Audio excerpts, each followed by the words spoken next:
Yeah, welcome everybody to the PulpMX Show, presented by Motorsport.com, Decal Works, Fly Racing, coming at you!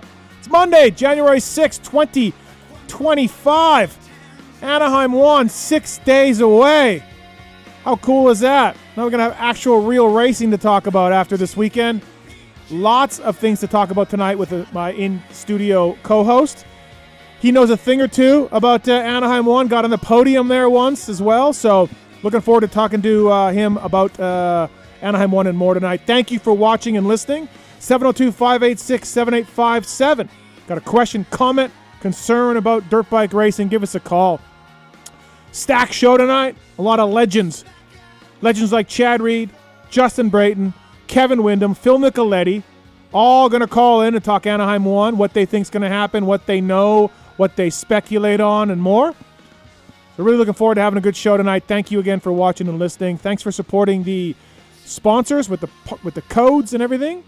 Guys like Motorsport.com, Fly Racing, Decal Works, X-Brand Goggles, Race Tech, Renthal, Michelin, Acherbis Firepower, Maxima, OGO, Pro Filter, Cardo Systems, Guts Racing, Renegade Race Fuels, Atlas Neck Brace, MotorcycleIndustryJobs.com, Get Data, Works Connection, W, Fox Factory Vehicles, Wiseco Piston, MTX Braking, Luxon Clamps, Factory Chassis Parts, Ethica, Troll Training, all on board with us. You want to save with those guys?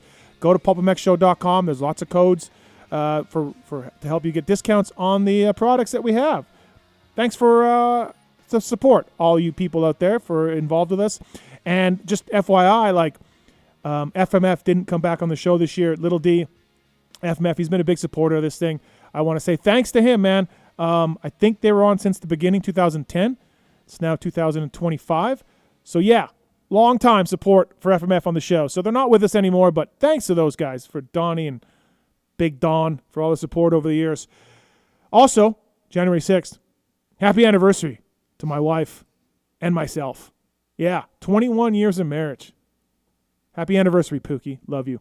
All right, in studio, this gentleman's won 250 Supercross. He's won 450 Supercross. He's stood on the box a whole bunch. Factory rider, all of that stuff. He's been in before, but it's been a few years.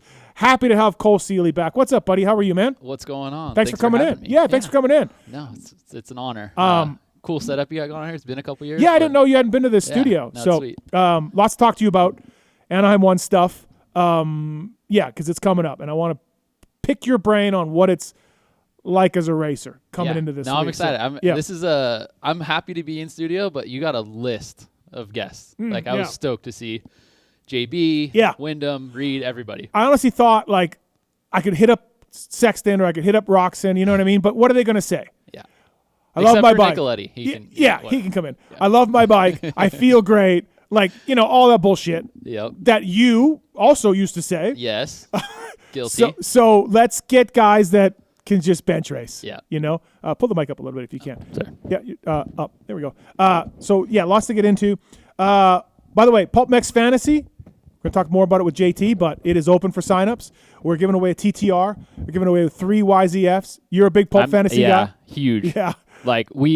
So what me and my friends do is we get together in a group message, and then we decide on whoever wins the series, we have to pay or we'll do whatever, and then whoever loses has to do something. Oh, yeah. This year it's remember the Ryan Dungey ESPN? Yep. Yeah, you have to make a calendar. So whoever loses has to do that this year. That's awesome. Does it make you hate some racers? It makes me understand why people used to get mad at me when I raced. I understand the rage now. And I used to get I was like, I'm bummed I had a bad night. What do you mean? And now I'm like, all right, I messed up some fantasy leagues here and there. Yeah, you kind of get it a little bit, right? It's interesting. So sign up now. 2025 signups are open, and pay for the year. You get an extra entry to win a bike, a YZ450. We're going to give one bike. You don't even got to be good at fantasy. You can suck at it like Talon, and it doesn't matter. You may win the random draw for a YZ450. Same thing with the TTR that we're giving away. So thank you to Yamaha and all of our partners for that. And Chad Reed, Justin Brayton, Kevin Windham, Phil Nicoletti on tonight as well. PulpMX live shows from Fly Racing. We got those. I'll tell you more about those later on as well. But Phil Nicoletti's coming up right away here on the show. And Cole Seeley here. 14th, 3rd, 6th, 6th, 10. Your Anaheim 1 results. Oh, okay. Over the years. I was like, what are you talking about? Yeah. 14, 3, 6, 6, 10 at Anaheim won. So the 3 hurt. That was the one I led 16 out of 20 laps, I think it was. Yeah. Yeah, I forgot about that. Tough. Yes. But at the same time, like the 14 hurt the most because my philosophy through the whole thing was like, especially as a 250 rider, you're setting yourself up for the season. Like if I can get a top 5, I have a great foundation for the rest of the season. Yep. If I get a 14th, it's time to put in some work and build on that. So what happened with the 14th? Do you remember? Yes, it was when we had semis. Okay. Didn't make it in through the heat because they only take 4. Yeah. Went into the semi. I got taken out by Pike. Went into LCQ. Oh, this was the how's it working for you? Yeah, tweet? That was the how's it working for you tweet. I was like, dude, I tried to pass you on the outside. Weston and I are friends now, but I tried to pass him on the outside. He put me over a turn, and how did it work out? I'm like, dude, I'm just trying to pass you clean. Sorry, dude. Yeah. Yeah, no, it's but yeah. And then so you go to the LCQ, and then shitty start. And it was one of the tracks too. It had 1, 2, 3, 4. I think 4 or 5 left turns. Okay. So when you go to the LCQ, you're obviously gonna be on the outside. So I'm on the outside left, of 5 turns. Left, I'm like, oh man, give me a right hander. Yeah, I mean, you think about it like. It takes so long to make up a second on a guy, right? In Supercross. And you get a bad start, you're 7 to 10 seconds back of, say, 5th. Yeah. Right away. You're stuck. Yes. In 15th, just handing out seconds. Yeah. It's a terrible. It's such a – people don't understand, like, even though, you see the leader say just coming out of the turn ahead of you, that's still 7 seconds, and good luck trying to get that back, right? Yeah, that's a tough one to come back. But I did end up 3rd that season. That was my best season. Okay, yeah. So there we go. From 14 to 3rd, so well, whatever. That's one of the things I want to talk to you about our guests tonight too. Like how, the old saying is you can't win a championship on the Anaheim, but you can lose it. Well, can you? It's a long year. So we want to get into that a little bit too because RV, he had a shitty Anaheim one and went on to win. Carmichael crashed out. So we've seen it, right? Yeah, I mean, I think nowadays too, 17 rounds. I think that philosophy more sticks to the 250 riders. Mm-hmm. Definitely, yeah. 450 riders, you can get away with 1 bad round. Yeah. Like you see guys win 2-3 rounds earlier in past years. Mm-hmm. So that means there's a little wiggle room there. Yeah. But I mean, really it's more of a confidence thing. Yeah. Like, can I be a top 5 guy the first round? Okay, I'm setting myself up mentally for a really good season. Yeah, and you just build on it from there, right? Whereas if you go in, get 14th, and you're flustered for the rest of the season, it's a little tough to recover from. Yeah, absolutely. Unless you're like Cooper Webb, who's like scary, mentally confident. Yeah, he's one of the rare ones, for sure. All right, lots to get into tonight on the show. Cole Seeley brought to you by the folks at Decal Works. Decal MX, PulpMX 25 is the code to save with Decal Works. Great guys over there in the Illinois part of the country. And, doing good things for Red Bull KTM, official graphic supplier of those guys, and Husqvarna off-road team as well. They'll design your graphics from the mild to the wild. They'll put their number on it. They'll put your sponsors on it. Super good dudes. They'll send you a proof before so you can approve it and all of that. So Decal Works bringing you Cole Seeley on the show. Bringing you our first guest of the night. He's on now. He's official on the PulpMX payroll now. Oh, no. Yes, and he's already causing problems for us with time schedules. But better late than never, or better early than never. Phil, how are you, buddy? Hello, Steven. How are we? It's been a while. It has been, yeah. I know. It's kind of nice. I didn't even know what to do with all my time that I had on fucking Monday night. Well, now you're on every night, buddy, because you're on the payroll. You are on the payroll. Now I'm actually fucking, I have to take the calls, you know? And we're hoping... Which is fine. We're hoping to get you in studio once a month, that'll be awesome, too. Yep. And now some other things are starting to pop up that I have to go do that weren't in the contract, I guess, or I didn't read the fine print. You didn't read the fine print, yeah. I didn't read the fine print, so... Are you officially retired now? Oh, hello, Cole. Are you officially retired now? He's not. From AMA Pro Racing, yes. Okay, so it's safe for me to go back? Yeah, you can go back, yes. Don't worry, I still owe you twice, dude. You don't owe me anything. Oh. Dude, I owe you fucking twice. You know it. Quit getting in the way. Yeah. Oh, can we get into this a little bit? What? Well, you last time I was on, you put up the picture of him kicking me in the nuts. Oh, yeah, that's right. He landed on me. Yes, that's right. And then kicked me in the nuts. Right, yeah. No. Yes. Dumbass, you fucking landed on me at Hangtown. I didn't land on you. Dude. I went I don't remember exactly, but you landed on me, and then you kicked me in the nuts. And then I got a little whiskey through the whoops, and I sent him over a berm in Detroit. And I went back to Rich, my mechanic, and I was like, Phil's going to come over the truck later. Sure enough, I'll fucking kill you. I was like, dude, I am so sorry. I did not mean to do that. I was so fucking mad, dude. I know. It was like last lap for like 12th place. Yeah, right. Like you're like, look, dude, I don't care about 12th that much. Like, I promise you, it was an accident. No, fuck. Well, he hit me like you were going for a fucking main event win, dude. I'm like, what the fuck just happened? My feet weren't on the pegs. I couldn't stop. Dude. And the best thing was later that year we're at the monster party in Vegas, and we're up in like the VIP area, and I don't know, I was cocked, and Cole came up to me, he's like, hey man, like, I'm sorry or whatever, and I think he was a bit blitzed too. I told him, like, get the fuck away from me or I'm tossing you off this fucking balcony, dude. I was so mad. Don't worry, we're cool now, but I'm still gonna get you back. Okay, you guys could maybe the World Vets or something. I don't know, Which Cole, I want to talk to you about riding the Stark later on in the show too as well. So Phil, Cole's already gone through this. You have FOMO. I mean, just no training, no riding. Like, this is it for the first time. Yeah, I'm struggling a little bit, to be honest with you. You can go to Anaheim 1 not terrified and nervous and I don't know. Like, okay, that I don't miss, but fuck, dude, I miss going to the track, prepping, talking shit to the fucking kids at club. Like, I miss that part of it all, like being down there or, missing boot camp and shit. Like, that's the hardest part for me, The race day Saturday, not so much, but all the bullshit in between, but I mean, it'll be weird sitting on the couch having a beer for sure and not really giving a fuck that, I'm not there, or not really having a reason that I'm not there other than retired or being hurt, It's just, it's weird. It is weird. It's kind of eerie. Cole, how'd you handle your first A1? How was that? It was like kind of exactly what Phil's saying. It is weird though, because as a dirt bike rider or racer for so many years, like we were, your goal when you wake up in the morning is to figure out how to get in better shape to ride your dirt bike better, or how to go faster on your like there is one goal all the time, every day. So it is weird, like waking up and be like, what am I going to do today? Like that part's really, and like Phil said, like the training sucks. Going to the test track sucks until you stop, and then you're like, man, I miss like putting myself through the ringer and trying to, sweat out these hard days and stuff like that. It is weird. It feels very aimless, like going through life, like not really with a goal.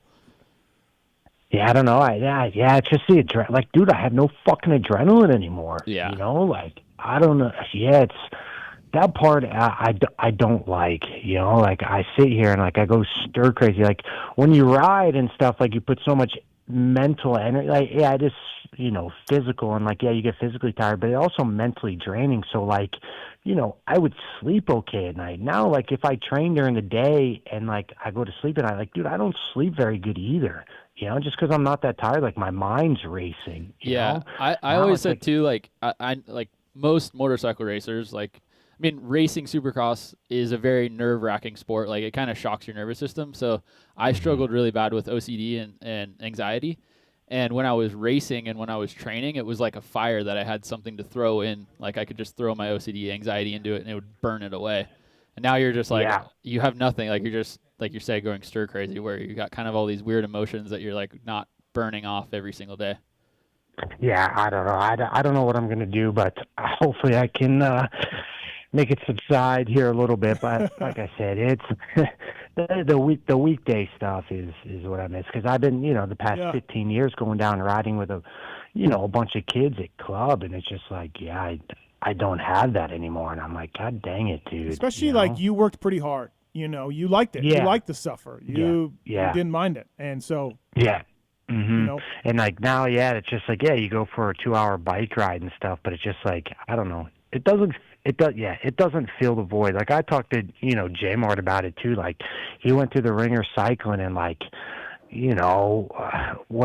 almost went under 7 hours at Leadville, and like even doing all that time, like, and he told you on the show, like, it's not even comparable to going 1-1 in a national. And I've never even fucking went 1-1 in a national, like, so like, it's just like, I don't know, to have that, relate to an average, not so much an average person, but a normal person that doesn't get that. Like I said, it's a drug that you feed off of, and when it's ripped away, it's just like, you kind of like relapse a little bit, It's tough. Well, you do have some racing planned later, so you're going to have some part of where you got to ramp up and race, but not for a while. Not 31 races throughout the year. Yeah. And not only that, but the weeks and the days fucking take forever. For fucking ever. I'm like, dude, what is going on? Like, I feel like normally it should be like, 5 o'clock, and I look at the clock, it's only noon. I'm like, God damn it. You need a hobby. You need a hobby. I was going to say, you got to get into crochet or something. Get some RC trains or something to play your days with. Trains. Phil can have the conductor hat and everything. I need something, but it is the first time in my life where it's just like, I haven't had to do anything really in a certain amount of time where like the time that I had off that I wasn't hurt, so it's just like which that I actually quite enjoy, so it's been good though. But I am really looking forward to being a spectator and watching Anaheim 1 and knowing how those guys are feeling without the risk, so that'll be cool. Phil Nicoletti here on the show, brought to you by the folks at Renthal, renthal.com, Factory Honda, Kawasaki, Red Bull, KTM, using Renthal, sprockets, chains, bars, of course. And they just got that lock-on grip that they introduced the last show. And check it out, man. They got a bunch, all their patterns, all their compounds. Renthal.com, mountain bike stuff as well. All right, Phil, I asked you for some things that you have question marks about. And you told me Faulkner, Prado, and Eli. So let's go. What are you wondering? What are your biggest questions here about these three? No, I'm sure you guys have mentioned it somewhere along the show, somewhere along the line, but if Faulkner can come out and be where he was last year, Prado, if he can be a consistent top 8 guy for, being a 2-time MXGP world champion, and Eli, how much he has left in the tank for one more year, I think Eli, I don't know, I never hung around Eli much in my entire career. I mean, Cole probably has with the Honda days and stuff like that, but me, not so much. But I spent a lot of time with him at Des Nations and a lot of time with him at Abu Dhabi. And I didn't know, but Eli's actually a cool fucking dude. I think he kind of recently in the last 3 years has kind of really not developed a personality, but shown his personality like that. Because when I was teammates with him, I didn't really get any there's no relationship with us. Always had a really good relationship with all my teammates, but I mean we were only half and half. He was Geico, I was Honda. But it's really cool to see Eli's personality come out in the last few years. I don't know, he's, to me, I don't know, he was always standoffish, never really talked or whatever, and you always had to really dig it out of him to get even a hello. But now it's just you can actually have a conversation with him, and he opens up and he has a bit of a personality, and he talks about what he's going through, his normal life. I don't know, Abu Dhabi and even Des Nations, where there's a lot of pressure, he was just super cool to be around. So, and the way he was riding at Des Nations and the way he rode at Abu Dhabi and even just World Supercross, I know it's just World Supercross, but fuck, he was good, and if that can translate into this year, that would be really cool to see where he ends up at the end of the year. I'll be impressed if Faulkner on the new bike with what he's been through again and all the time off, if he can get back to where he was. It was only 2 races or 3 races or whatever. But he was so good. He was good. I'll be impressed. I don't think he can. I'm not saying down the road he's got to stay healthy, but it's a long road from where he was to that, and he's on a new bike. So, give me. I'm a little expecting, a good Faulkner, but not. I want to see him at 85, 90%. I feel like he rides at 11 all the time. Yeah. And I'm just turn it down. Just get some foundation there. Yep. Because he's so talented. He's so good. And last year I was so happy because I was working with Charles Dow again last year, a little bit or 2 years ago, whatever it was. Yep. And was in the gym with him a little bit and seeing him where he started, where he ended up going. I was he's finally back on track. But but then to bring up the Triumph thing, Jalik made the bike look really good last year. Yes, yes, he did. And if is Jalek better than Austin? Is Austin better than Jalek? Like, I don't know. I think that's going to be. Yeah. Well, when I say the new bike, I don't mean, I just mean him getting used to the new bike. Yeah. I think the bike can win. Yeah. I do. It's good. Yeah, it's proven. They've done a really good job, with the bike. But, go ahead, Phil. I don't know. I would like to see Forkner come out and go 4, 3, 2, sure. 1. Yeah. Just kind of work into it. Which obviously everyone knows he's super capable to come out and win Anaheim 1. Like there's still no doubt in my mind that is a very high possibility. You don't do what that kid has done in the past and not think that, but. Where he was at last year to now, it's been it's a pretty big uphill battle, but I mean, Roxon's done it too, you know what I mean? So everyone comes back from some serious adversity. That's why I think our sport's one of the fucking greatest. Like the stuff that just wouldn't be normal in other sports, like just seems completely normal in ours, and we just like accept it for what it is. So I think he'll be okay, and I would be stoked to see Austin in the Triumph bike on the box. We fully don't know who's riding the West, but we think Kitchen. We know Kitchen, Joe, RJ. I heard. I don't know. Wasn't RJ East because of an injury? Yeah, but then he's in the press conference and it said 250 West. So I'm like, wait, what? I don't. But maybe he's just in it because he's the defending East champion. But it is weird that some teams have like said who's going to race West, because I remember going into like as a Troy Lee guy on Hondas, it was like we're riding West, like that's all we ever do. So it was like showing up to A1, like who am I even racing against? I don't even know. Yeah, but it's funny. I was talking to Marchbanks when I talked to you yesterday. He's West, right? Yeah, he's West too. Well, dude, I called him. And I'm, because I hadn't talked to him in like 5 days. I'm like, hey, I said, you okay? Because I want to, make sure he's good. And he goes, yeah, everything's good. I was like, yeah. I said, you ready to go? He's like, well, I don't really know. And I'm like, what do you mean you don't really know? He's just like, no one's really told us what we're doing. And what's today, Monday? So this was Thursday. No, this was Saturday. He still didn't know if he was racing next weekend. That would be hard. That would be really I always assumed that it was the rider knew and didn't tell anybody. Yeah. Like the team manager and the rider kind of knew, or a mechanic or whatever. Right. But as a rider, if I was like, all right, I could be racing in 7 days or I could be racing in 5 weeks, I don't really know. Dude, I wouldn't be able to fucking sleep. Yeah. No. What do you mean? And Garrett's like, yeah, I'm going to ride my race bike on Monday. And I'm just like, what? Yeah, I don't know. It just seems, that's way too last minute for me, you know what I mean? But maybe when you're 23 and young and dumb like him, it doesn't matter. But for me, I'm like, dude, I got to know the exact day that I'm fucking racing. You're just old. My source on the Levi thing is really good, so I think he's West. And I think Garrett's West, but I guess we'll see. Yeah, I think Garrett's West too, but they haven't talking about that real quickly. I mean, it's just Deegs' year, right? Just has to be. Yeah. He's coming in without an injury. He's coming in healthy as far as we know. Yeah, I just don't see. I mean, it's impressive. It's really impressive. Like, it's what impresses me more than his speed and his talent is his ability to hit the ground and get up and keep going. Like there was I remember, like it must have been like 11 or 12, 2011, 2012.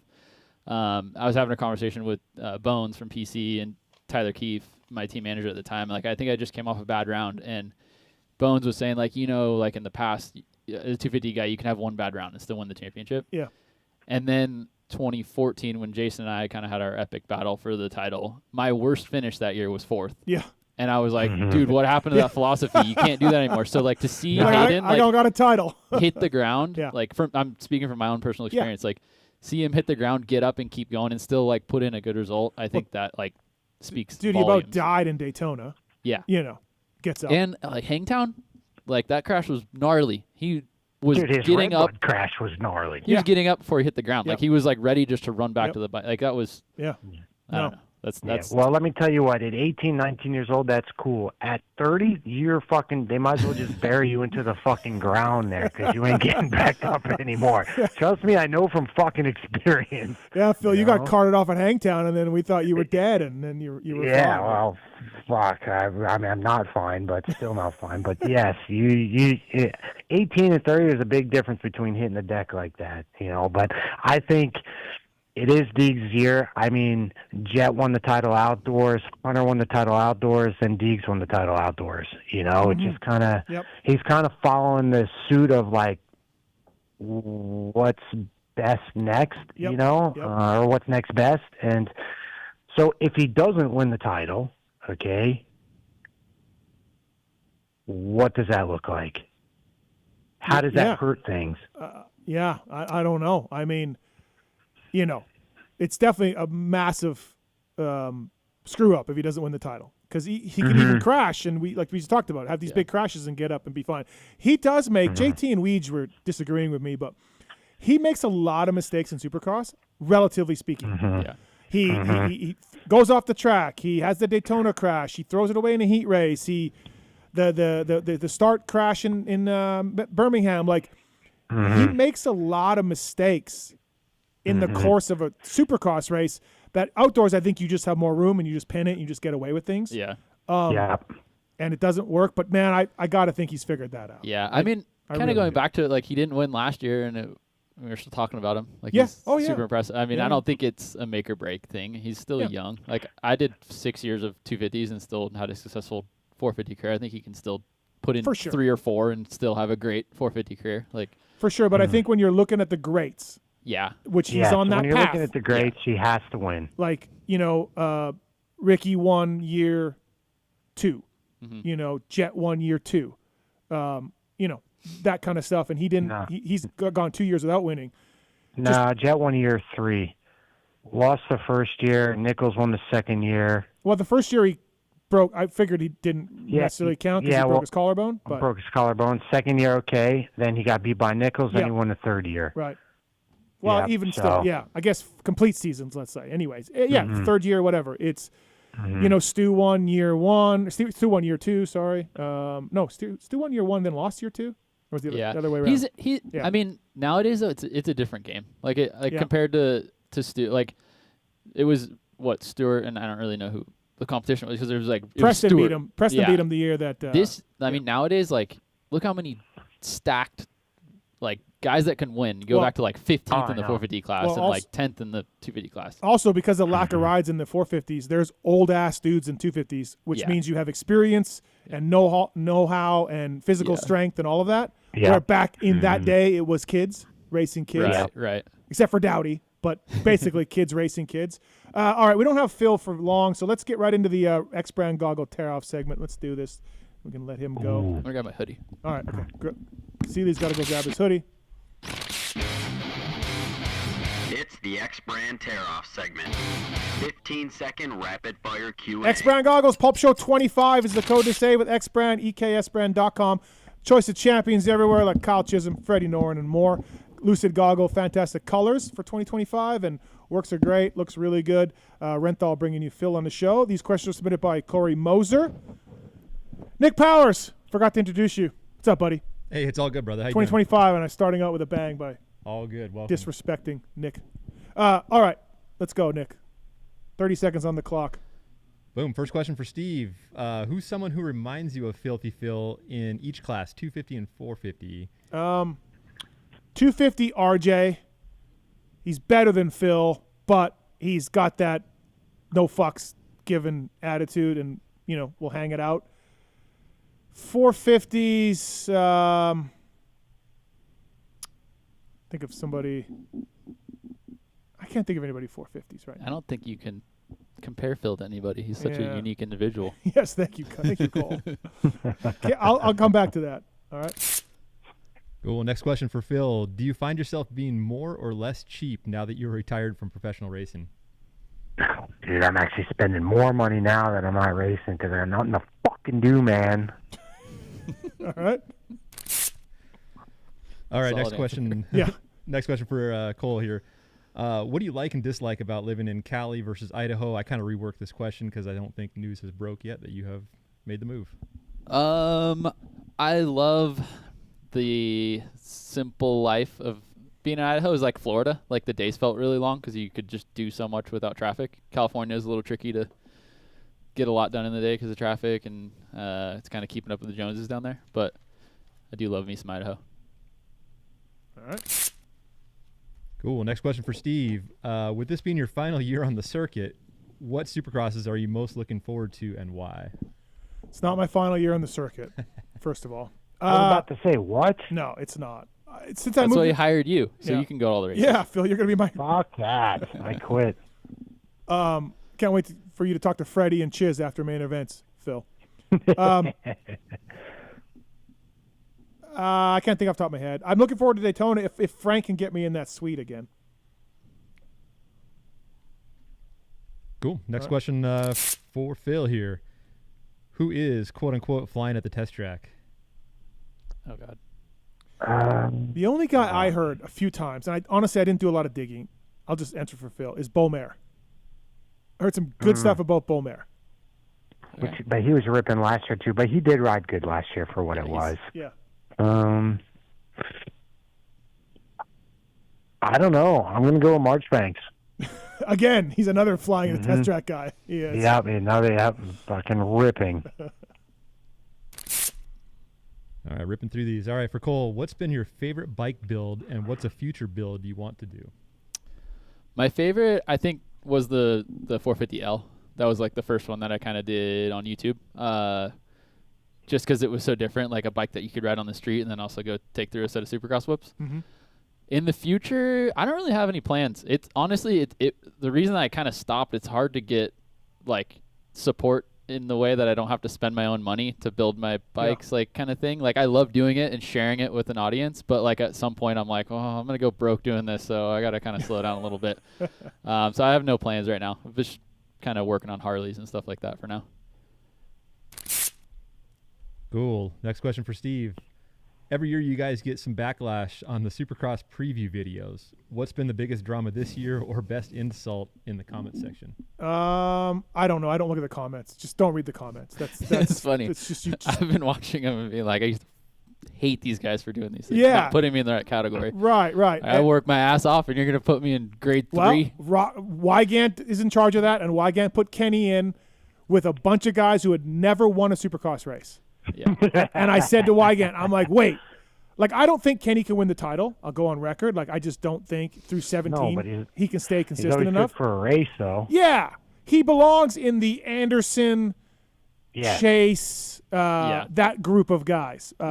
Cooper Webb. It's hard on both ends. It's hard to categorize and then 15, 20 talented guys that are working their asses off to show up at A1 and potentially win. But I said that on the video, and then Courtney, Ken's wife, actually sent Weege and I an angry text, but she was totally kidding. But I was awesome because I was like, yeah, Weege, you did it again. You pissed off another racer. So that's my only thing. I would put Kenny, like I said, I don't think he can win the title, but he deserves, with 19 Supercross wins or whatever he's got, 22, whatever number, he deserves to be in the heavy hitters for sure group. Yeah. And Wygant put him in, no offense, but he put him in with Malcolm and, Christian and these type of guys. So ouch. Yeah. That hurts a little bit. Yeah. What did Coop go with title contenders this year? Yeah, Coop made it into title contenders, yeah. He did. Okay, and then wow. and then Wygant, trying to avoid controversy, he put the Lawrence brothers in their own video. So I did see that. Just the two Lawrence brothers. There you go. And then the title contender guys. So yeah. Such a politics. Wow. Yes. Yeah. It is politics, huh? Holy fuck. Yeah. All right, next question for Phil. Would you ever consider being a test rider? Would you you seem to have a genuine interest in how to improve bike's performance? If so, what team would you like to test for? Are you going to test on landing on guys? Dude, dumbass. You landed on me, man. You got dementia. He's got dementia. Yes. I would like to do, I'd like to do a newer brand, maybe Triumph or something that doesn't have a whole lot of backgrounds, or a year's worth of data, because I feel like I could help with that, especially 250 and 450, just because I've been riding both of them for a couple of years now. I think that would probably be the best bet. Ducati's a bit of a stretch because, I don't know where they're at, but Triumph would be cool. All right. Last question for Mr. Cole. Favorite Troy Lee story? He's known to have a good time. I don't know if you can get this in 30 seconds. Yeah. But. Man, favorite Charlie story. I don't even know. I think, the one that comes to mind, it's probably not the best one, is like, I think it was before Dodger Stadium, actually my first win, and maybe even like San Diego, one of the rounds, we'd run those stupid flags on the back of our helmets. Yeah. And I remember him and TK having a conversation like, dude, these are so dumb. Like, these are so dumb. And Troy's like, no, man, they're cool. Like Troy. And everyone loved him. I'm like, dude, this guy can literally touch anything. And it turns like he is just like such a visionary. Like, I know that's kind of a weak Troy Lee story, but that's the first one that pops in my head. I always used to just walk by the pits, like especially in the early Honda 250F Supercross only days, or 250 Supercross only days. Yeah. And it was a fucking rave. Pits. It was a rave. Yeah, it was a rave. Music going, taco bar happening. It's still kind of like that. 300 like people. Still a taco bar. Yeah. It's friends and extended family at the Charlie Pits. It's fun. Yeah, absolutely. And I think he'll be back with the Ducati team. Yeah, I hope to see that come. I think we'll see something at Anaheim with Troy and Ducati. I think, from what I hear. So that'd be sick. Yeah. That's a cool combo. It is. It really is. If you think about that, those two working together. Yeah. He's I said, such a visionary. Like, he could make anything look cool. Not that Ducati doesn't look cool, but that bike, I think, is going to be one of the most impressive bikes to launch in the recent future. And to have Troy Lee's like stamp on it would be pretty iconic. Yeah, absolutely. I think that I think there's a chance that somebody races the Ducati this summer, Phil. I wonder how that works with homologation. I don't know. They'll have to get it in there, right? I don't know. That would be the biggest kicker, because we don't I don't know. have the works bike rule anymore. I don't believe. I think it's gone. No. But I think maybe they were at Unadilla this past year trying to figure something like that out. But I mean, if it's not homologated or they don't follow the proper procedures, that'd be kind of fucked up, But for sure. Would be sick to see it there. I don't know who would ride it, or if maybe Sewer or Lupino or somebody comes over and rides it. Nope. Or somebody here. Nope. No. Think about another guy. Hey, before we let you go, Phil, we got Chad Reed on the phone. Dave Feeney. We lost Dave Feeney over the break. And certainly somebody I've known for a long time. And I didn't realize this, but he worked for you when your short stint there at Rockstar Husky, which I didn't. Yep. I forgot about that. But I've known him forever when he worked at Pro Circuit. Obviously, Star, and he went on with Rockstar Husky. Guys, I met him when he was working for Phil Lawrence as a privateer, fresh off the boat from Australia, like in '95. But we lost Dave Feeney. He passed away. Great guy. I don't know if you knew him, Cole, at all. I did. Yeah, such a sweet guy. Yeah, he was just every time you talked to him in the pits, he's just in such a good mood. Yeah, such a I don't know. Always great, Phil. It's like I know it always comes out of nowhere, but that was like what like that one was hard. Yep, absolutely. Which and for me, like, I got my podium with him, and I had a really good summer that year with the Husky guys.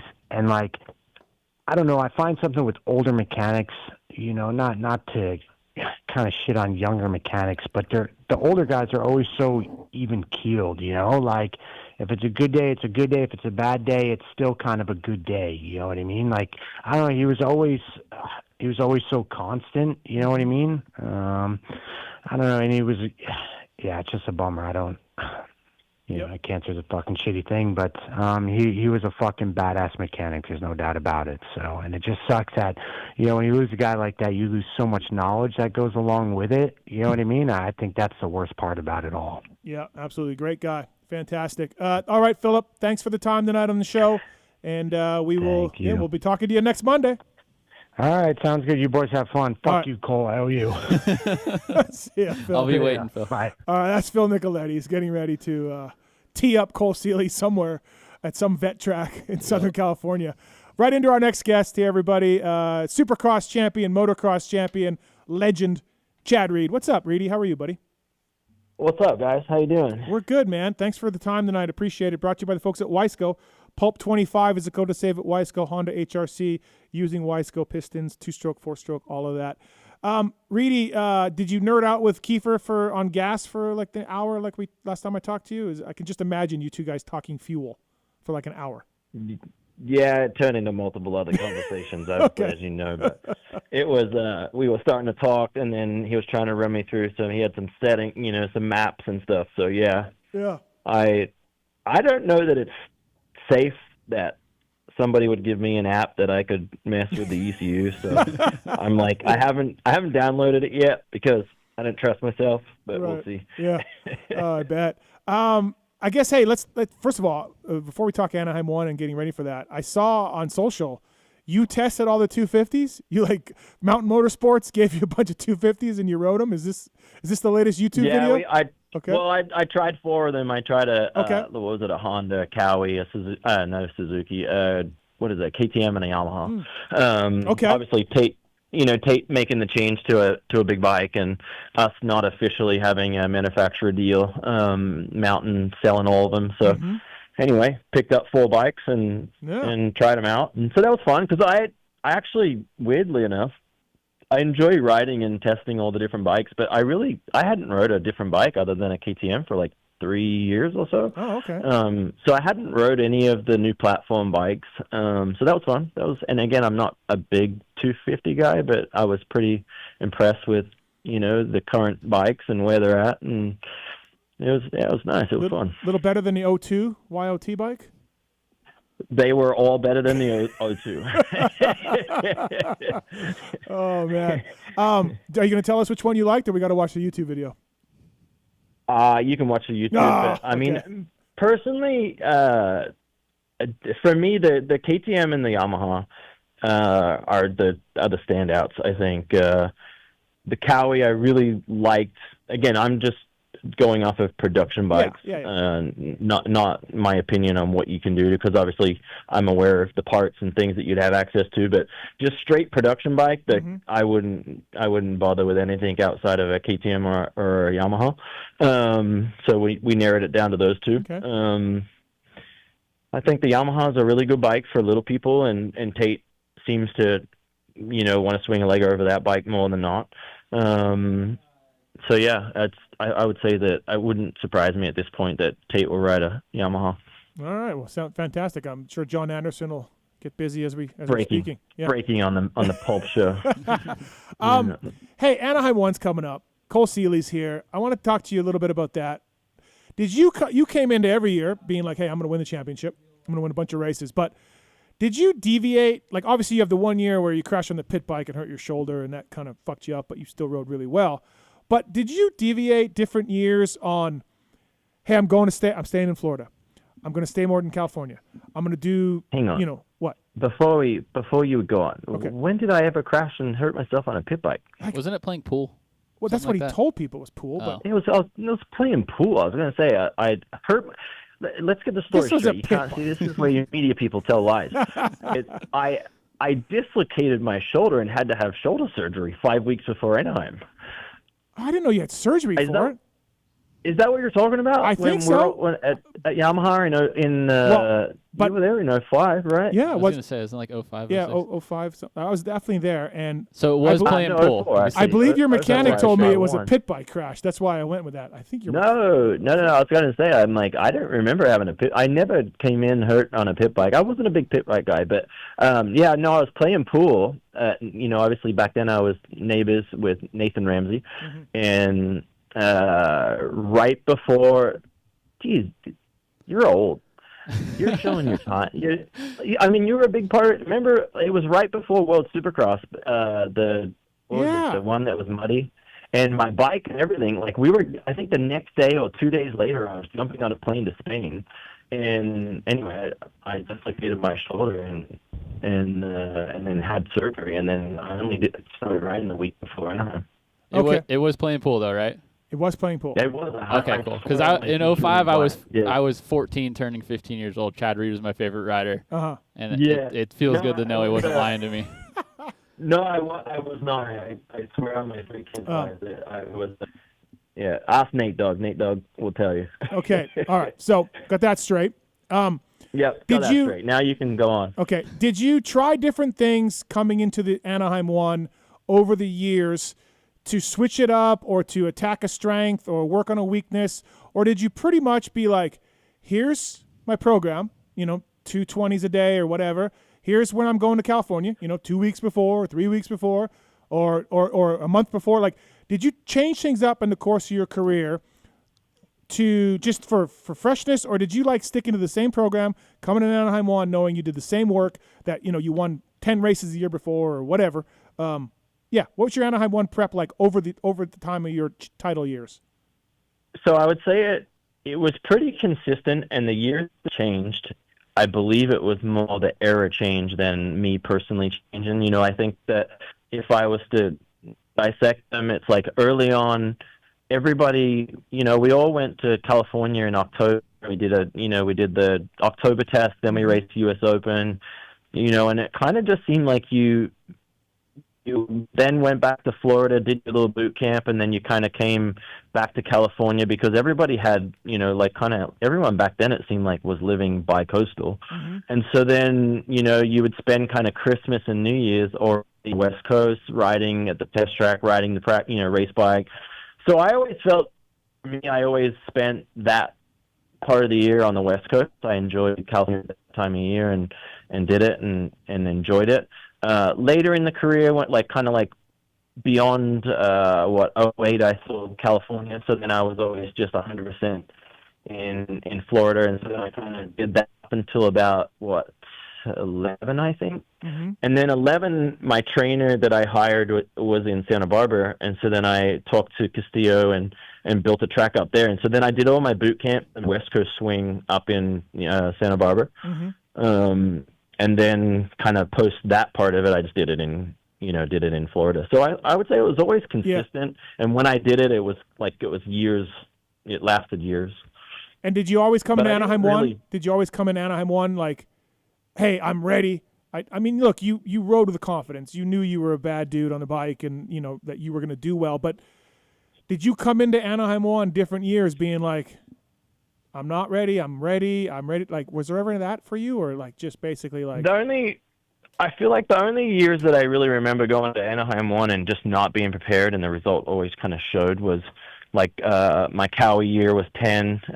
I just, like when you're testing all the way up to the event, I feel like that's when you're just on your back foot and you're not comfortable and you're chasing, and it's not a confidence inspiring feeling. Mm-hmm. That year was really tough. And then, trying to think what other years, 13 was when, Honda started, they redesigned their 450, and I wasn't gelling with it. And it was at the same time that air fork was getting introduced. So we were, air fork, spring fork, air fork, spring fork. That was a tough one. But for the most part, I always, I loved it. And it's probably, if I could say there was one thing I missed about, racing, I would say it would be the off season and getting ready for Anaheim 1. Anaheim 1 is it's just special. It's cool. It's always unpredictable. You never know what the weather's going to do. Yeah. It's just, I don't know. I always enjoyed Anaheim week. I love watching the first time the seated guys get out on the track, and you're just like, okay, like, who's getting this thing down right away? Who's jumping the first quad, or and you're like, yeah, I don't know, because everyone's nervous. Yeah. Right?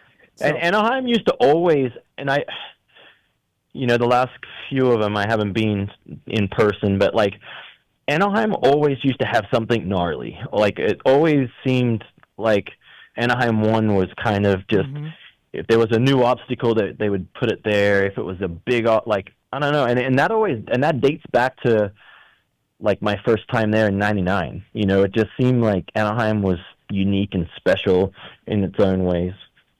Well, now we got 9 whoops and no dragonbacks. So, yeah, you're right about that, Chad. There was always a gnarly whoop section, let's say, or some quad or some, something out there. You're right. There was a lot of that over the years. Yeah, I always thought it was they had the end of or beginning of May till January, the track builders, and they could kind of experiment, we could build the whoops bigger this year, or we could build the jump a little bigger this year, and then they would get a talking to from promoters or something like that. Hey, tone it down a little bit. There is some of that because for sure. Chad's right. There was always Anaheim always had something gnarly. Yeah. Would you? The whoops always seemed gnarly there. The jumps, everything, like I kind of agree with Cole. Like just back then, they used to take months off, and then they just seemed like they sort of whatever they could possibly do, get all crazy in the off season, and then they built it at Anaheim. Yeah, split start one year, right? Split start at Anaheim and everything. You're just like, what? Oh the, yeah, like what the hell's going on? Right? Yeah, completely different. Two different lanes. There's some like rhythm that would be like something we've never seen, like a dragon's onto a table off to a dragon, like something weird where it like even like the best in the world couldn't really make it make sense. Yeah. And then one of the coolest ones, like they used to do these. I'm trying to think what year it was. I want to say it had to have been like maybe 03. They had this like section that was like big, like step on, step off, but it was a staircase of tabletops. So it was so cool. Oh yeah, I think I remember. Was that the year that Pastrana went over the bars, like misshifted on? I believe it was. Yes, you're 100% correct, because I won the race, and he went over the bars and they gave it back, Yeah. We're getting some, move around a little bit, Chad. Your phone's breaking up a little bit, if you don't mind. Chad Reed, brought to you by the folks at, it's back now. Brought to you by the folks at Weisco. Pulp25 is the code to save. Full range of performance components, valve train components, engine rebuild kits, garage buddy stuff as well. Check them out. Use the code and save. Were you always, Chad, I mean, look, again, you were a title contender for most of your career coming into Anaheim 1. Same, like, would you ever like get behind Stu or Ricky or Windham and be like, what do they got? Or for you and Cole, maybe you weren't quite at Chad's level, so maybe you were like, hey, I'm going to jump behind Chad. Or Chad, were you like, listen, I'm the man, and I'm just laying down my hot laps, and good luck, everybody. I know you didn't care that much about practice all that much, or did you, like everybody, be like, well, do these guys have anything? Did they find anything that I don't have? Were you that kind of guy at the opener? Yeah, but I feel like you could too, because like back then you used to be able to use practice for practice, because practice times didn't mean anything, and so you could go out and you could feel the track, and when you were feeling good. I mean, Ricky was notorious for, if you jump in behind him and he was feeling good, he would go until you stopped. And so you kind of had to, at that point, it's like, all right, this is a game and it's on. Like, you got to basically pass him, or try to figure out how to not let him get a little confidence.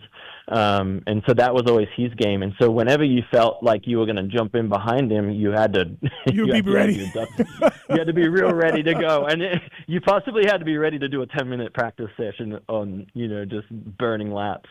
Where nowadays I feel like there's just so much emphasis put on that all-out one lap, hero lap, basically, where, so you see people feel each other out, but I feel like the game has changed in the fact that it's more of you're giving a toe. And so I think that people try to stop that part of it, where it's not really a game. Like, the game's gone a little bit, but yeah, we always did that. I feel like we always felt each other out and just felt that, oh yeah, he's good here, or I'm struggling here, and you a good reference. I think a big part of the reason that changed, well, two things. One, we had a lot of European racers come over that were like really good at throwing down one heater, and like what Chad's saying, like I remember Trey Kennard was always really good at doing like an entire session at pace. Yep. And then footage got big, like videotaping everybody, bringing it back, seeing what you're doing. And I feel like that kind of spooked some people, and like, well, they don't know if I'm going to do a fast lap or a slow lap right now. So like, you could kind of like take a 60-75% lap, and like they wouldn't get your fastest on video kind of thing. Yeah, that's true. Dartfish did sort of ruin some things. And now they just have wide angle where they're just you can see everything. Yeah, I think all the time. Now it's just Dartfish on wide angle, so then you don't miss anyone's lap. Like it's just an overlay of the stadium. It's crazy. Yeah, I remember getting back to the truck sometimes though and being like, oh yeah, Tomac was fastest, but I didn't get it. I only got it like his second fastest lap. Yeah. Nothing makes me shake my head more than like a top guy not putting in any laps at speed really for the whole session and waiting for the last 2 minutes, but then some slower rider gets in the way and he loses his mind. And it's like the slow rider didn't mean it, and you waited where you had no margin of error, and now the checkers fly and you're 8th. Yep. And it's like, sorry, man, like you waited till the last 1 minute to go. So, I don't know how you were, Chad, but like I couldn't I couldn't do that. I had to do like my fast lap was going to be on my third lap that was strung together. Yep. I couldn't do so you had one one in the fast bank. one. So you had one in the bank. Well, no, right. like I mean, like I would do a 3-lap moto. And my third lap would be my fast one, and then I could take a break. Oh, I see. You couldn't just wick it up. No. Like, yeah. No, I don't know if you were that way, Chad, but like that's. No, I wasn't. I had to work really hard on the 1-lap hero lap. You know, I got decent at it, but I was better at putting laps together than I was, you know, over the fact of just putting that one all-out lap in. I was like you. Chad, one of the things I have a question about for this year, obviously Jet's the champion, and you know, he looks amazing, and Hunter certainly was really good by the end of the year, but I'm interested in your take a little bit just because we saw him at Paris. Both brothers and Lars are like, the bike's not where we need it to be. The 25's all new. The bike's not where we need it to be, but we'll get there. They took time off at the destinations. At Paris, they told me 5 or 6 rides on the new chassis, and this is already mid-November. So then they go to Australia with a couple of weeks, and they ride production-based bikes in Australia, and it doesn't go that well over there either. Even though Jet does win Paris, he doesn't win it he's not as dominant. So now we're in the beginning of December. That's a month, and I know how it goes from a mechanics end of things. Do you think there's enough time for them to be fully comfy on a Honda in a 1 month as far as what they need to be and everything else? Like, you know, you mentioned a few times now coming into Anaheim and bike setup being an issue for you, and if you're chasing the bike a little bit, it never made for a good Anaheim 1. Do you anticipate them having enough time to get that bike where they need it and get their laps in, you know, their boot camp laps in? Or do you think we may, as a sport, hear about the Lawrence brothers still needing more time on the new Honda? Where are you at with that? It's hard because I mean I've heard enough to understand that there's some issues clearly still happening. I'm not super tight and close, and everything I say is always analyzed to a higher level than it should be. I don't know. I don't. Again, I have not rode the 450, but after riding the Honda 250, I could see that they're having issues, and I don't know that they, you know, will be able to. I don't know that it's an X. Right. And so that'll be interesting. And again, 250s and 450s can obviously be different and ride different, but from my understanding, they're quite similar. Actually, believe it's the same frame part number. Mm-hmm. And so it'll be just, like, let's see. I think there's so many things that I could probably say, and I think that what I'm looking forward to seeing from a racing standpoint or a fan on the side is, you know, how do they enter into this period of their careers? You know, they've had a lot of success. You know, now it seems a little bumpy in the road. The bike maybe isn't perfect. You know, can they deal with all that? Can they fix it? And can they stay as solid as they always have? My thinking is Jet is really, really good, and I think he has a huge, you know, toolbox of tricks. You know, probably the biggest toolbox out of everybody, and I think that the cream will always rise. And mm-hmm. I don't know that Jet has as big of an issue as possibly what Hunter could have. Mm-hmm. But then I also, from what I see, like when I watch Joey ride it, the bike seems friendly to the little guys. You know, Wilson seemed like he was the first person that I heard have issues with the new bike. Mm-hmm. So, and again, not that Jet's heavy, but he's taller, has a little more leverage. Yep. And so maybe, I don't know, you know, like their test rider is, you know, why am I blanking? Kennard. You know, Trey's a little shorter, probably around the same height as what Hunter is. So I don't know. Maybe the bike fits a smaller rider than a bigger rider, and mm-hmm. I haven't really heard if they're having the same problems, the same complaints. Again, I'm not on the inside there. So it will be interesting to see if they figure it out. You know, it's really my only question for them going in, just because I heard all the guys at Paris be like, we only have 5 or 6 rides on this thing, and we're not where we need it to be. And now, you know, we go to Australia and we take some time off, and then I'm just like, holy shit, a month to figure this thing out. So, but that's all. I mean, I think my opinion is what, like, from what I see is, I think they've had, you know, little to no off season. They have an all new bike. They have a new fuel, a new ECU, and they're having suspension issues. And so there's more issues than not, and there's a lot of moving parts that are new. You can always revert back, but then with a new bike, it makes it difficult to revert back because some things don't switch over. So anyway, it will be interesting to see how they handle all the issues. Yeah, I was going to say, Chad, I mean, you know better than I have a little experience with overseas stuff, but I don't believe that those overseas races hold that much weight compared to Supercross. Like shorter tracks, not as much ruts. Lines aren't really as aggressive and deep as what you see at a Supercross. So, I mean, that's one of my thoughts behind it. I think that when we get on a normal full-scale Supercross track, I think it'll be completely different. I don't think you can put too much weight on that. And then the other thing, I've ridden the new 450 a lot, and I love it, mostly because it doesn't feel like in the past years they have completely reinvented the chassis or suspension or engine or something like that. It feels like an entirely different bike. This new one just feels like an updated version of the last year. So I think that is a huge positive in the fact that they don't have to scrap all their testing from last year or the year before. They don't have to, throw everything, drop a whole new drawing board and figure out new solutions, new problems. I think that... So then my question, Cole, would be like, let's go back to when, they switched to that new bike halfway through motocross because of how much better it was. I'm a little bit confused on why they're suddenly having all these problems when all initial reports and thoughts were that it was nothing but a positive switch and change. And I've heard more times than not the same comment that you just did. And personally, watching on the TV, I thought that Hunter going to the new bike looked considerably better. The balance of the bike looked better. And so it seems strange that, Supercross is throwing him something weird. And I wonder if there's something else that we don't know about. Maybe there's new components, new suspension, something like that is throwing him a curveball on this whole thing. Yeah, that is true. I mean, I'm right there with you. I thought as soon as you saw Hunter hop on it, it was night and day better. It looks like the chassis is happier. Well, the chassis is way stiffer. So therefore, to me, good in Supercross. Yeah. But maybe there's too much. It'd be, I wonder if, because I know the stock suspension change was like a thicker fork.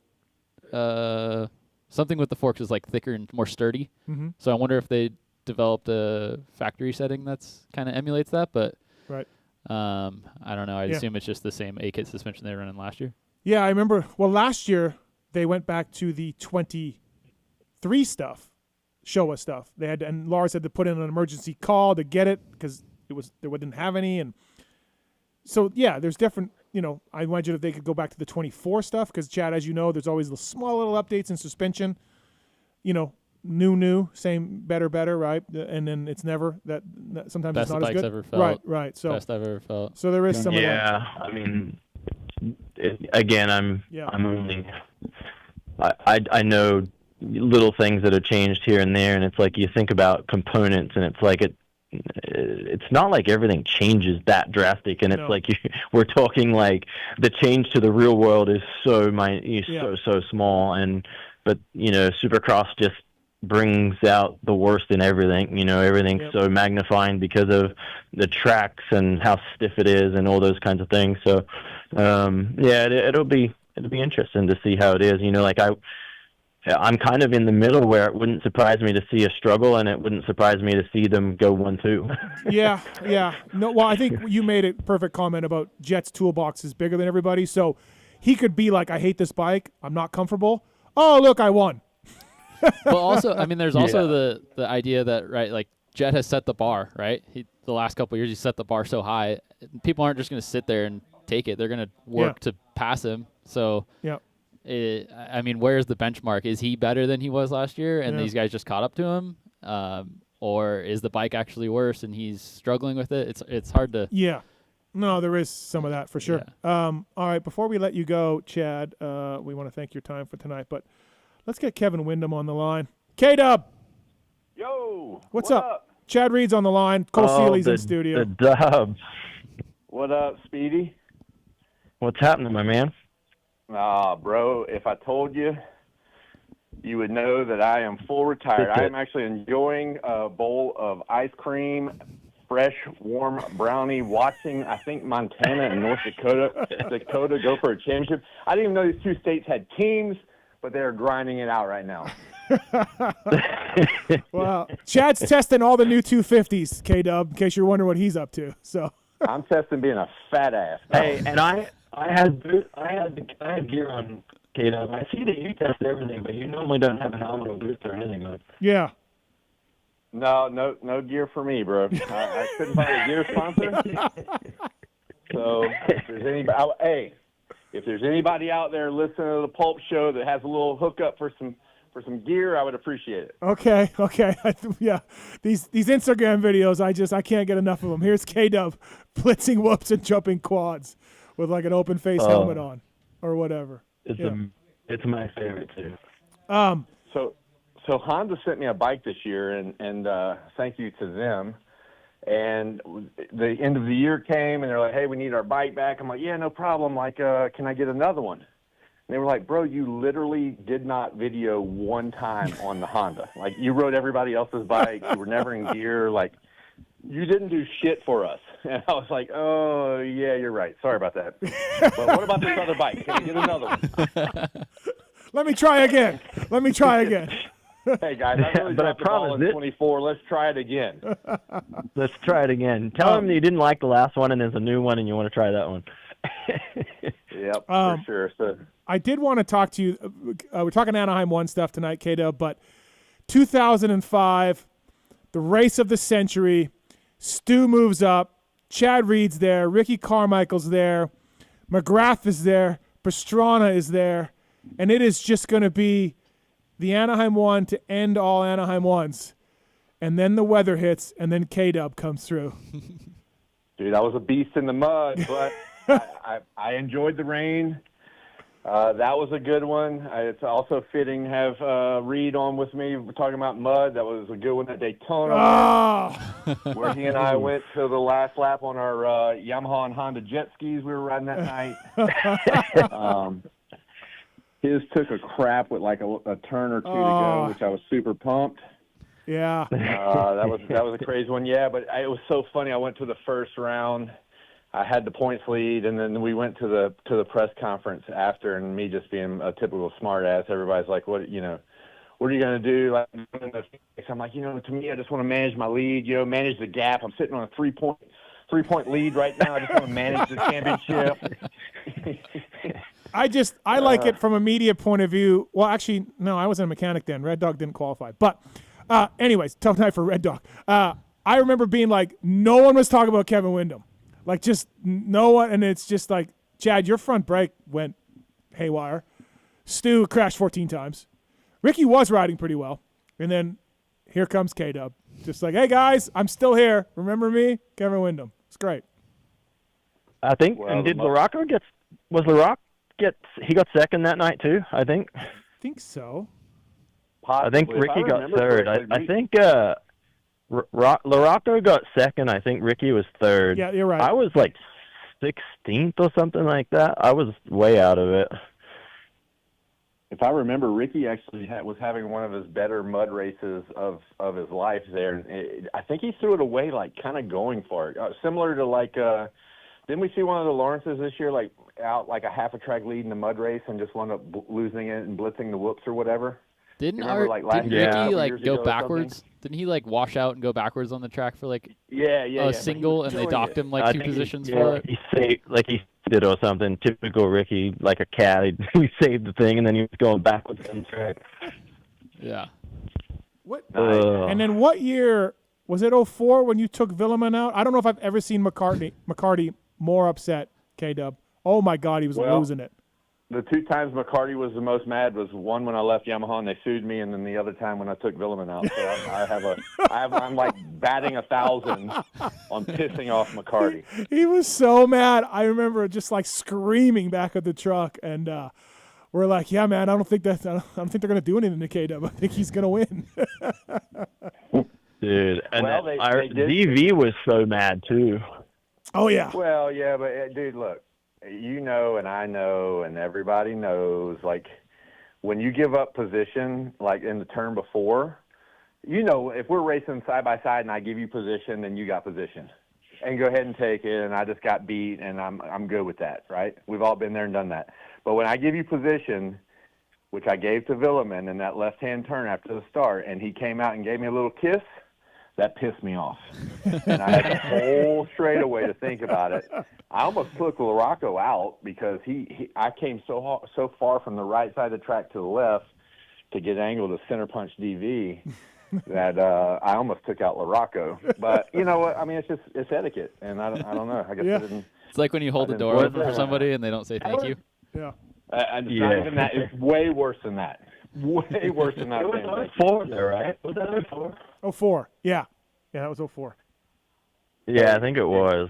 If Matthes is going to say anything about anybody, he's got to back it up from where Ferry was, and then where he was at in the mechanics area, and then it relays, like it triggers where. Yeah, it all works backwards for me. Yeah, for sure. Yeah.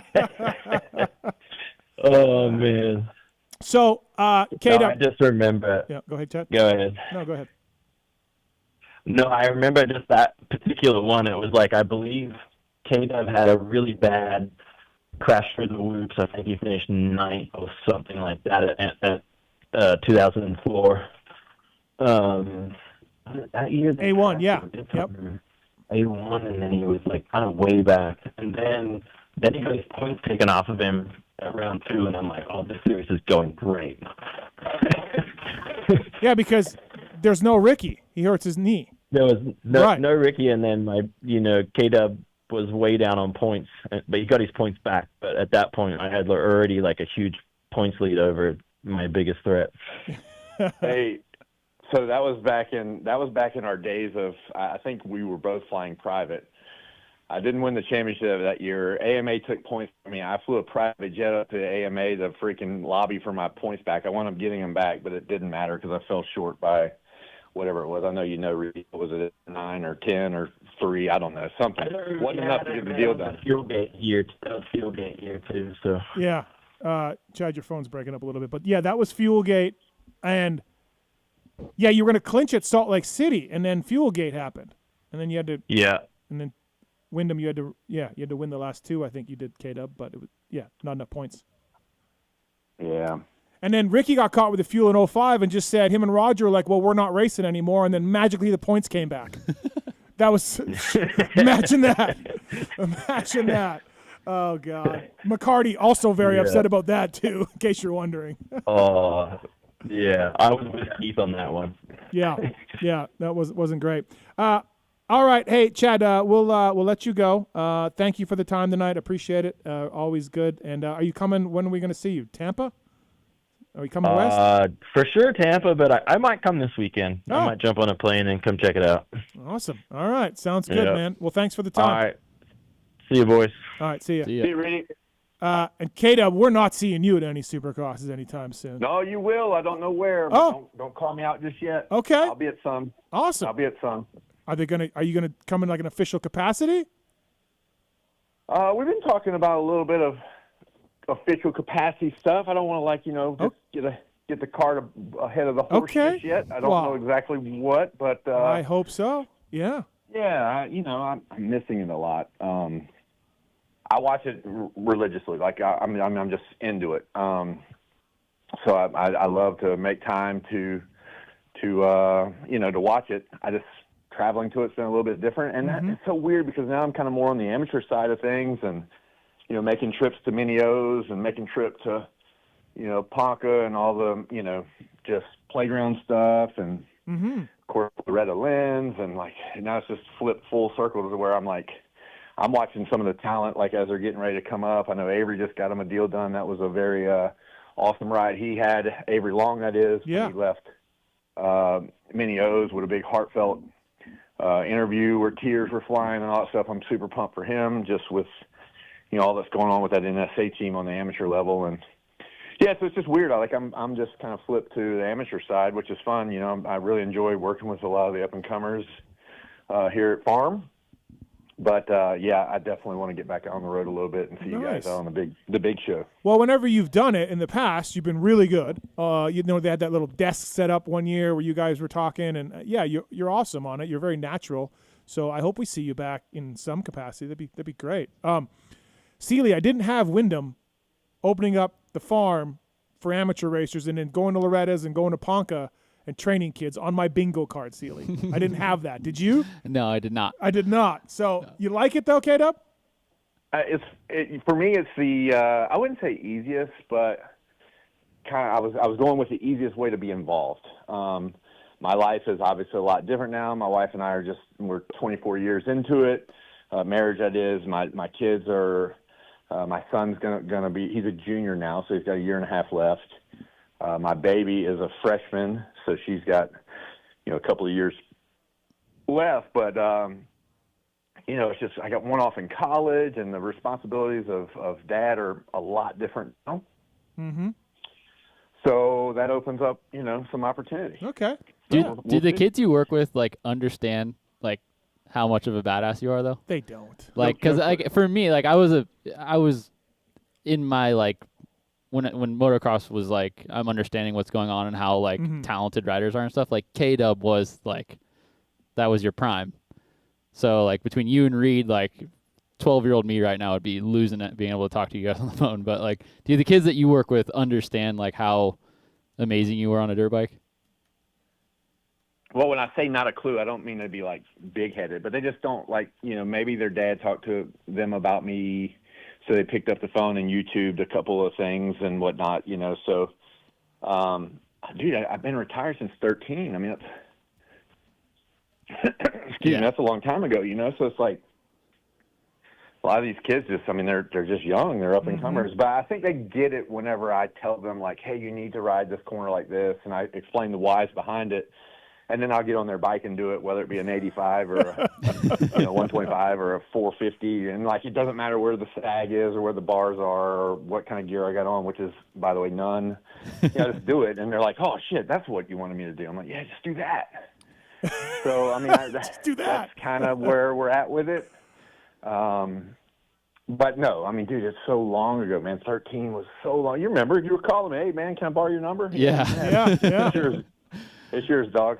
Yeah. Yeah, I asked Cole, I said, hey, did you ever race with Windham? And he's like, no, remember I had 14. I'm like, oh yeah, right. Shit, yeah, you took 14, right? I forgot. Yeah, I guess that's kind of how it was with me and Jeff Ward, our relationship, because I was too young to really understand how insane he was. Right. I really had to do my research to understand it, so I guess it's kind of the same idea. Situation. No, for sure.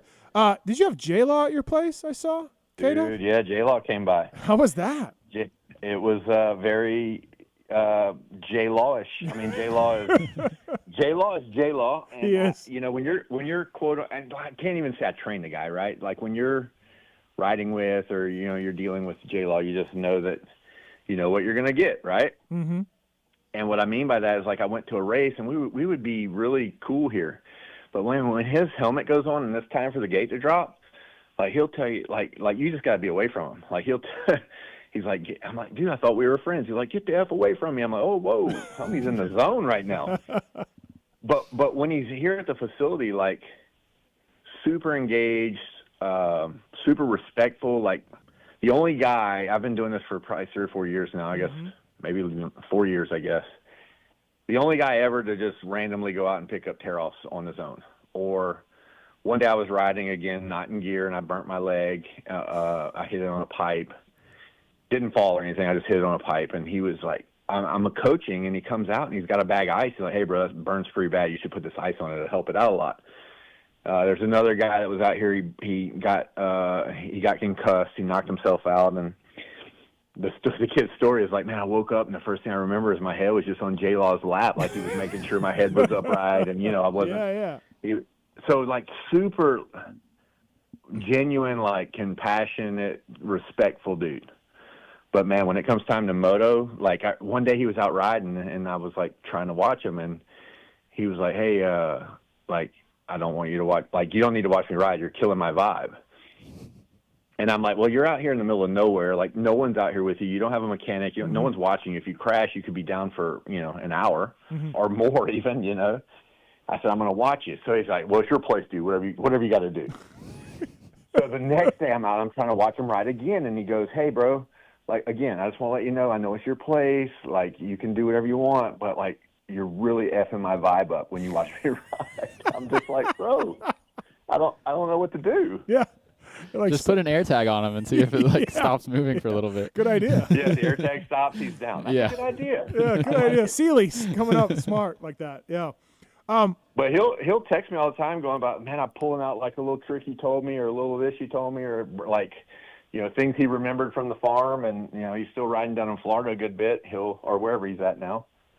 And he's like, yeah, dude, I'm applying this today. I mean, it's just crazy, right? Like, I don't know. One of the things about you not having you having a facility and working with amateurs to me, K-Dub, is just, I've known you forever and I know your mechanics and people that worked with you and everything else. And I don't want to say it came easy to you, but you were really, really good on a dirt bike.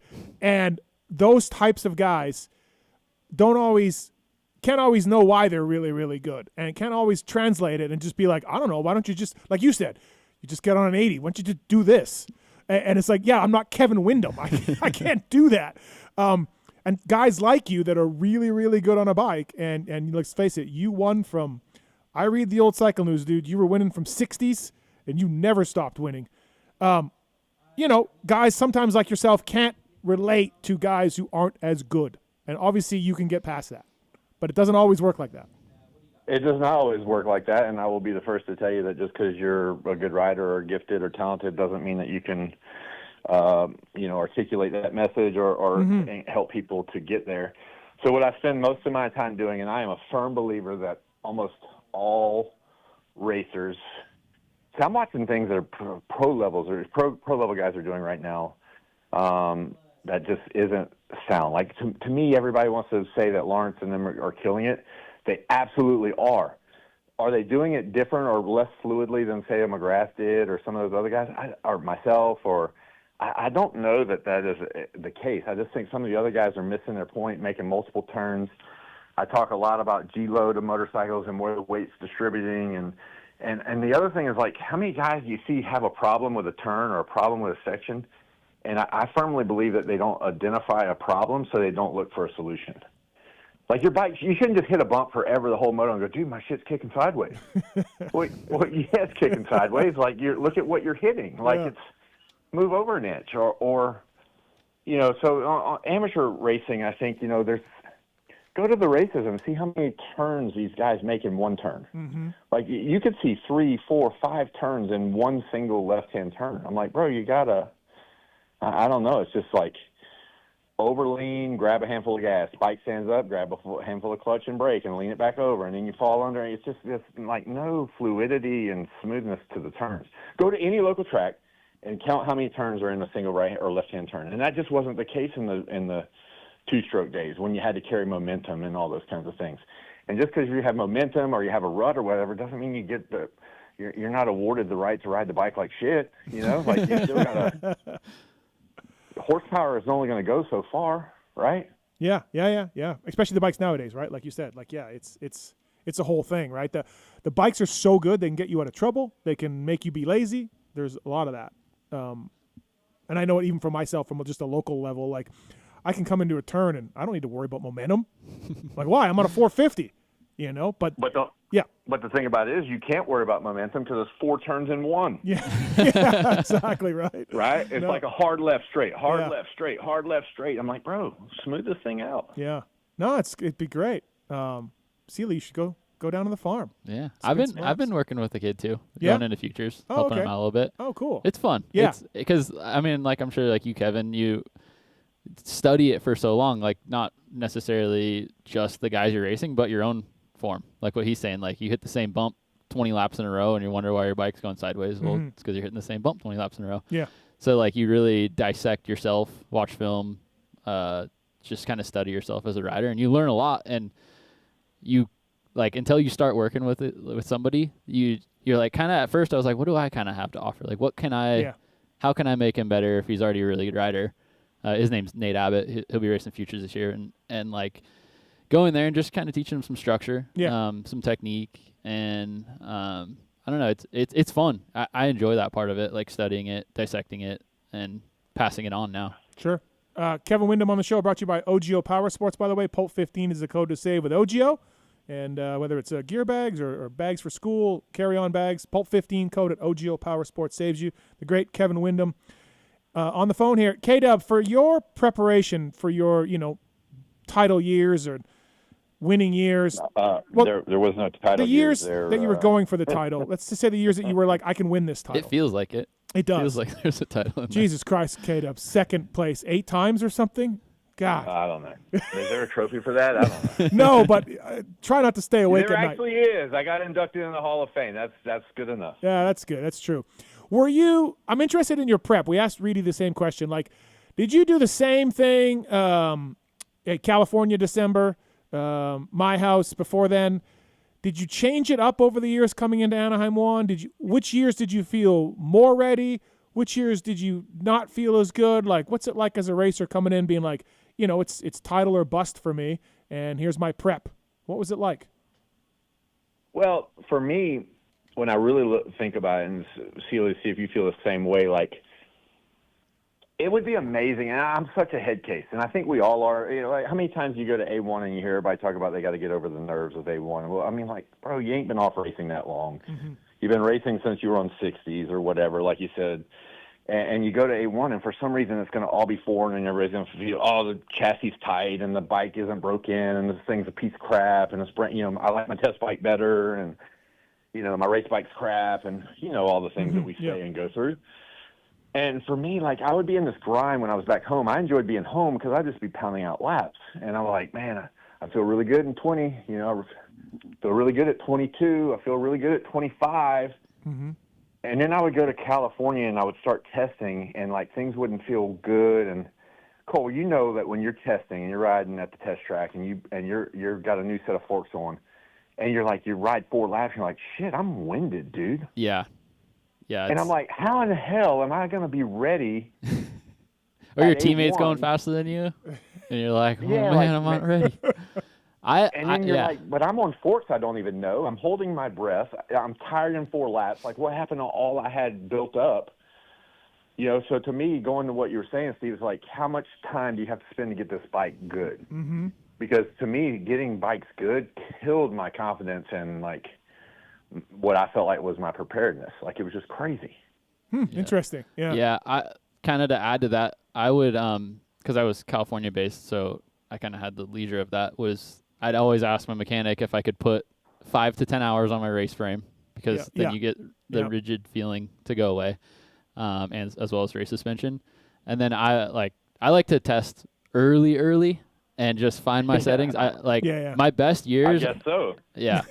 My best years, I would have dog crap at noon. I mean early in the preseason. Yeah, like get it all done by October. In the day. Yeah, but you are right about noon is. But also early in the day. Yes. Yeah, and then just have like my 2 settings, so I didn't have to blame the bike. I could blame myself, figure out how I needed to be better. Yeah, and rely on those 2 settings throughout the year. And your teams went for that? Yeah. Wow. I mean, it took some convincing, but I mean, I wasn't Kevin Windham, and I never won a title or wasn't even close. But that I don't know. I hate unfamiliarity when you show up to any race. Yeah. Beginning of the season, mid-season. It felt like to me, like, I don't know what it was like over there with Dog, but it just felt like, I mean, it's 48 hours out. Let's try to roll this engine a mill like clockwise. I'm like, oh yeah. No, same thing. I can't tell how many times he's like, hey man, can we put my practice bike frame on? No, we can't. We can't do that. You have to race this bike, And I also too, like, and again, like I was just a righty-tighty, lefty-loosey mechanic. But at times in California, it's like, hey, man, let's not try the clamps and the fork setting at 3 o'clock in Corona. We're not learning anything. No. Like you said, got to get out of there by noon. You've lost the track. You've lost the rider's interest. They want to just, let's shelf this for tomorrow. But it seemed like we never stopped testing, like you said, KW. No. No? No. Yeah. Like your butt would have to be bleeding, or you'd have to have blisters bleeding, or like, you know, maybe a crash. I'm like, damn, I just crashed. Can we quit? No, we got 2 more things to try. Yeah. And God forbid it's a new chassis that came out that same year. Yeah. Because then you're there forever. Well, that 09. Oh boy, the 09 Honda. Not ideal for many riders. OGO Power Sports bringing you Kevin Windham here on the show. Pulp 15 is the code to save. K-Dub, which one would you do over if you could? Honda to Suzuki or Yamaha to Honda? Which should you have stayed doing it over? Or neither. Or neither. Your option is also C. Are neither. you kidding me? No, I really think I should have stayed at all of them, man. Like, okay. Yeah. yeah, I like Yami was so good. Yeah, they were good. That was a great bike. So good, but there was some toxicity there that I just couldn't. Like, I couldn't function. Like, you can't. I don't know. It's just, you know what I'm saying. We've been there and done that. I mean, I know you know the story, Matthes. Yeah. Everybody doesn't know the story, but there was an environment that was super toxic that I could not stay in that. I mean, I think you know that. Yeah. Yep. The bike was amazing. And your teammates were amazing. It was a good team. Like the team was incredible, man. Just having going with, the Emig and Henry and Dowd and who else came through there during that time? Oh, Lusk and just the whole group. It was awesome. And then I had to leave. So then I go to Honda, and now I'm starting to get into like the big bike program, and I'm like, damn, this is a lot like work. So I got burnt out. And I didn't know I was burnt out. Mm-hmm. Now I went to Suzuki trying on like a new pair of tennis shoes, which doesn't make you like to run, Right. So, dude, my time at Suzuki sucked. And it was so good with Pastrana and RD and Ian and Mel, the late Mel. It was just Mel Harris said this. So that whole group, it was just an incredible bike, and I just never gave them the time. I was drinking way too much and partying and just being a jackass.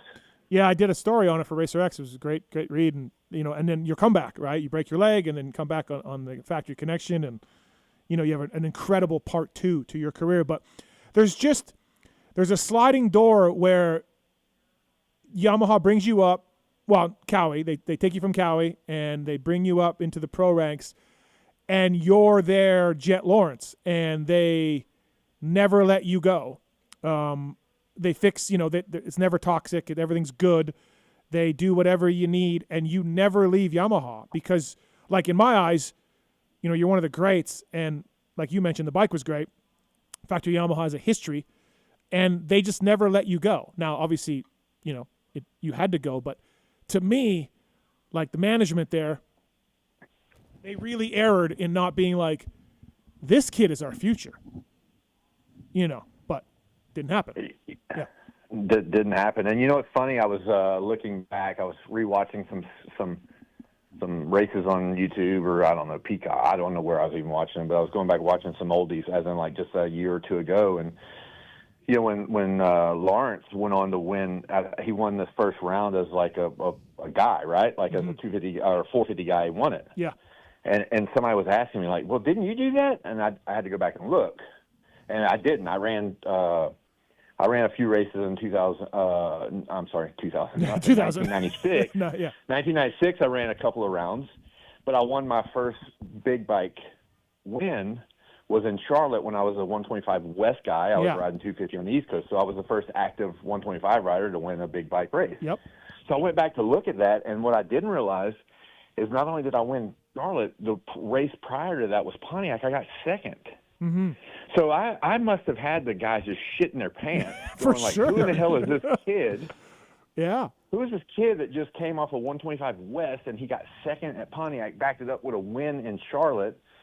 Like, that would, to your point, like, why did all that stuff dissolve? Like, it was exactly where it needed to be. I would have wrote you a blank check and said, fill this in. Like, like, this is it.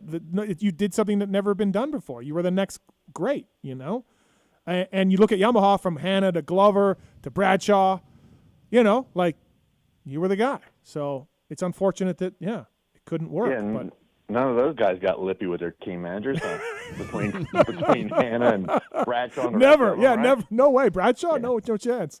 Hey, before we let you go, we got Zach on 5. Zach, welcome to the Pulp Show. What's your question for Kevin Windham? Hey, Kevin. Big fan here. I hear you're a pretty avid golfer. You go pretty low on the course. I'm trying to get a tip here. I'm just kind of a weekend warrior golfer. Some would say I'm the world's okayest golfer. Just trying to figure out how I can hit my clubs a little further, on the course. I'm hitting a pitching wedge about 84 yards. Hey, it's time to hang up on this cat, dog. Huh? Hey, Kevin Windham speaks. Kevin Windham, that's it. We let him go. You know who's that? Wait, don't hang up on him. Oh, we did. You said hang up on him. I hung up on him. Oh, bro, I was kind of joking, but not really. You know who that is? No. That's my son-in-law messing with me. I'm pretty sure he's on 4, too, if you want to just take that one, too. All right. Hey, by the way, talking about all these life-changing things, that was Cranny, we call him, Adam Cranford. I'm going to be a grandpa. Oh, wow. My daughter is 22 weeks pregnant, so super pumped about that. And he's just mad about talking about his golf game. Yeah, because I play old man golf. Like I'll hit my 7-iron, 120 yards, whatever. But he still can't beat me. So that's the end. Like I'm just to the point where I'm playing old man golf. I bet you K-Dub is one of the K-Dub. Let me guess. Can you play tennis really good? Can you skateboard? No, I can't. No, I can't skateboard. I can snowboard. Okay. Can't skateboard. You know what I'm saying, Seeley? One of those guys. And I can't play tennis. K-Dub's like JB. Yeah. Brayton. Yeah. Like good at moto and golf and tennis and stuff. All right, we got Sam. Sam, you want to ask a question to Kevin Windham about a marathon? I do. Wait. Actually, first I want to say, well, I've been out to Farm 14 back in 2017 when Pastrana and Ferry were out there, so props to that, K-Dub. And, so last year at the Louisiana Marathon, I was kind of walking the start line, and I'm like, holy shit, that's K-Dub. K-Dub ran a marathon? And, dude, I shook his hand. It was the coolest thing, best way to start my day. So, K-Dub, I want to know if you were racing this year. It's coming up in 2 weeks. Yes, I will. I will not be there this year, but where are you coming from to run this race? I'm in Baton Rouge, so I'm local. Been a big K-Dub fan my whole life. Awesome. Thank you. I appreciate that, and good luck on the marathon. I ran it once. I wanted to beat 5 hours, and I did, only by a little bit. No, nice, though. 5-hour marathon's pretty slow, Matthes, but I accomplished it, and I didn't quit running, so I was pumped on that. So, anyway, well, good luck. No, I will not be there in 2 weeks when it kicks off. So, represent, bro. Thanks, Sam. Thanks for the call. Yep, thanks. All right, K-Dub running a marathon, Seeley. That's impressive. Yeah, good job. Yeah, I mean, it doesn't matter what you did it in. There's this picture of me coming to the finish line. By the way, those internet results are forever, right? Like they go up. And, they are. You can't get them down. I've tried. And dude, there's this. I'm coming to the finish line, dude, and there's this lady, and I don't even want to be like stereotypic or that guy, whatever, right? But first off, she's older than me. Mm-hmm. Okay. First off, it's a she. Second off, she's a little bit heavier than me. And, dude, she is just chewing on my ass. Like, I'm going to get him. And I'm like, I'm coming to the finish line. I'm like, no, you're not. And she's like, yes, I am. I'm going to get him.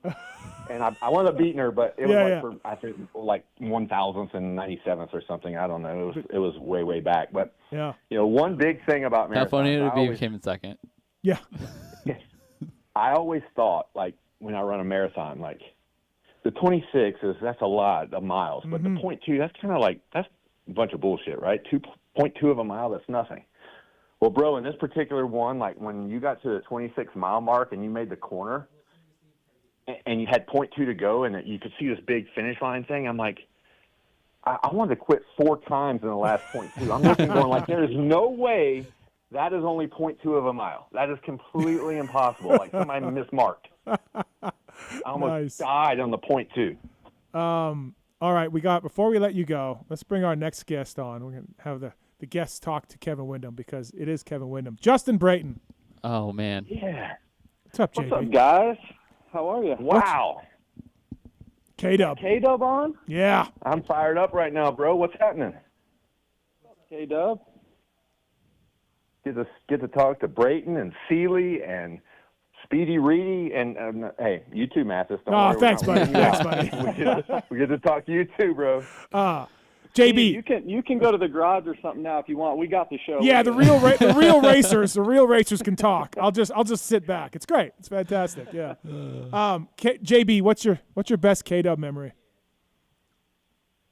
I've got so many, just because, for one, he's just such a legend, and coming up and watching him race, like, he's a lot of he's our hero, right? I mean, just the way he rode, he would try to emulate how he'd ride. And then I got a chance to meet him and call him a friend and race with him. And he's even cooler with his helmet off, So if that could even be possible, because we all know how cool he was with his helmet on and his riding style and all that. So it was just really cool for me to be able to hang out with him, days at the Honda track sometime or just at the race in general. And I remember one night, Toronto 2012, I got second, he got third, and we went and grabbed dinner after the race, and I'm like, the kid in me is like, I can't believe that I'm with Kevin Windham out to dinner right now. So the stories are endless, and if we don't see him as often now, I'd love to see him at some races. He has so much to offer, so many. Obviously, he's helping some amateurs now, but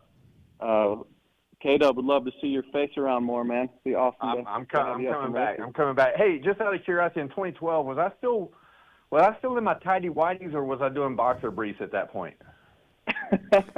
I don't know, man. I'm not sure. Hey, if you ever get Matthes, if you ever get Short on the line, yep. If you ever bring him on the show, dude, ask him his favorite story, because like we were battling. And I think I got him on the last lap, and I was talking to him after the race. I'm just down to my tidy whities talking about how good the race was. He's like, bro, I can't take you serious in those things, man. The one thing about K-Dub that I always found, like, and even as a guy that was a mechanic for a while with riders who were trying to beat him, and we just had Chad on the phone, like, Chad and Stu didn't like each other, and Ricky and Chad and Stu and Ricky and Stu. There's all these rivalries. There's all these people that don't like each other, right, because of different things. I don't think there was anybody that didn't like K-Dub. Like Kevin, you were just, you would talk to anybody. Everybody thought you were cool. Like you were such a laid back guy. Maybe you needed to be more of a dick. I don't know, but everyone liked you. I didn't beat him that much. Like, well, he said earlier it was McCarty and Willeman that didn't like him. Yeah, I guess.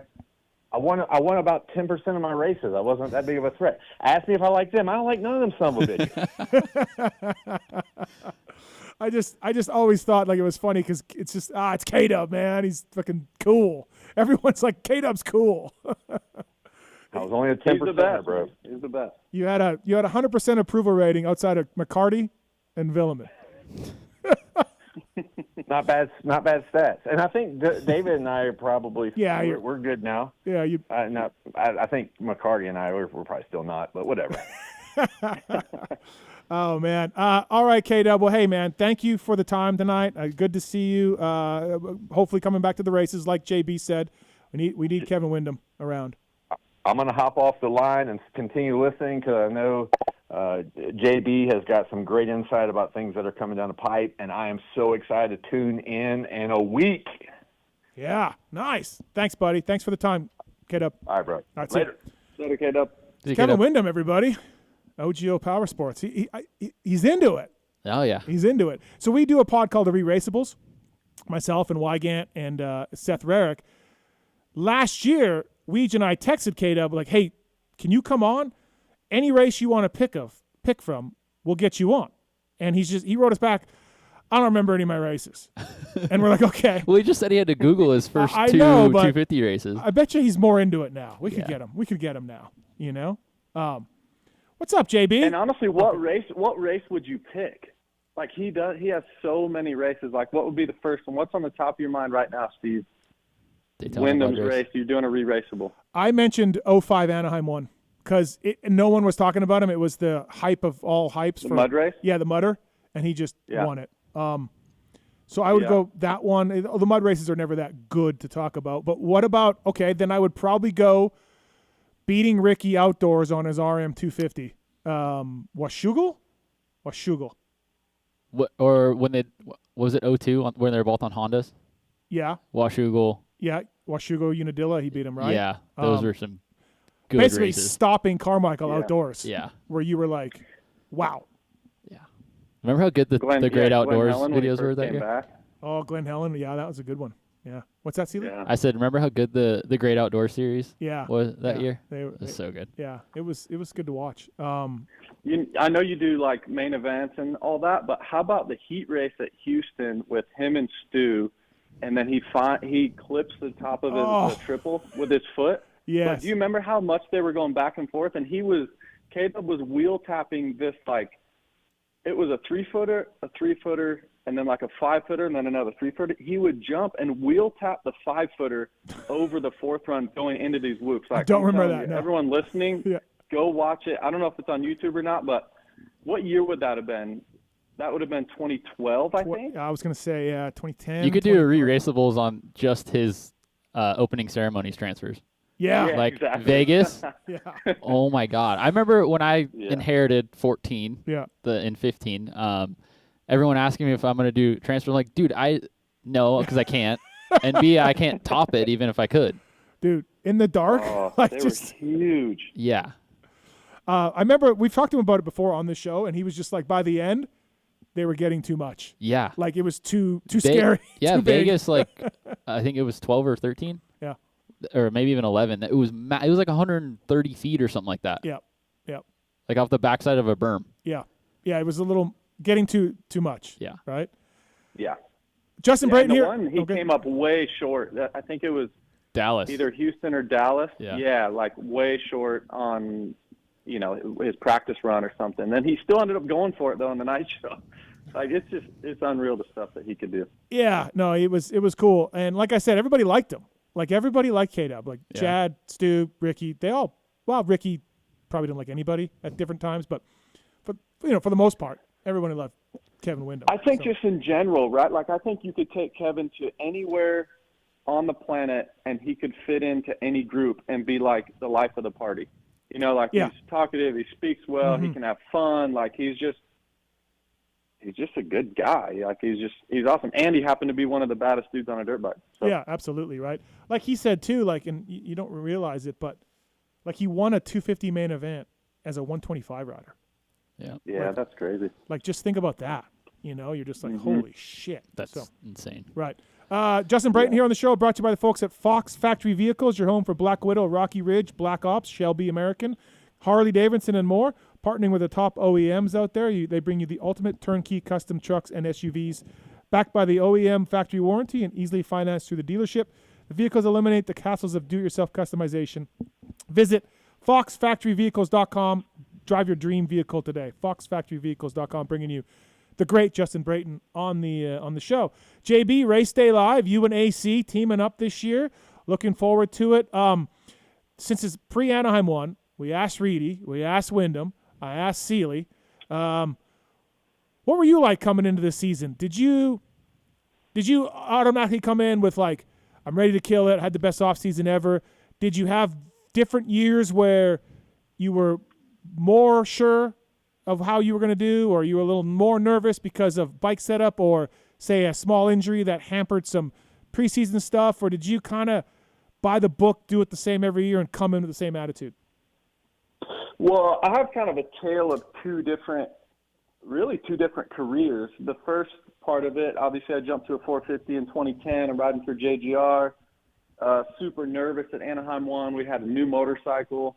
I felt like I had some pressure because I was a rookie and I was, on this new team. And then I go to Factory Honda. Now the real pressure's on. Like I have to perform. So that was like several years of that feeling. And but then, later in my career, when I started to go to Australia and race these off-season races, then I came in like guns a-blazing. I felt good right away, that first practice session, first qualifying session, because I really feel like, and we can talk about it in a little bit, but my favorite time now as a fan is watching that first qualifying session because I know how I felt lining up. I know how I felt rolling down the tunnel. I don't know if, Cole, you were this way, but there was never a time when I was more nervous and rolling down the tunnel for the first qualifying session of the year, because you're like, all right, I've done all this work. I think my bike's good, but where am I going to stack up? You know, like, am I going to qualify? Am I going to be on the board? Am I going to be top 5? Am I going to qualify fastest? Or, man, did all these guys get so much better in the 2 months, which I know they didn't, but you just, like, you're playing mind games, you know, like, am I going to qualify 12th? So, like, that was always the pressure cookie for me, to get that first one under my belt, the first qualifying session, and then I could take a deep breath, like, all right, I'm in the ballpark, I'm in the mix, I'm on the same second, my bike does feel as good as I think it does, and then you're kind of off to the races from there. But I would say later in my career I felt more comfortable because there was way less pressure, and I also had more preparation, more gate drops. I felt like I was kind of race trim already when I lined up at Anaheim. So, Cole, were you that way? Like, I mean, similar to Justin, I think our stories are pretty similar in the way that we kind of grew in the sport. Like, we didn't set any records. How you got your Honda rides, right? Yeah. So, I mean, my favorite years were honestly training with Justin. Like, going in, we both put in so many laps together, like, overly prepared probably coming in, and having that confidence. That's really what kind of shifted my career, was like knowing that I could show up to Anaheim confident, knowing my speed's good, my fitness is good, all that kind of stuff, and kind of carrying it from there. But, I mean, to add to what Justin's saying, your first qualifying session, it's nerve-wracking. Even if you end up 15th in the first qualifying session, you're probably only like 1 1/4 second off of first. Everybody's so tight. So if you do end up 15th, it's kind of in your head, but at the same time, you're like, oh, if I could just shave a half second, I'd be in 5th. Like, it's every year is different. Every year is like, and there's so many talented guys. I mean, for the last 20 years, everybody's been saying that, but it's true. Yeah, I think it's funny that you guys project so much confidence, and you're such good dirt bike racers. You could jump anything. You're on factory Honda, right? But I know this from working with riders too. Like, things get a little tense and nervous at Anaheim 1, no matter who you are, no matter, you know, I mean, I don't know how Ricky and James felt. You know, they were badass dudes, you know, all-timers. But I got to imagine they were the same way. Yeah. You know, just a little bit of nerves. Some guys may be more nerves, but everyone's got it. You know? Yeah, there's nothing like the first one in anything, right? I don't care if it's the first football game of the season, you're playing in the NFL. Like, you can just only do so many reps on the practice field or at the test track, and then you roll in and you got the tough blocks on the track. You got everybody videoing you. You want to impress everybody on your team. You want to impress your family. You want to impress your trainer. You want to, you know, like, you've been going to the test track for 3 months now, and my wife sees me leave every day, and now she's at the race, Anaheim 1. Like, all right, I want to show her, and, like, stuff, and team of, like, all right, I've been doing all this work for this. This is why, you know, rather than come back to the truck and be like, well, I've been away from you and the kids for 3 months, and not very good. You know? especially later in my career, I really wanted to, like, still be good, because you know, you have to be selfish and you got to take time away, and obviously it's a hard sport and a lot of work. So you show up and you're not good. It's, I don't know, I just didn't feel very good about it. Did you, so JB, Cole, like, who was better in the off season? Would you guys take days off, different guys? Like, I remember, like, in my career as a mechanic, like, Yogi was faster than Chad some days before that 04, when Yogi was Mach 1. And then, but for the most part, like, almost every fucking day, Chad was better than Villeman and Timmy. You know, he was just that much better. I'd say JB was better. JB was better most days? I was young. JB was like a mentor. He was a mentor, not like a mentor. He was my mentor for a majority of my career. So he had when I was a kid that was like, I don't want to be here. It's too hot. The track sucks. JB's like, all right, we're going out. We're doing a 15, then we're doing a 20. Like, all right, track sucks today. All right, we're riding it backwards. You know, it was. He towed me through a good majority of my career of kind of teaching me how to toughen up. And, and this is what we do. Through. This is what we do, kid. So I'll give it to him. He was the faster guy. Okay. Well, different stages, right? So, like, you know, like, say 2012, I'm on factory Honda, and I'm, you know, a podium guy, and Cole's in the 250 class winning races. So it was really fun for me to see Cole. Like, I'm on the gate, and he's, you know, I think he won Anaheim 1 that year from behind. Like, it was there were so many races I got to see from the gate as like mentoring a kid. That was kind of my first glimpse of how fulfilling it was. Even though I'm competing, it was fun to see Cole suffer during the week and then go do what he's capable of on the weekend. And then obviously he got faster and faster, and then he's in the 450 class, and we had some awesome races. I mean, like the Triple Crown at Anaheim 2, where we go 1-2 to start the night. Like that, it was just really neat. We had some awesome memories.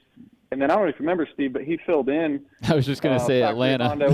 Yeah, we were teammates. He filled in. Who would have been Trey? Trey was my teammate. So Cole fills in on opposite coast, and he leads Atlanta for like 8 or 10 laps. Yeah. And I'm in like 4th or 5th watching this. I'm like, oh my gosh! And then I ended up passing him with a few laps to go. I did not want to let you pass me. I was so mad. I was like, all right, tongue in the spokes. Can't let JV pass me. It was for like 4th or 5th too. Yeah. But he led for like, what'd you lead for, Cole? 8 or 10 laps. Something like that. I had Dungy breathing down my neck for like 10 laps, and I was like, all right. This is a little above my pay grade. You're like, I was just supposed to fill in. Yeah, and it's Atlanta too, like the stickiest, gnarliest track of the season. Kehoe just told me to get a top 10. Yeah, no, he called me and he's like, hey, what are you doing this weekend? I'm like, I was gonna go drifting. Why? What's up? He's like, drifting. You want to race? I'm like, oh man, okay. Let me call Justin. Let me call Justin. Bounces off of him. Yeah. That was cool. It was a fun year. Remember, there was a big dragon back there that night. I honestly feel like it wasn't for that dragon back, because that was the thing that zapped all your energy. If it wasn't for that, I mean, maybe you're on the podium. Like, I really and not like just that the dragon's back. In Atlanta, red clay, rutted, gnarly. I've been on the bike for 3 days. Dragon's back. Yeah. JB, what are 3 things you're most interested in for this weekend? Either class, either any rider, any team, anything else. What are 3 things that really you want to see, or you got questions about, or you're just interested in? Yeah, I mean, there's a lot, right? We could talk about it forever, but I think the 3 things for me, the first one, there's no question for me what the first one is. It's Chase Sexton and how he looks and feels, just because we all know his ceiling. We're all, obviously watching Jet. Jet's the clear favorite. Jet's the one everyone's shooting for. And I do feel like for it to be a really great series, not to discount Cooper Webb or Eli Tomac or any of these guys, but I feel like Chase Sexton's ceiling is the highest. Like, I think it's as high as Jet's, to be honest. Like, the speed that he's capable of, his fitness level is unbelievable. He's arguably the fittest guy in our sport right now. His technique, like all of it, right? Like, so I want to see if he can – obviously he's going to be better than last year, but how much better? Is he going to come out and qualify that first qualifying session and set the tone for the whole season, or is he going to struggle a little bit? So I really want to watch that. The second thing is 250 class, the Hayden and Levi Kitchen. I think that's going to be awesome. Obviously the social media, kind of, don't call it beef, but back and forth. But then once again, similar to Jet and Chase, I think Hayden is the favorite, but I think the one guy that could truly challenge him could be Levi. And, are we sure is Levi going west? He is, yeah. Okay. Yeah. So I want to see that. Like, that's going to be awesome. And I think Levi's capable to get up there and win. I mean, I think about Seattle last year. I don't know if there's a 250 rider on the planet that beats him that night. I just think he has that skill. So I'm excited to see that. And then the third one is probably Prado. Not necessarily his result, but how he handles Supercross. What's his game plan? Obviously, he's great in motocross. I think he has skills in Supercross.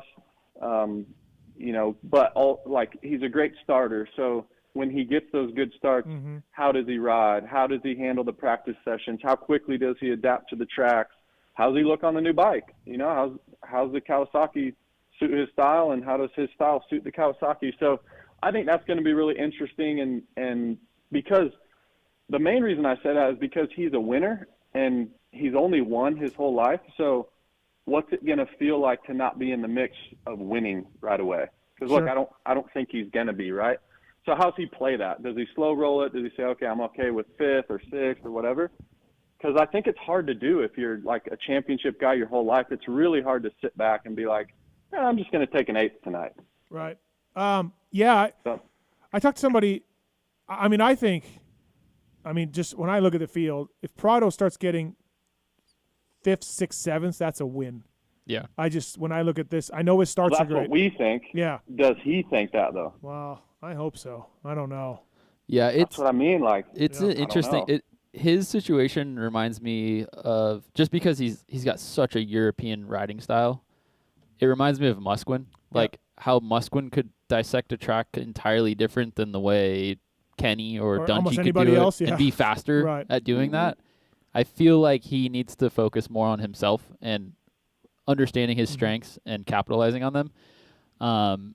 Because, I mean, he's undoubtedly fast. Like, you watch him overseas at MXGP, and it's insane how fast, how much pace they carry, for how long, and how aggressive they are.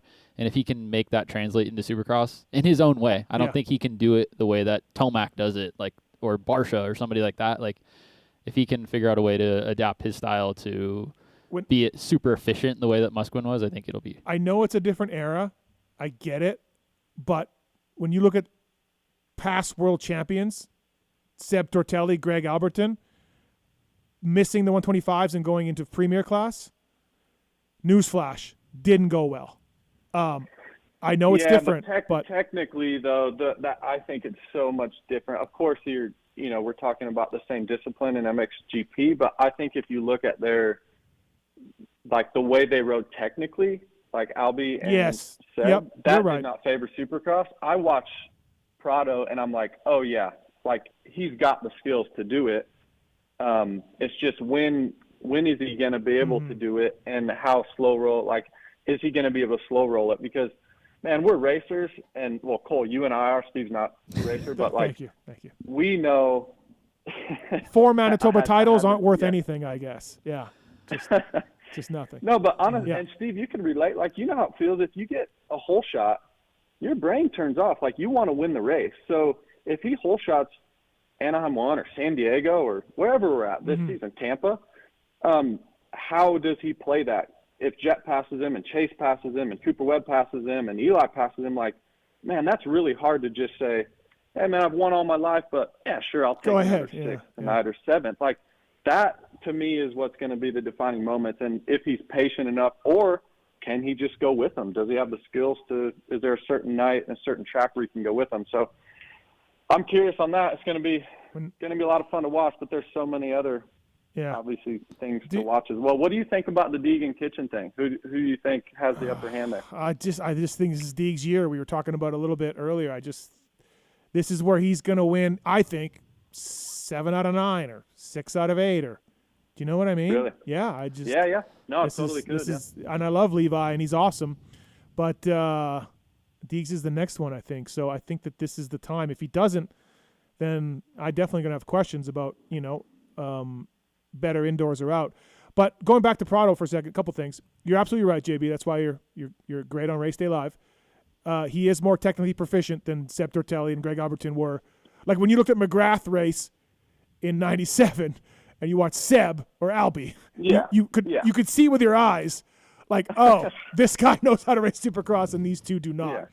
You're right. The GP riders are clones of American guys now, so that's a great point.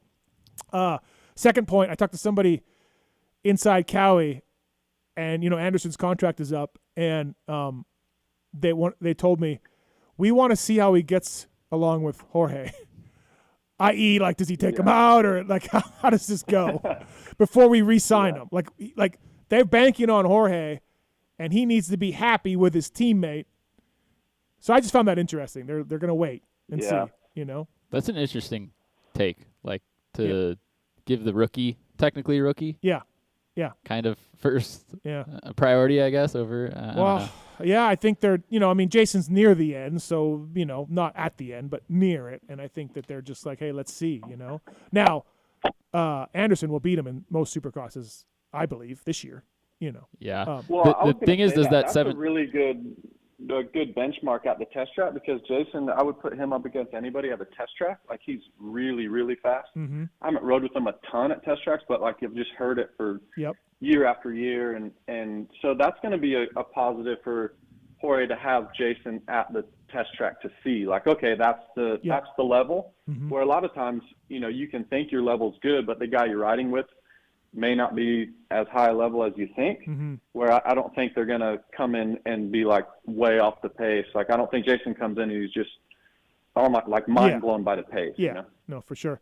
Cole, do you think, and going back to the Sexton thing that JB mentioned, I believe it, but do you think, Cole, Sexton of 23 on the Honda is very close to Jet Lawrence level or better or the same? I think the talent, yes. I think that the confidence, no. Okay. And I think just the amount of errors that Chase had.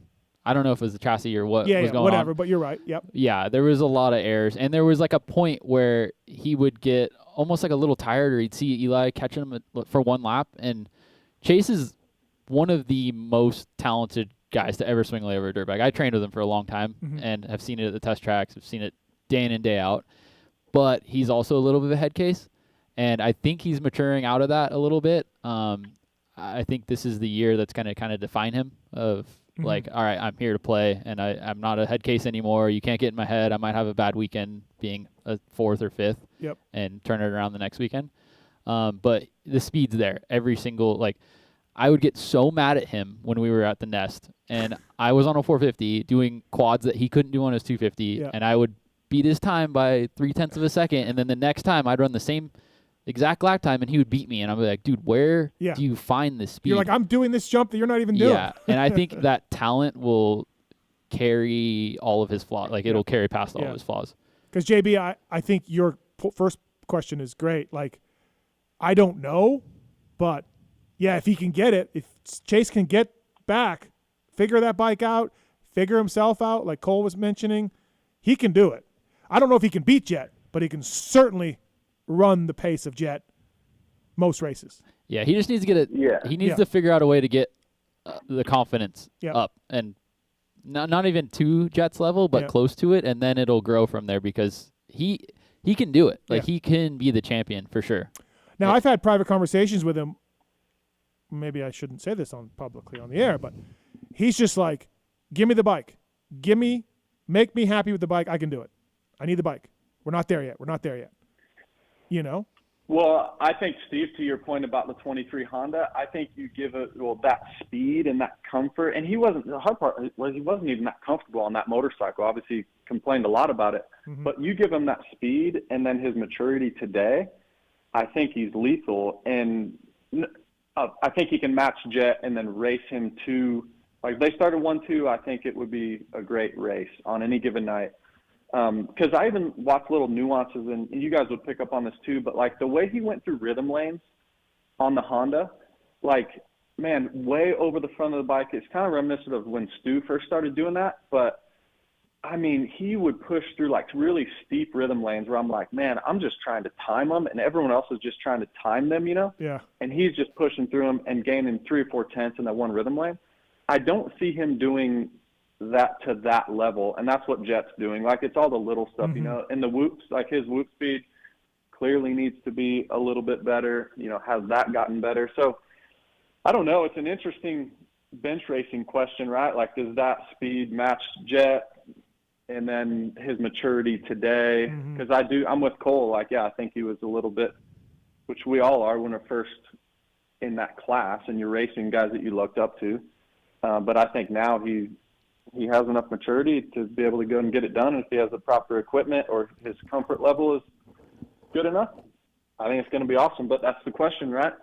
I'm not a big blame the bike guy, just from being on the mechanic end of things. And JT and I will eternally battle over bike setup, you know.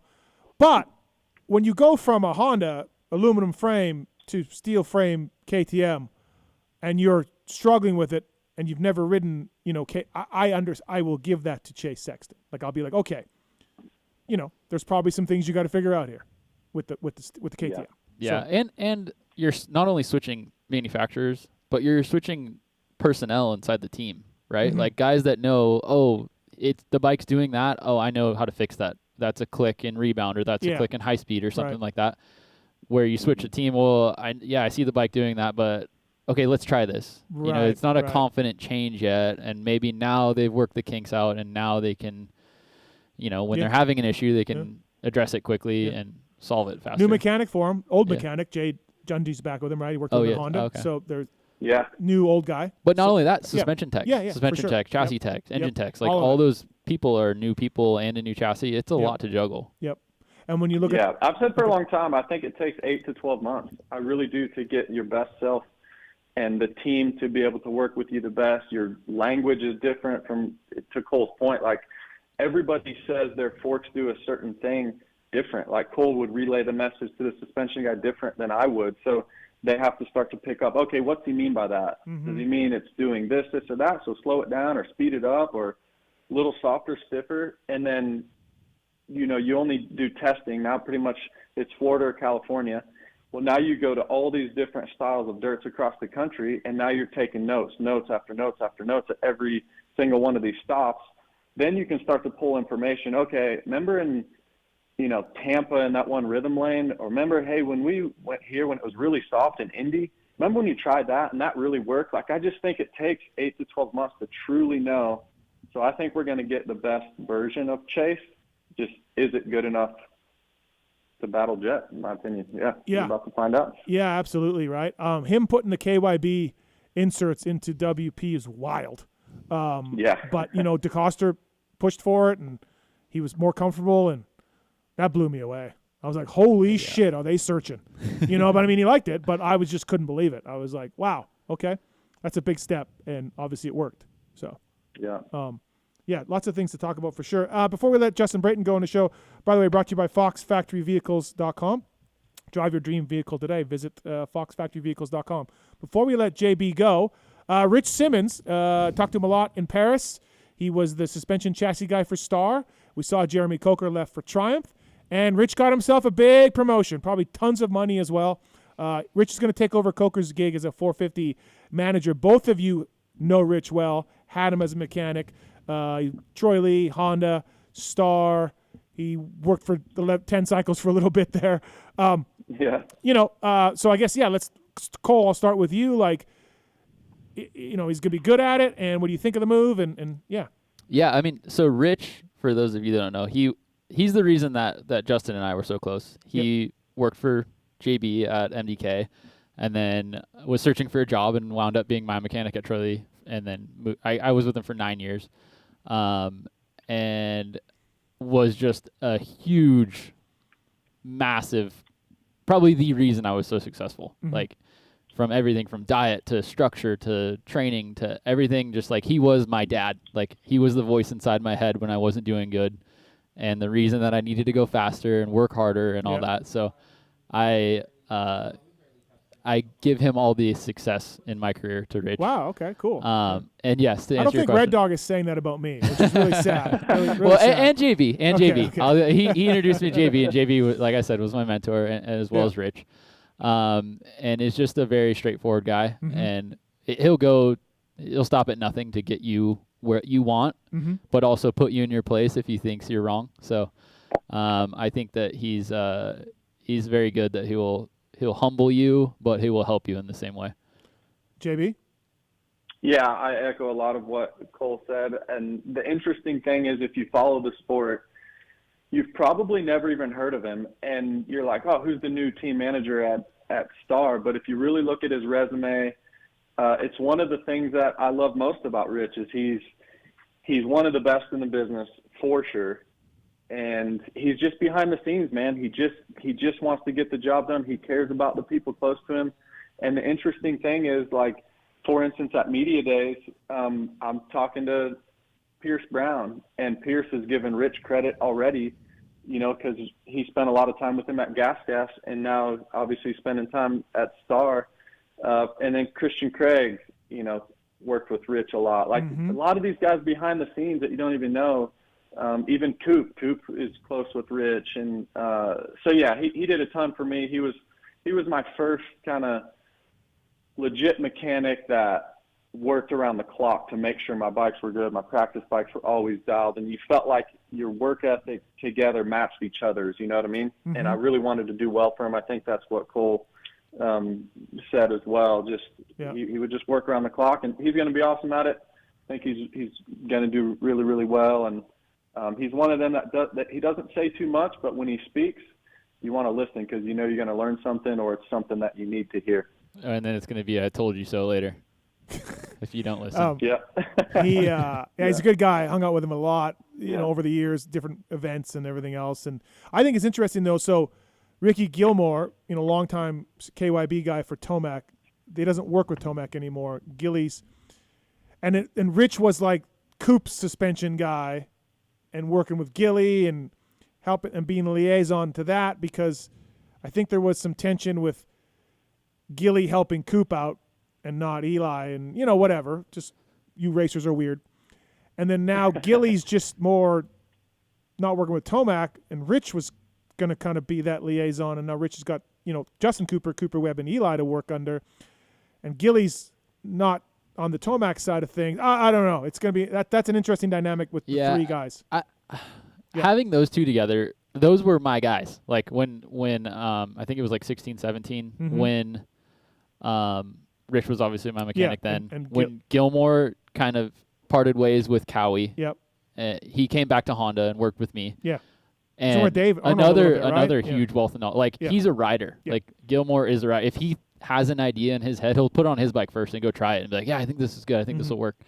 But I mean, I think the comfort for Eli, like having Gilmore around, like being able to like still bounce some things off of him. I know he trusts Gilmore obviously a lot, but also Rich now. I think he's learned to really that's what I mean. Rich. It kind of flipped where Rich was now talking to Tomax and Gilly was because I don't know. I think as long as they're in his corner some way, I think he'll be fine. I think you're right. Gilly's definitely one of the smarter guys. It'd be interesting to see how that dynamic works. All right, JB. I know it's late there. Thank you for switching times because K-Dub was saying it was too late, but it's Kevin Windham. Like it's K-Dub, man. Yeah, you got to do it. So we kept you late your time. You're getting in Thursday, press conference Friday, right? You'll be there for all that? Yep. Here we go. It's going to be fun. Looking forward to it. My favorite week of the year and my favorite time watching those guys roll down for qualifier 1. Yeah. It's going to be fun. Let's I know you'll do a good job on Race Day Live. Maybe I'll get the invite. I'll bring my jacket, get on Race Day Live. You know, we'll see. We'll see, Steve. We'll see. I mean, I know Wygan will make it. I know Wygan will make it. Yeah. Oh, I'll be there, JB. Yeah. We'll come. I'm going to bring my kid so you can meet her. Yes. Nice. I can't wait. Actually, Steve, that reminds me. Are you excited for the pre-show? We haven't mentioned the pre-show. Myself, Mr. Wygant, Adam Cianciarillo on the pre-show and post-show. No, I don't think I didn't. I was wondering if Wygant was even going because I know it's probably a Lee race. I didn't get around to asking Wygant, but they found a job for him, pre and post race. Okay. Oh yeah, just wait. All right. We're already. He's picking out what color of sport coat he's wearing tomorrow. Me and AC already got ours picked out, so we're gonna see how the three of us look. Well, just wait. He's gonna spend the least amount of money out of the three of you on his clothing. That's for sure. I'll be in the nosebleeds sipping a Coors Light. Did you hear today, your guy, I guess he did a podcast with Chad Reed, I don't know, Swisscourt on our group text. He said the audio's all fucked up. It's your guy, Wygant. He uploads honestly, if I listened to it, I probably wouldn't even notice the audio because he does such a great job. His questions are so great. Here we go. His tone of voice. Okay. I wouldn't even notice if the audio was bad. Unbelievable. All right. I should have known better than to ask you that. Thank you, JB. Appreciate it, buddy. We'll see you this weekend. All right. See you guys. All right. See you. JB. That's Justin Brayton, everybody. Brought to you by OGO Power. No, wait. Yeah, he wasn't OGO. K-Dub was OGO. He was Fox Factory Vehicles. Thank you, Fox Factory Vehicles, for bringing us. Before we go to commercial break, Jeff's been on hold for a while. What's up, Jeff? Jeff, you there? Nope, Jeff's been on hold for a long time. This just popped into my head. Okay. We just had a string of really cool guys that we were talking to. Yeah. But K-Dub, so when I first started my rookie year, I was teammates with Michael LaPaglia. Yeah. Remember that name? Yeah. Also a huge part of my career, the whole family. But Fun City. Fun Center Suzuki. Fun Center, that's it. Yeah, Fun Center Suzuki. Yep. And Michael and I were at a test track actually by my house. It was the Red Bull compound, and K-Dub came out, and we're just starstruck. Like, oh my God, that's K-Dub right in front of us. Like, we're on the side of the track, like watching him ride. Short did some triple lane, and K-Dub comes up to us, and he's like, hey, what do you think? I got click up to third to hit that? And me and Michael are just like, yes, sir, Mr. Wyndham. third gear sounds good, sir. We were just like, oh my God. That was funny. like my first run in with Kato. Right. You're just like, yeah, whatever, man. Yeah, you know better than us. Let me try your bike. I'll try it at third. If I crash, it's okay. I'm on a Suzuki with 40 hours on it right now. But exactly. Yeah, I know better. All right, everybody. Jason Thomas coming up after the commercial break. I want to thank the folks at Cherubies USA. Whether you're simply needing a new fender or you want to personalize your whole bike, Cherubies is there for the Cherubies USA on social media, and check out the Bike Builder website they have where you can put your model in and the color that you want and everything else, and they'll end up doing that for you, and they'll show you what the bike will look like. Also, MTX Braking, road bikes, mountain bikes, mtxbraking.com. Code is PulpMX. Red compounds, yellow compounds, or gold, I should say. E-mountain bike compounds as well, and one for racers and everything else. Make your mountain bike brakes better, more power, better modulation, while remaining dead silent. mtxbraking.com. Code is PulpMX. Available 800 power sports dealers out there. Talon, I didn't introduce you. You did not. My bad. What's up, First buddy? show of the year. I'm excited to be here. A1 this weekend. Talon Taylor, everybody, taking your calls. Nick Powers working the video camera. I'm a terrible, terrible host. It's all right. We started with Phil right away, so take 2 weeks off, and I'm out of practice. Cole Seeley here, Supercross winner. And we're going to come back. We got Race Tech Grant.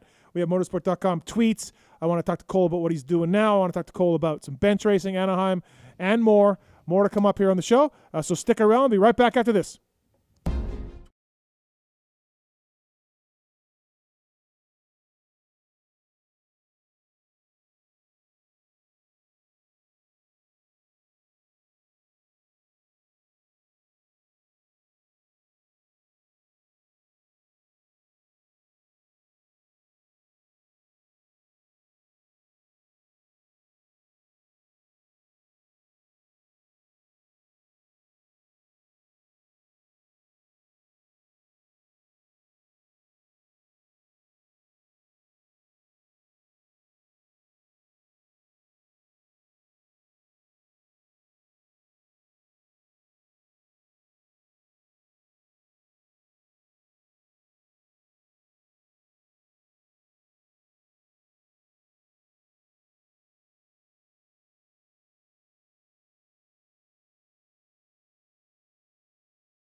Suzuki, Phoenix Honda, Barex Suzuki, AJE Motorsports, Solitaire Yamaha, and countless privateers still rely on the same quality products that are available to you too.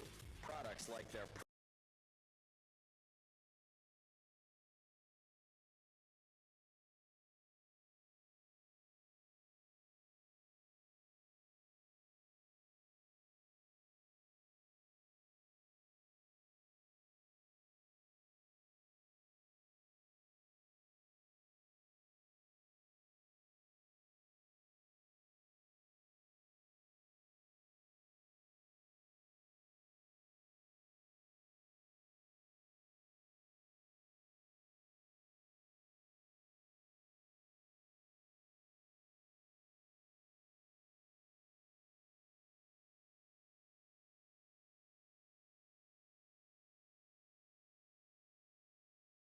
of your engine, too.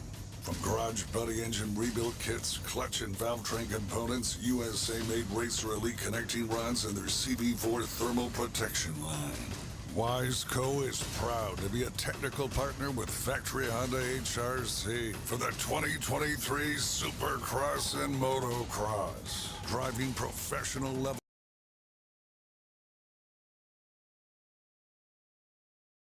or local dealer or wiseco.com to find products for your machine.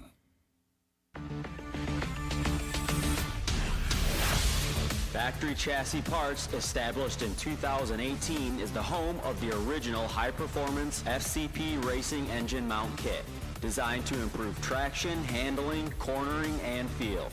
Used by top-level racers and race teams worldwide, including Phoenix Honda, Justin Starling, the F&H MXGP Kawasaki team, Rock River Yamaha, and many more. CNC machined parts out of high-quality aluminum and titanium. They are easy to install and bring drastic improvements right away. Stop by fcpracing.com to learn more and order today. Maxima Racing Oils was created for world-class racers who challenge the limits of possibility. Their demands on equipment drive us to look beyond conventional ideas and to exceed industry standards. It's in our DNA to identify problems, formulate solutions, and execute at the highest levels of competition. Case in point, the championship-winning Factory Kawasaki race team, longtime Maxima partners who extensively use Maxima throughout the bike. Maxima's USA-made products exceed JSO requirements and can be used in all motorcycle brands: Kawasaki, Honda, Yamaha, Suzuki, KTM, Husqvarna, and more. Maxima Racing Oils. Experience the difference. Visit MaximaUSA.com for more information.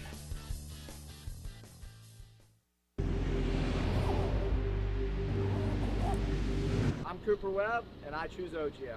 I'm Christian Craig. I'm Dean Wilson. I'm Aaron Plessinger. I'm Darren Martin. I'm Nate Thrasher. I'm Shane McElrath. I'm Hunter Lawrence. My name's Jett Lawrence. I'm Jordan Smith. I'm Tal Hawkins. Stargate Hampshire. I'm Hayden Deegan. I'm Colt Nichols, and I choose OGO. And I choose OGO.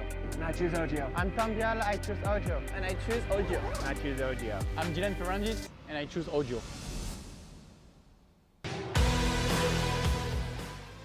In 1990, my dad, Jamie Gregg, started Guts Racing.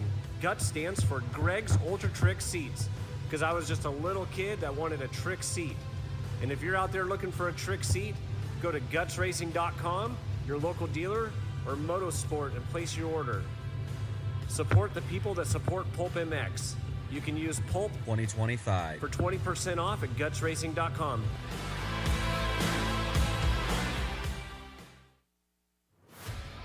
FMF Racing is proud to celebrate over 50 years of fun, building every FMF exhaust right here in the USA. Owner and founder Don Emler may have started FMF Racing in his garage in 1973, but Don is still hands-on in our 100,000 square foot state-of-the-art manufacturing facility in Southern California. FMF's goal? Design and manufacture the world's best performance exhaust 100% in the USA under one roof. FMF. Over 50 years of American-made power. Hi, it's Tomax superfan Dylan here. The only thing I love more than seeing Eli win... Whoa, wait, Dylan. Sorry to cut you off like Steve does his callers and guests, but a lot has changed. Similar to your favorite rider being on a new team, the new Michelin Starcross 6 tire range provides significantly improved performance and durability. Designed to win. The new Michelin Starcross 6 tire range offers up to 16% more traction when new and up to 19% more traction when worn in comparison to the previous generation. This means consumers will not only benefit from improved performance on their first few rides, but that this performance increase will continue throughout the extended life of the tire. Michelin is a legendary innovator in motorcycle tire technology, and thanks to Michelin silica technology, the Michelin Starcross 6 tire range provides up to 11% more durability than the previous generation. This means consumers will enjoy the significantly improved performance throughout the increased life of the tire. Take it from me, as I too have to buy my own tires, this added value is great news. The new Michelin Starcross 6 tire range is available in 6 versions, specifically sand, mud, medium soft, medium hard, and hard versions, with the naming designation corresponding to the type of terrains and conditions where the tires were designed to win.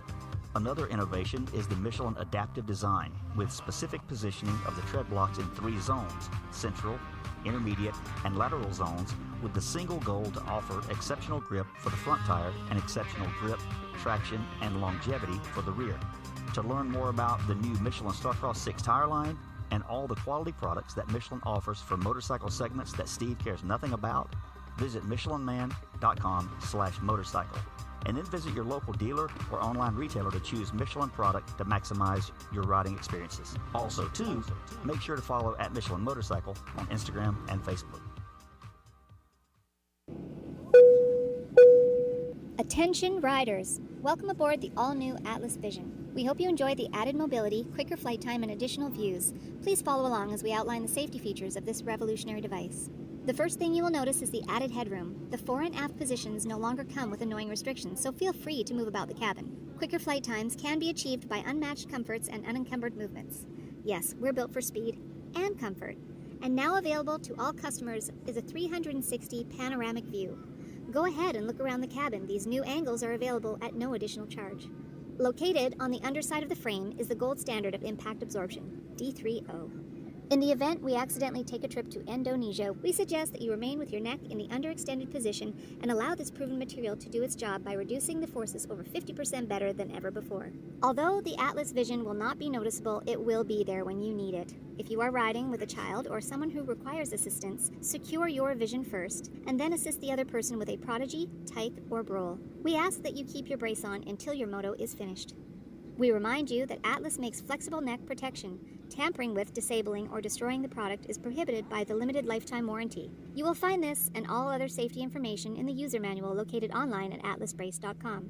At this time, we ask that you remain standing with throttles in the wide open position with your elbows up and hips fully unlocked, whatever that means.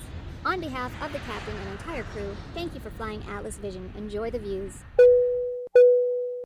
From beginners to seasoned vets, race teams, project builds, and magazine tests, Decal Works' mission is to cater to those who love to ride, upholding the true definition of quality, service, and knowledge.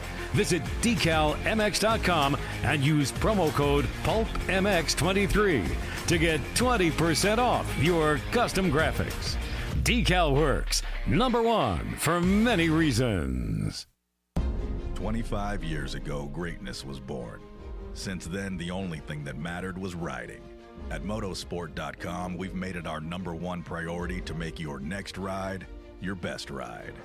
With free shipping on all orders over $79, dedicated and knowledgeable gearheads, and a huge selection of parts, gear, and accessories.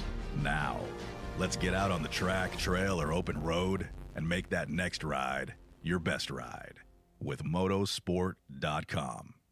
Maxima Racing Oils was created for world-class racers who challenge the limits of possibility. Their demands on equipment drive us to look beyond conventional ideas and to exceed industry standards. It's in our DNA to identify problems, formulate solutions, and execute at the highest levels of competition. Case in point, the championship-winning factory Kawasaki race team, longtime Maxima partners who extensively use Maxima throughout the bike. Maxima's USA-made products exceed JSO requirements and can be used in all motorcycle brands: Kawasaki, Honda, Yamaha, Suzuki, KTM, Husqvarna, and more. Maxima Racing Oils. Experience the difference. Visit MaximaUSA.com for more information. Hi, it's Tomax Superfan Dylan here. The only thing I love more than seeing Eli win... Whoa, wait, Dylan. Sorry to cut you off like Steve does his callers and guests, but a lot has changed. Similar to your favorite rider being on a new team, the new Michelin Starcross 6 tire range provides significantly improved performance and durability. Designed to win.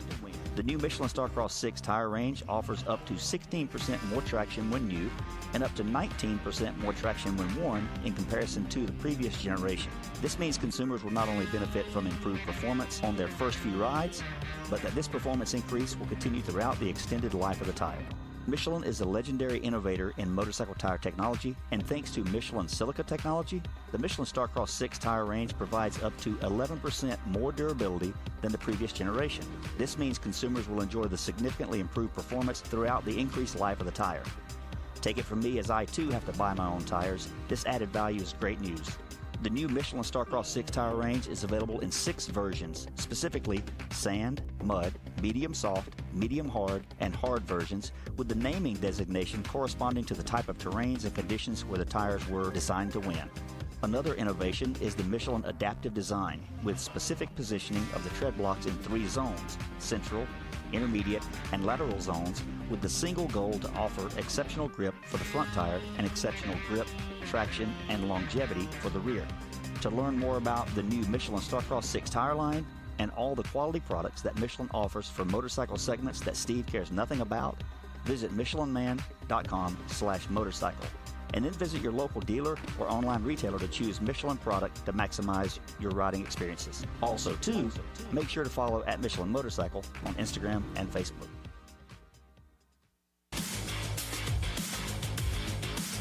Established in 1989, Eric Phipps had the idea to manufacture factory-styled products for the everyday rider. Working out of his garage, Eric quickly gained a reputation for producing quality products and having great customer service. In just a few short years, the factory team started calling looking for products as well, and as the saying goes, the rest is history. Fast forward to 2024, and they are on their 35th year of producing high-quality products while still providing exceptional customer service. While they are no longer working out of a small garage, they are still producing the finest products available. Teams like HRC Honda, Star Racing Yamaha, HEP Suzuki, Phoenix Honda, BarX Suzuki, AJE Motorsports, Solitaire Yamaha, and countless privateers still rely on the same quality products that are available to you too. Products like their Pro Launch start device, radiator braces, skid plates, clutch perches, and tons more continue to be a staple in the pro pits and amateur scene as well. Check all they have to offer for your ride at WorksConnection.com. Use the code PulpMX20 to save 20% off your order.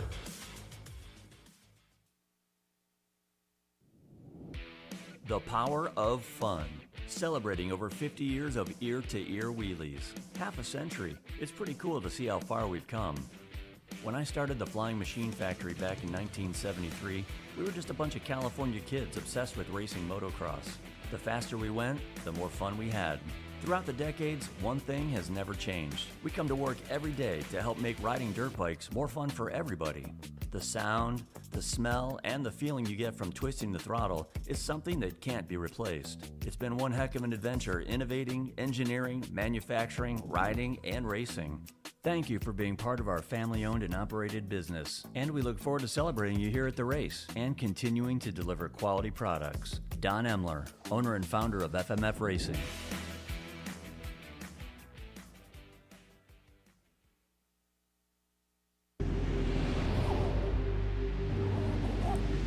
I'm Cooper Webb, and I choose OGO. I'm Christian Craig. I'm Dean Wilson. I'm Aaron Plessinger. I'm Jerry Martin. I'm Nate Thrasher. I'm Shane McElrath. I'm Hunter Lawrence. My name's Jet Lawrence. I'm Jordan Smith. I'm Tal Hawkins. Sergeant Hampshire. I'm Hayden Deegan. I'm Colt Nichols, and I choose OGO. And I choose OGO. And I choose OGO. I'm Tom Biala. I choose OGO. And I choose OGO. And I choose OGO. I'm Jiren Ferrangis, and I choose OGO.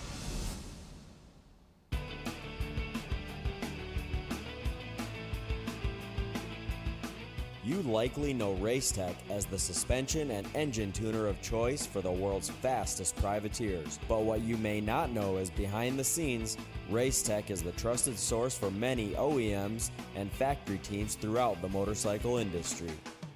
For nearly 40 years, Racetech has been producing high-performance suspension and engine components and services right here in the USA. Racetech doesn't just specialize in motocross. In fact, they have many off-road, hill climb, flat track, road racing, and supermoto championships on the mantle as well. Not a racer but want to smooth out the ride on the street or add some performance to your Harley? Racetech offers a full line of suspension solutions including industry-leading, built-to-order, G3S custom shocks. All Racetech products are 100% guaranteed to exceed your highest expectations. Don't wait. Experience the Gold Valve advantage today by logging on to racetech.com. Don't forget to mention PulpMX when ordering for a discount.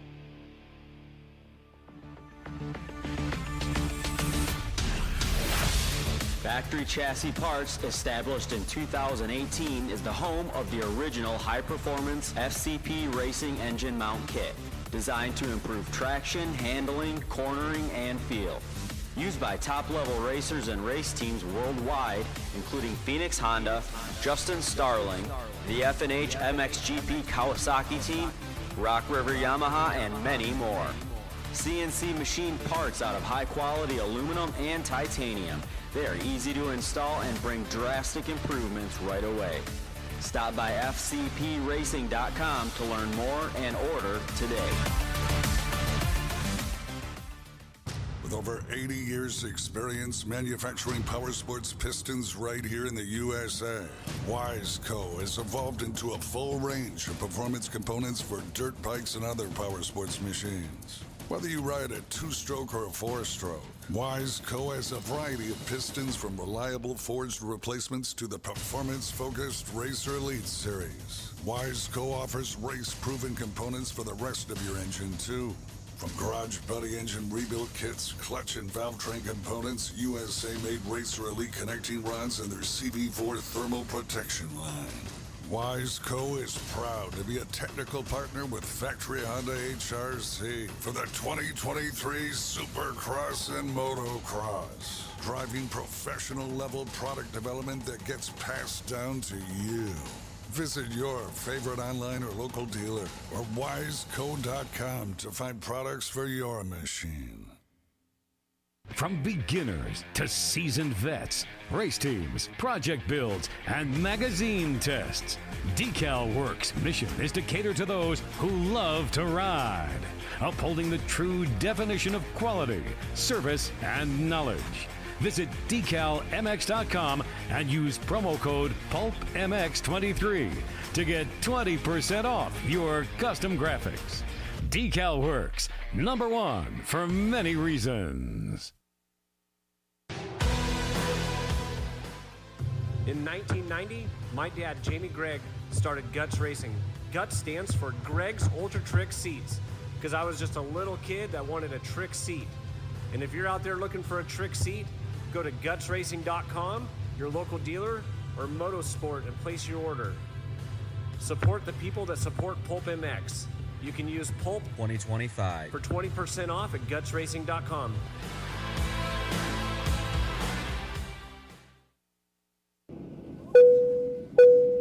Attention riders! Welcome aboard the all-new Atlas Vision. We hope you enjoy the added mobility, quicker flight time, and additional views. Please follow along as we outline the safety features of this revolutionary device.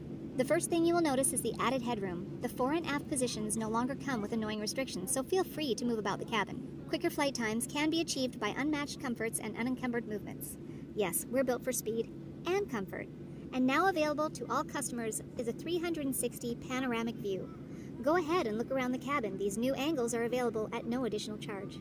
Located on the underside of the frame is the gold standard of impact absorption, D3O. In the event we accidentally take a trip to Indonesia, we suggest that you remain with your neck in the underextended position and allow this proven material to do its job by reducing the forces over 50% better than ever before. Although the Atlas Vision will not be noticeable, it will be there when you need it. If you are riding with a child or someone who requires assistance, secure your vision first, and then assist the other person with a prodigy, tyke, or brole. We ask that you keep your brace on until your moto is finished. We remind you that Atlas makes flexible neck protection. Tampering with, disabling, or destroying the product is prohibited by the limited lifetime warranty. You will find this and all other safety information in the user manual located online at atlasbrace.com. At this time, we ask that you remain standing with throttles in the wide open position with your elbows up and hips fully unlocked, whatever that means. On behalf of the captain and entire crew, thank you for flying Atlas Vision. Enjoy the views. Welcome back, everybody. PulpMX Show presented by Motorsport.com, Decal Works, and Fly Racing. Coming at you.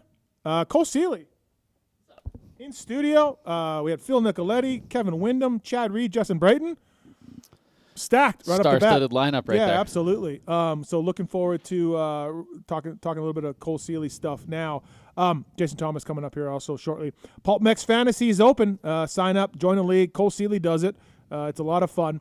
And we're giving away TTR, 3YZS. We got a bunch of prizes, weekly prizes, yearly prizes, all of that. We got random draws for motorcycles, so you don't got to be even that good at Pulp Fantasy. You mentioned your group of guys that you play it with. Are you any good, Seeley? Are you? I did win outdoors. Okay. I won the season outdoors. Yep.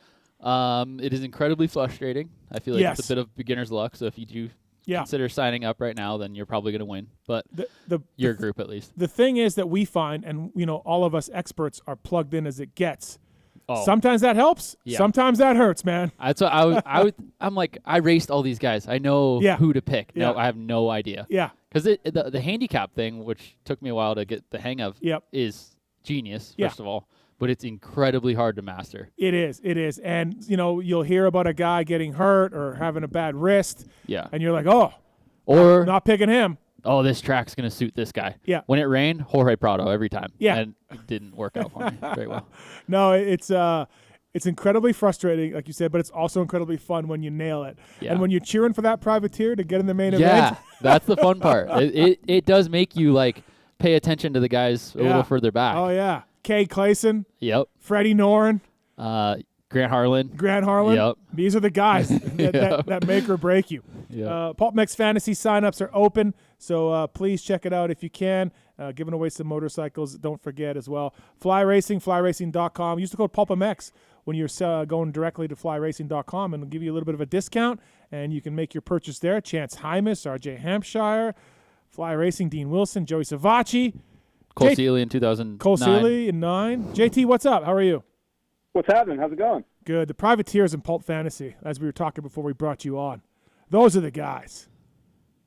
That's your crew. I think one day you're gonna have to publish a chronicle of your privateer group text. Oh, I don't know. Yeah. Walk out the names. But post that somewhere. It would be amazing. Yeah, it would be. Those, and you always got to there's a guy, Harlan was that guy 2 years ago. Yeah. Where all of a sudden you're just like you get on him early before the handicaps start getting lower, and you're just like, dude, this guy's just cruising into mains. Yep. Do you know what I mean? Yeah, but then you'll pick him still. His handicap will go down by 1 or 2, and you'll be like, I'll pick him. And then I had that with Freddie Noreen so many times last year. I was like, Freddie's my guy this year. You should be at the race, Seeley, and picking Freddie and watch his near-death experiences. JT, what, twice a race? It's gotten better, but, man, it was really bad for a long time. What's the old saying? We'd have to watch him with one eye open. Yeah. Just oh, boy. You're like, I got Freddie tonight. Oh, he's in 4th. Oh, he almost died. He's in 11th. Oh, he's back up to 9th. It's just. He lost so much money at your privateer race. Yeah. For literally no reason other than just Freddie being Freddie. Yeah.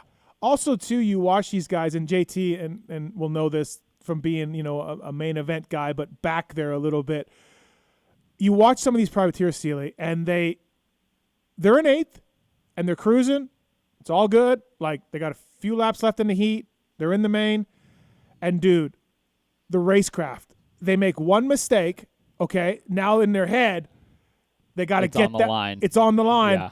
And you're like, dude, chill out. But then one mistake leads to 2 mistakes, leads to 3 mistakes. And you're like, dude, if you just would have just calmed down. I mean, I've been there before, right? I was a privateer starting out. So true, you were. The heat races were way more nerve-wracking for me than the main events that I'd make. Yeah. Because, there's so much pressure to get into the main. And then once you're in the main, it's I can just, whatever, get 15th to 20th. It's fine. Yeah.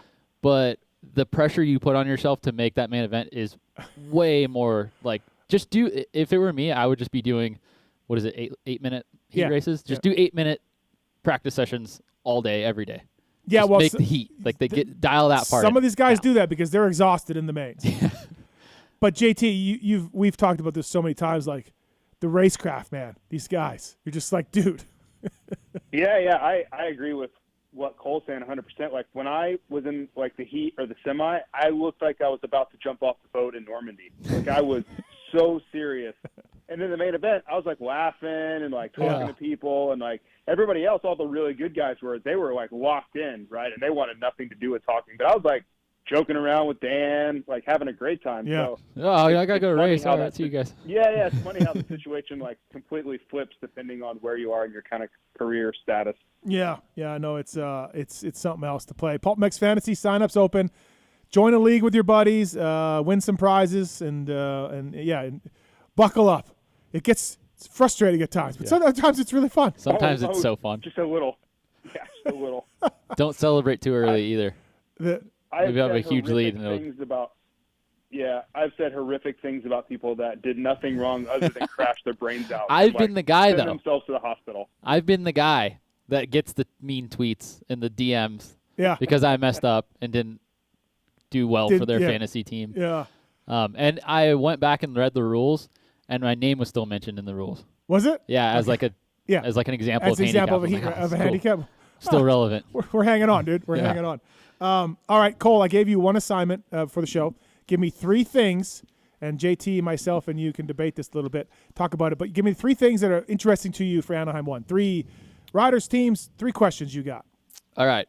Well, first one's not really necessarily just for Anaheim 1, but Tomac's last season. Yep. Is it going to be like, ride it out, this is my last season, I'm going to have a good time, enjoy, take in, the sights and sounds, or does he show up and be Eli Tomac that we've seen in past years? I don't think the racer in Eli will just ride it out. I think I agree. is a fighter. Yeah. And I've heard he's doing really well. So I really love Eli nowadays. Having his personality come out, kind of seeing that side of him makes me really enjoy. And I guess now that he's getting older too, it makes me kind of appreciate how talented and how brutal of a rider he still is. Yeah, he's gnarly. There's no other way. He's gnarly. That's it. JT, I think he goes all out. Like there's no soaking this in and sort of riding it out. To me, I agree. No, with Cole. he's going to bring it. When you're just around somebody and you can kind of tell the demeanor they have, or just the phrase like "walked in" comes to mind. And being at his house and being around him you can just tell if he's where his head is at. Is he already retired? Some guys when they go into that final season, they're already checked out. They're thinking about what life's going to be like after and all. There was none of that. That guy wanted to win a championship this year really, really badly. And I think we saw that in September. We saw that from him. That we're going to see that same guy show up this year. The question is that good enough? Is that guy good enough to beat the guys he has to beat in 2025? I don't know, but I think we're going to see him. Yeah, I think not coming off an injury year is a big help too. Getting some confidence, getting some races under his belt. Yeah, he did the World Supercrosses. Yeah, I mean, I always think about Eli Tomac Hangtown 2015, I think it was, and Glen Helen 2015. Just on an entire, like you say, Jets on another level nowadays. That was on another level. I've never seen anything like that. I crashed out at Hangtown on the start, and so I was sideline, hit my head a little bit. So I was watching, just what is going? Am I still concussed right now, or is this really happening? A minute. He came off the track 7 seconds after lap 1. Yeah, I went to it was Astros at the time, medical rig. Came back to the rig, got undressed, and it was kind of still a little loopy, and watching scoring and timing. Eli's ahead by 15 seconds. He came back to the rig mad because his bike didn't feel good. I'm like, dude, you just won by 15 seconds. What are you talking about? And then sure enough, they make some changes. And he goes up and wins by a minute and a half. I'm like, dude, that is unreal. Yeah. No, so that's inside of him somewhere. Yeah. That's what I'm getting at. Yeah. Okay. He can. Right. Yeah. And do you like the fact that he did the World Supercross? And yes, it's not a full gate, but it is Kenny, and he won. And yeah. I mean, I raced him. It's still hard. Yeah. It's still. I mean, it's not. It's Australia, Paris. Yeah. Level racing. Yeah. It's still impressive. It's still a hard feat to go win one. Yeah. All right. What else you got? I don't know. Is Time Master Pool West or East? Do we know? I think he's East. Okay. Yep. So it's not A1, I guess. It's not relevant. It's not relevant to A1, but I'm interested to see how he does on a good bike in Supercross. Okay. He's undoubtedly a really talented rider in general, but shines a little bit more in outdoors. Yep. And I really like the kid. I don't know him at all, but I've watched him obviously, and very impressed by him. So I'm really excited to see what he can do in Supercross. I know that's not an Anaheim. What do you think his ceiling is? His ceiling? Yeah. Supercross, of course. Yeah. I think he's smart enough to figure it out. The talent is there for outdoors. I haven't really seen it in Supercross yet. Mm-hmm. Like he can ride a Supercross track and ride on a Supercross bike with the settings and everything like that. But I think he just needs a little bit more time to kind of develop. What's his ceiling, Cole? His ceiling, top 5 consistently. But I think if once he figures it out, a podium guy consistently. Oh, I'm not there. You're not there. No, JT. What about you? Really tough. I'm going to preface this with Waffle? saying a stat. I'm going to preface it with a stat. Okay. That he has failed to qualify for more main events than he has qualified for. Hey, that's okay. That's fine. Hey, Cole says that's all okay. Right, you know what, JT? 2009. 2009. All right. I hate relating things back to myself, but I always do it. Okay. 2009, I made half the main events that I signed up for. I get it. I'm 5 years later, I signed a factory Honda contract, all right? I understand. There's a I know stat. It's possible. I get it. I'm just saying that's what we're up against. So working from that, I think if he could be a consistent top 5 guy, that would be a huge step forward. Huge. What do I expect to happen? I think a lot of top 10s, some crashing, because that's what we've seen in the past. That's what I think we're going to see. 7th, 8th, and some crashes. Yeah, I'm with JT. 5 to 10, and get ready for outdoors. All right, whatever. I'm not taking off my list, All right, though. Okay, that's fine. Seeley's list. All right, then I know we've talked about it, but Jorge Prado. Jorge Prado. Yeah, I'm excited to see it. Like I said when JB mentioned him, if he can figure out like his strengths, he's going to be really good. Because like I said, watching him MXGP, obviously, his ceiling is really high with talent. Supercross is a different beast, but if he can figure out like what Marvin Musquin did and what I kind of had to go through, figuring out where you're strong. You're not going to be an Eli Tomac because you're not as strong. You're not built that way. But the finesse, the technique, all that stuff will shine. And if you can figure out how to capitalize on that and translate that on the motorcycle, I think it's going to take a little while because of the new bike, a new full season, a different schedule.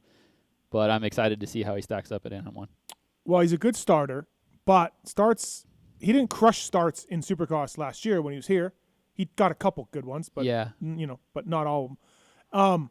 And I think that's just related to confidence. If you know you can do it, if you know you can win, you get a better start because you know you can. Unless you're Michael-Essie, then you're just like, I got starts all the time. Doesn't matter if I get 14th. I definitely think JT. I'm lower on Prado than a lot of people in the industry.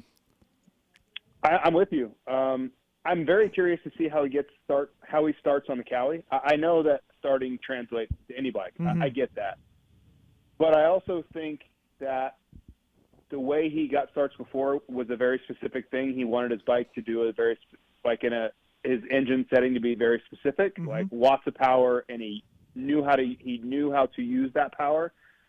I don't know if he's going to have as much power as he's used to on the Cali. We're going to find out.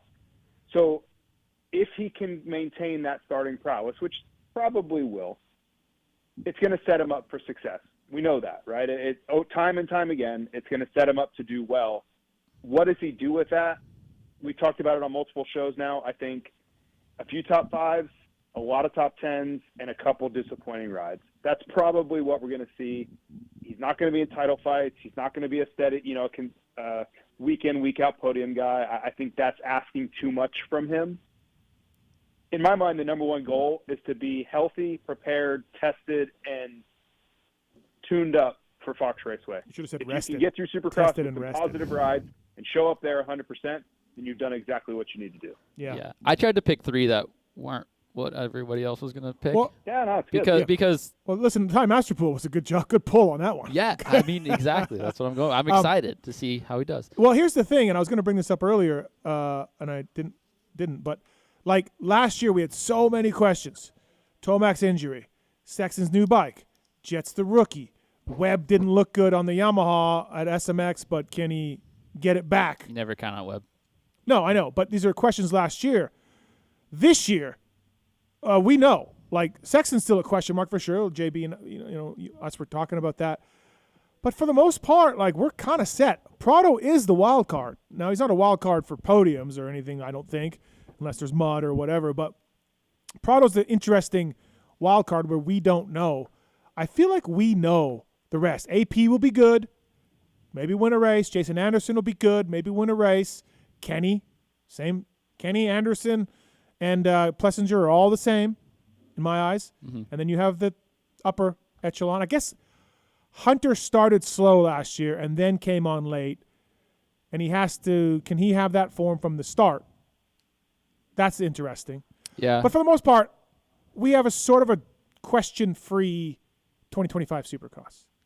You know? Right. Yeah. A lot to dissect with what you just said. We were on Jorge Prado. Yeah. I didn't know the thing about the power setup for his starts. Mm-hmm. Is that true? Well, JT's pretty plugged in with MXGP guys. Okay. So, yeah. So, yeah, I mean, but to play devil's advocate to that, less power means better for Supercross, though. Like the bike handling throughout the race. Yeah. Or here's an idea, Jorge Prado, if you're listening, put a map switch on your bike, run it max power for the start, and switch it. Yeah, can do that too. Yeah, he's interesting to watch. I had some people, Cole and JT and I talked about this before, that they're like, dude, he's gonna be a top 5 guy. And I'm like, wait, what? I don't know if I put him at a top 5 guy, but it's going to be exciting to see where he stacks up and see how he develops as a Supercross racer. And I'm really excited to see how he does as an outdoor rider because obviously that's where he shines. Yeah. And Will getting beat up for 17 rounds. Is it 17 rounds still? I don't know. Yep. Getting beat up if he doesn't do well throughout the Supercross season. Can he flip the switch back on, be ready for outdoors, and have the confidence again, knowing, hey, I'm a multiple MXGP winner. This is where I shine. Here's another question. When you say that, Steve, when that person says that to you, does that mean that he's going to consistently beat his teammate? Because I think it has to mean that.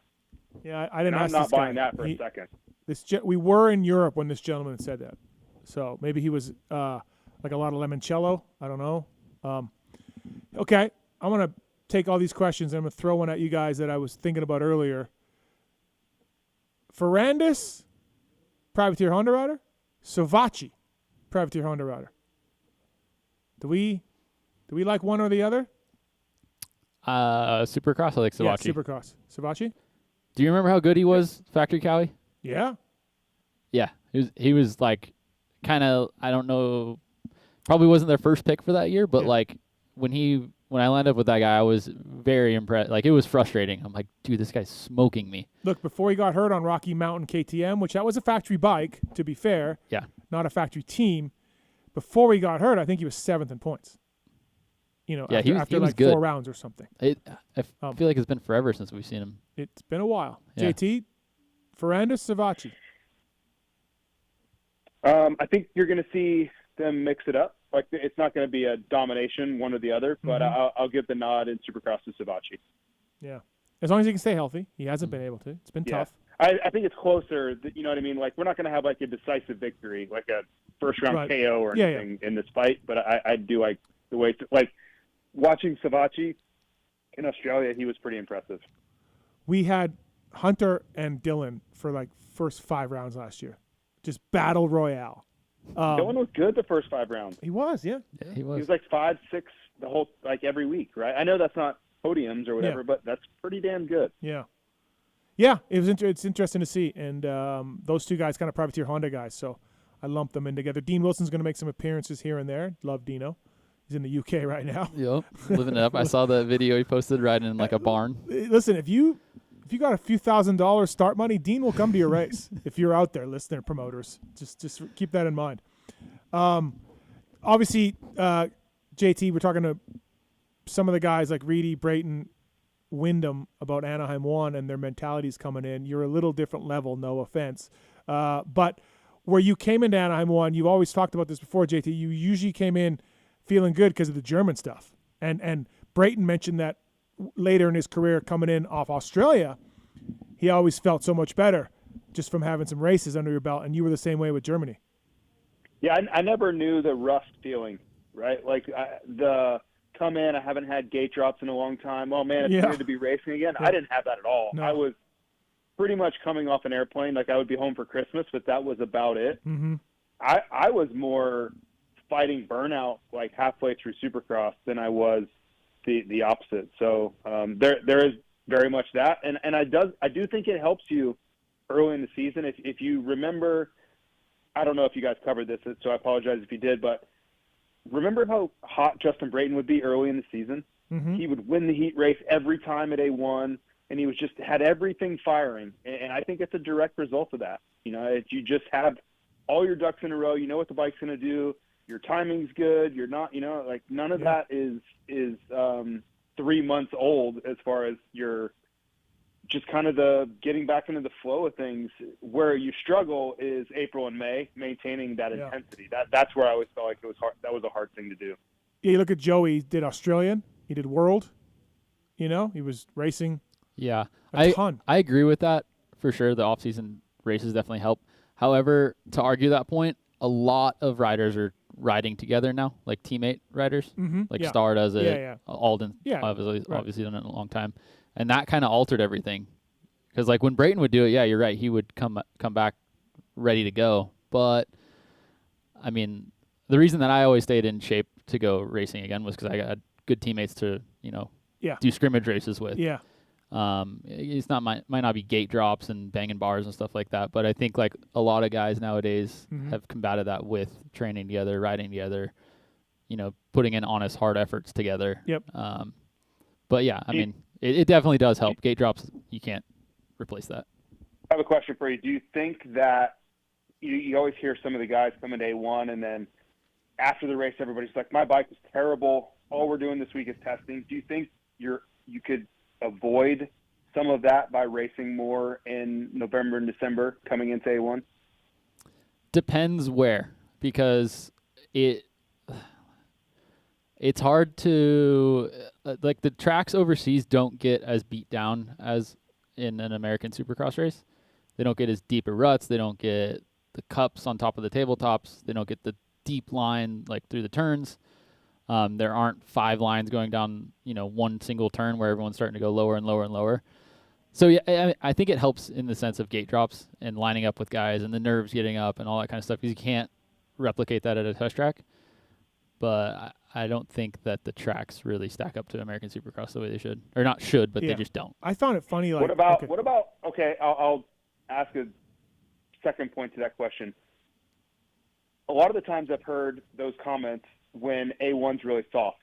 It gets ruddy, soft. Typically, like everybody's riding in Corona, and the tracks they never change. It's the same line over and over and over. It's like slot car racing, and you're going as fast as you can possibly go, and everybody's dialed. And then they show up to A1, and it got rain, and the track's soft, and there's a million laps turned on it, and it's beat to hell. And then everybody hates their bikes because they're not set up for that. So, and my perspective might be a little bit different because I was racing all over the place. I was racing in Germany and Sweden and all these places where tracks were exactly like what you're saying. They were beat to shit. They were ruddy, puffed out, jumping in and out of ruts, landing in ruts. So if I got to a soft A1, I was like, yeah, fine. Okay, cool. My bike's the same as it was anyway. It was probably worse for me if it was perfect in slot car racing at A1. So do you think that when the track was softer or harder, it changes that scenario? Because we've seen A1 be both of those, where it's soft and ruddy or like really hard pack and shiny, slippery. Yeah, I think that's a big reason that a lot of teams have gravitated east for their training camps, like Florida and Georgia and places like that where the dirt is typically a little softer. Try and get a setup there, come back to Corona, try and get a setup there. Because you're right. I mean, you can set a bike up all day at Corona, and show up to Atlanta, it's not going to be the same setting. You're going to need to stiffen it. I've always been a huge fan of run what you brung, like try and adapt as a rider. I know Jet, that's one of the reasons I really love watching Jet ride is I know he's big into that, like try and make yourself better, not the bike. Mm-hmm. These settings are so familiar. If you change a shock, change a set of forks, you're kind of starting at ground one. Like you still technically a dirt bike, but it's going to handle a lot different. Whereas, like if I just balance my weight a little different, and like that was my method. Obviously Jet's way better at it than I will ever be or ever was. But to answer your question, I think that's why a lot of teams gravitated towards the East Coast, was to try and set bikes up for more ruts, more like tacky surface and soil. I think it was weird last year. Malcolm was on this show. I think it was last year, maybe the year before. And Malcolm's like, we're not, we got to test. We got to do more stuff. He's like, we never came to California before Anaheim. I'm like, what? Like, they did everything out east, which is great for all the reasons you talked about, Cole. But at some point, you got to get up to Corona and run your bike through. And it didn't sound like they did. Yeah. And Christian and him were lost Yeah, you got to get the settings for Anaheim. Yeah. It could be, really slick. Yep. Especially Arizona. San Diego can get that way. Yeah, it's tricky. You got it's hard to balance one setting between two completely different track setups. Yeah. Use the code Fly Racing. Use the code PulpMX, I should say, at Fly Racing to save some money. And flyracing.com for more information on that. Chance Hymas, RJ Hampshire, Dean Wilson, Joey Savacci, Cooper Webb, now a fly rider. Big deal for you guys, JT. He's got some special stuff this weekend. A little special? I can't really give anything away, but I mean, yeah, and honestly, these opening A1 weekends are really tough for doing things like that. To be 100% transparent. Because of the Christmas holidays and stuff and all that? No, they like to run OEM colors. Oh, got these openers. Yeah. Yeah, a lot of photos, a lot of people around, right? So yeah, it's just they don't ask a lot, but at the opening round, whether it's KTM or whoever, they want to run their OEM color. Yeah, no, it makes sense for sure. Use the code PulpMX to save at Fly Racing, flyracing.com.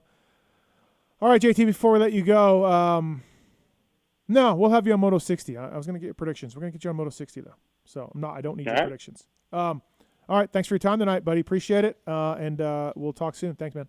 All right, nice talking to you, Cole. See you guys. See you, JD. See you. That's Jason Thomas, flyracing.com. Please use the code PulpMX to save at Fly Racing. And PulpMX Fantasy, sign-ups open. Have some fun. Be like Cole Seeley and enjoy the racing this year. 8 o'clock hour brought to you by the folks at Luxon Clamps, luxonmx.com. All orders $100 or more ship free. Pulp 2025 is the code to save. Used by Freddie Norn, Club MX, and many others. And Luxon Clamps use advanced engineering techniques to develop products that are unlike the rest, lighter and stronger with optimized stiffness to improve your riding comfort and handling. Thanks to the folks at Luxon MX for bringing us the show, the 8 o'clock hour. Also, thank you to the folks at Cardo. Have you ever had a Cardo stuff? Yeah, I have one on my Harley helmet. Dude, I love it. How good are they? I used it at amazing. the Gold Creek Lodge I was telling you when I went with those idiots. Now, I don't want RV in my ear all the time, unfortunately. But having somebody normal in your ear, it sounded so good. Yeah, it really, I've used other brands before. Yeah. But when we switched to Cardo, we kind of have a deal with them. Yeah. And it is amazing. Not only for the fact that we can talk to each other, have a conversation that makes the riding a little less boring when you're on long rides, but also I've had it where, hey, there's a ladder in the lane. Get over. Yeah. Safety issues like that. Yeah. I mean, it might not be the same as when you're riding a dirt bike, but love my Cardo. Use the code PulpMX to save at Cardo, but they have a Pack Talk Edge, and so you can go back and forth from the coach, to the rider while they're racing, doing laps, Oh, okay. So you can kind of help them with lines or leg position or foot position or whatever. They feature crystal clear sound, JBL sound system. Cardo adds a new dimension of safety, fun, and efficiency to moto. Use the code PulpMX to save at cardosystems.com. So thanks to the folks at Cardo as well for coming on this year. Really, really great stuff for sure. And interested to deal with them and have that product, man. It's really good. All right, Cole, a couple things here. So World Supercross. Saw you come back. Yep. Moto Concepts. Yep.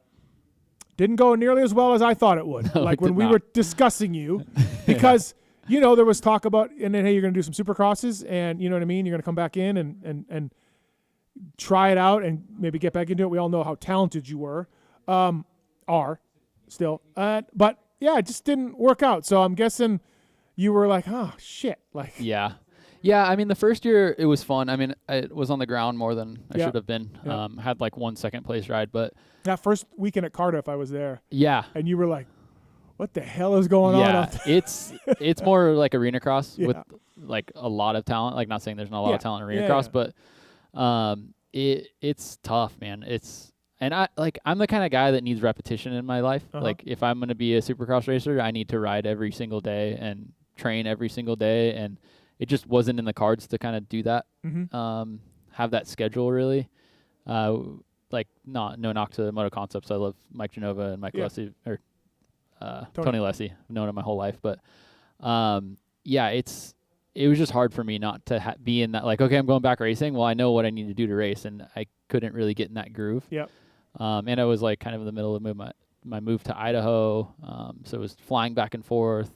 So it was tough, but the one thing that was fun for me was to come back and do some American racing. Yep. A couple of rounds. Yep. It was cool to I had 5 weeks on the bike and I went and made a main event. I got 6th place in my heat race. I was like, I still got it a little bit. So that was cool. the second year going into World Supercross, there was a lot of scheduling issues. I spent quite a bit of money getting back to California frequently and training and testing and getting ready for the season. And we did one round, and then they canceled like 3. Yeah. And I was like, well, now I have a 3-month break. I just spent 2 months getting ready for one race. Now I got to do it all over again. So they kind of asked the question like, hey, is your heart still in it? And I had already kind of made up my mind, like, I'm not going to do it next year. Yeah. Like, this is not what I expected. I'm not as good as I once was. Yep. I'm a realist. I understand that. Was a little disappointed in myself, and I'm sure the team was too. But I just kind of had the conversation, like, they were like, hey, we have 5 guys because we have Carson Mumford coming in next year. If you don't want to do it, we're going to have Mitchell ride the 450. And it's fine. No love lost. Like, do you. And I was like, give me a day to think about it. And I just kind of weighed everything out. Called him back and I was like, hey, this is not like I was going to get through these next rounds. Like if Carson wants to get in and get some gate drops in, then I don't think I should be taking that away from him. Right. Yeah, it was honestly though in a way like so you hung it up. We all know your bad injury you had. You came back a little spooked, not the same, lost the edge, right, that you kind of need. You've talked about that on this show before. And you could make a good debate that you hung it up too soon from that. And you could have kept going, and you didn't. In a way, going back probably is like, okay, like done now, right? Like because there was always that question, probably, right? A little bit. Yeah, there definitely was. The first 2 years, I wouldn't say I had that question. Like I was very confident with my decision. Yeah. But later years, I was like, man, I still like guys have bad years. 2019 was a bad year for me. Yeah. I could have stuck it out. I could have been better. I had an offer on the table from Honda to go back racing 2020. Yeah. And I just felt like it wasn't in my heart anymore. Mm-hmm. Like I'm a very emotional rider and very emotional with everything I do. Like I think with my heart, and it just didn't feel like the right decision. Yeah. I was like a tired dog. Like just I looking back, like I didn't really appreciate my career until like 2 years after I retired. Right. Like I think back, I'm like, man, like.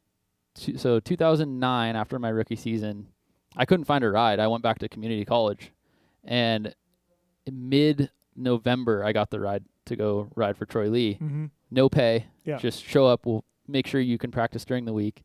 And then thinking about that, and then a short 4.5 years later, I'm signing a deal to Factory Honda. $500,000 a year or more. Yeah, right? and I'm like, that's like I kind of mentioned it earlier in the show, like. I didn't set any records by any means, but like I had my own victories throughout my career and my my life. Like I should have never been in the conversation to ever ride for Factory Honda. A little bit like JB, like you said, or win a Supercross race or contend for a Supercross title. Like, I kind of forgot where the question was. Well, no, I'm just saying like the World Supercross Moto Concepts just going back was like, okay, it's out of my system. Yeah, like I made the right move, and this isn't going as well as I want. And I kind of talked about it off the air with you. When that conversation got brought up with Moto Concepts, there was also a conversation. Well, you're eligible for 250 class again. Do you want to do some 250 rounds like on West Coast, because that was kind of their program? And I thought about it. And once word got around about that, Star Racing actually reached out to me. Yeah.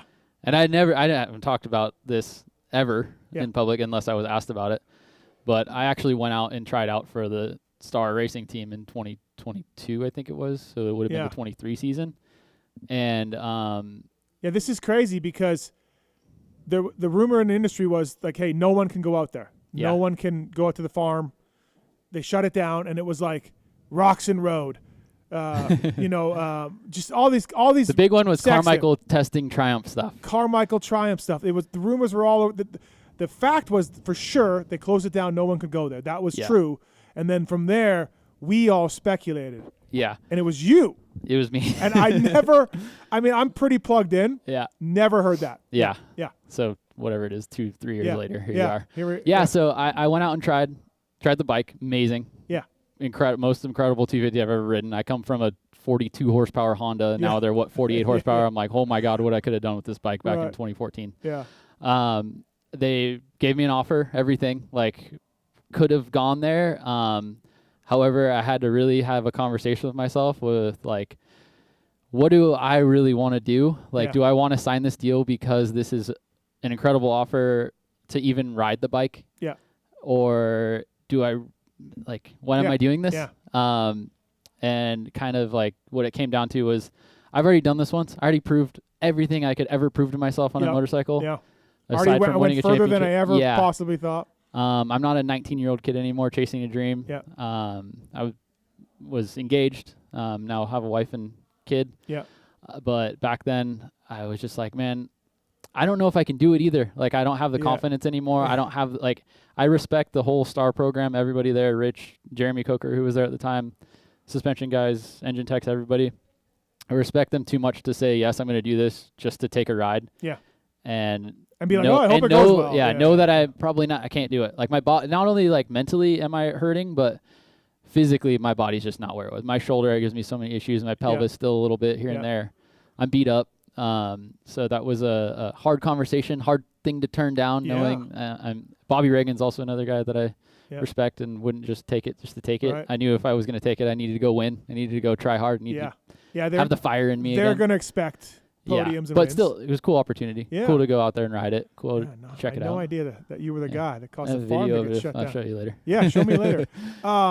Yeah, and so in a sense, you got it out of your system. Yeah. And like, but I do remember, hey, I think it was JB in here or on the phone, like, hey, Seeley's coming back, World Supercross, going to race some AMA stuff, like, and we're talking like, dude, I think he can top 5. I think he can get like, you know what I mean? Like, you're that good of a rider. Yeah. It wasn't that long ago that you were, a top 5 guy in 450 class. Yeah. And, so then when we saw you in World Supercross, it's like, oh, shit, Cole's it's not where he needs to be. Yeah, like I said earlier, like a big part of it, obviously, the sport is incredibly mentally tough. Like, you have to be ready to go to war every weekend. Yep. That crash from Tampa still scares me to this day. Like, I still think about it every time I get on a bike. I was inches from being paralyzed. Like, it was a scary thing to get my head around. To even go back to racing, I just really had to do it to prove to myself that I could. Yep. Not only that, but my shoulder is like, my arm goes numb after 5 laps, like my throttle hand. So it's hard. Like, even in 19, I was battling that before I crashed out my final season. Did you get it diagnosed, or like, what is it? Pinched nerve, or like? It was, so I was getting, I thought it was nerves. It kind of is nerves, but I got MRIs on my back, my neck, everything to try and figure out like what's going on. Maybe it's pelvis related. What is like, but like it starts in my shoulder and works its way down into my hand where I can't feel half my hand after a few laps. Yeah. Unless I'm cruising. Yeah. What it ended up being, and I didn't know this until I crashed. I think it was after Colorado, my final season in 2019. I went back to train at the Nest with all the guys. My first moto, like something was telling me not to ride. Like it rained. Yeah. I'm like, I'm just go do a moto on the turn track. I need to get something in this week. Yeah. Went out, very last lap of my moto, wash out in a turn, stupid crash, land on my shoulder, dislocate my shoulder again. And I've never dislocated my shoulder and not broken it. Also broke the socket. Yeah. So immediately next day, fly back to California, get surgery. Well, it turns out from my pelvis injury, I also separated my shoulder. And the AC separation was so bad that, like, if you picture a golf ball in a golf tee, mine was moving around too much, and it ground all the cartilage out of my shoulder. Oh. So it's bone on bone. Bone on bone, yeah. Yeah, and it moves a lot. So what they ended up doing was when they fixed my shoulder, like repaired the bone, they steepened it. So I have like really limited range of motion now, which affects me a lot with racing. A lot. Yeah. It hurts. So going back, that's the reason that I really do struggle with physically to ride. Yeah. Mentally it's a different story. Yeah, that's a whole other thing, right? Yeah. Man, Star Racing. That was you. It could have been cool. Like if I was a 22-year-old or 19-year-old kid again, it would have been the opportunity of a lifetime. I'm thankful for I mean, it. listen, man, I watched you on the fun Suzuki Center bike. I mean, like I wouldn't have picked that guy to win a 450 Supercross. Do you know what I mean? So real credit and testament to you to improve and work hard and get to that level. You know what I mean? Yeah. No, and it's being older now too, and thinking like having a better head on my shoulders too. I'm like, and another thing too, like if I would have taken that ride and knowing like I don't know if I'm good enough to do this. Yeah. I'm also taking a ride from another kid, like somebody who wants to come up and prove themselves. Sure. So that was another part of the conversation that I had with myself. Right. Blake's on 3 for you, Cole. Go ahead, Blake. What's your question for Cole Seeley? Hi, Cole. Big fan here. And I'm a Harley stunt riding content creator and podcast producer. And so I guess I was just wondering, since you're not trying to push yourself racing anymore, have you thought about maybe pushing the stunt riding a little bit more, or maybe competing in something like drifter cross? No. I recognize the talent that's in that industry, and I have fun doing wheelies. I have fun doing burnouts and drifting and stuff like that, but I'm a little afraid of hitting the ground, so I don't think it's fun though. I enjoy going to the drifter cross stuff and the stunt contests, and I have a lot of friends that compete in them. Seabear, who's actually a Vegas guy out here, so it's a cool thing to be a part of, but no, I don't think I'll take it anywhere. Just having fun doing videos and stuff like that. All right, Blake. Awesome. Right on, man. Thanks for calling. Thank you. Thanks, guys. Appreciate it. Michelin, I want to thank the folks at Michelin for coming on board the show, and they got good, exciting things coming for the folks at Michelin in 2025, so stay tuned for that. MichelinMan.com/motorcycle to learn more about the complete offering of Michelin motorcycle tires. At Michelin Motorcycle on Instagram and Facebook. Great mountain bike tires, too. They have a new E-Wild series. They took a DH tire that is so good downhill, and they took their E-Wild tire and they mixed them together, and they brought up a new E-Wild tire. So it's really, really good. Better sidewall. And thanks to the folks at Michelin for coming on board. Starcross 6s, of course. Listen, Cole, I rode the World Vets a few months ago with my Michelin Starcross 6s. 6 motos between 12th and 19th. And so if that's the kind of performance you want, the Starcross 6 will get you there. You can be pretty consistent. Yeah. It's pretty consistent results. Same tire? 6 motos, same tire. Oh, wow. 12th to 19th. All right. So Michelin Starcross 6, everybody, check it out. Thank you to those guys. Renegade Race Fuels, fuel right to your door. Justin Brayton, who was on earlier, he won a championship with it. PulpMX 25 is the code to save for the cleanest, coolest, and most consistent race fuel on the market. Grab a can of Renegade, and racers who win, pour it in. Will Hahn, too, won a championship with this stuff as well. Are you kidding me? No, I'm not. He really did. Renegade is excited to be the re-race gas company to ship directly to your door. Use the code to save with Renegade. So, yeah, when I didn't even know this. I thought you were still in Idaho. You went California. You're a California kid, of course. Thousand Oaks, 805. I'm 805. You're 805. Lars is 805. O'Mara is 805. Hutch? Yeah. 805. So, yeah, the very best people are 805 area codes. But anyways, and then you moved to Idaho. And honestly, I thought you were still there. And then when you came today, I was like, hey, how's it? I said might drive. You thought I was driving from Yes. Idaho? I figured you were going to California. Like, I don't know, like you were going to tie it into Anaheim or something. No. But you're back in California. I'm back in California. I didn't know that. Yeah, How come? What's with the move? I really loved Idaho. Yeah. I still love it. I was there for Christmas. Up Coeur d'Alene. You lived, right? Coeur d'Alene. Yep. Love Coeur d'Alene, whole area. Great mountain biking, great riding, great fishing. However, it's really cold in the wintertime. It is. And I survive. My wife was like, I don't know if I can do the winters here anymore. And I was a little on board with that. So I was like, all right, well, my best friend, Lance Corey, who was a freestyle rider, X Games gold medalist, offered me a job around the same time to move down to California and work with him. So we took that offer. And wife was just like over the cold. Yeah, I mean, I was too. It's hard to wake up and it be -10. Yeah. And you're like, all right. See, and again, I thought you lived around Boise, No. which isn't that bad because No. JT lives there. Should have asked JT about this. But you are even further north. And that's Canadian weather-ish. Yeah, I mean, where I'd go snowboard, you could see Canada in the distance. Yeah, you know what I mean? Yeah. So back to California. Yep. How's those home prices doing? Oh, terrible. It's so bad. I mean, go back to Idaho. Coeur d'Alene's not cheap either, though. It's not, but it's not California. No, it's crazy. So what are you doing with Lance? What's going on? Ever since I was racing, I think 2015, 2016, I had an injury, and I always challenged myself to pick up a new hobby. And one of the hobbies that I really loved that I found was design and turning that into 3D print, CAD. And I always kind of stuck with it a little bit. And then I got really into it about a year and a half ago. Started making parts and got into machining, actually. Learned how to run a CNC machine. Gothic knows how to run it too, yeah. I know, I talked to him about it. Oh, yeah. Still talk to Gothic every now and then. Yeah, he called me a couple weeks ago. Yeah. And so I kind of told my best friend Lance that owns Thrashin', hey, this is kind of what I'm getting into. And he's like, well, if you want to move back, we have room for you here. Like, not only for that, like, we already have a hard parts designer, a mechanical designer who's an aerospace engineer, way better than me, but you can learn from him, and like, I could really use you on the media side of things. So yeah. So what's the company called? Thrashin. Thrashin. Thrashin Supply Co. Yeah.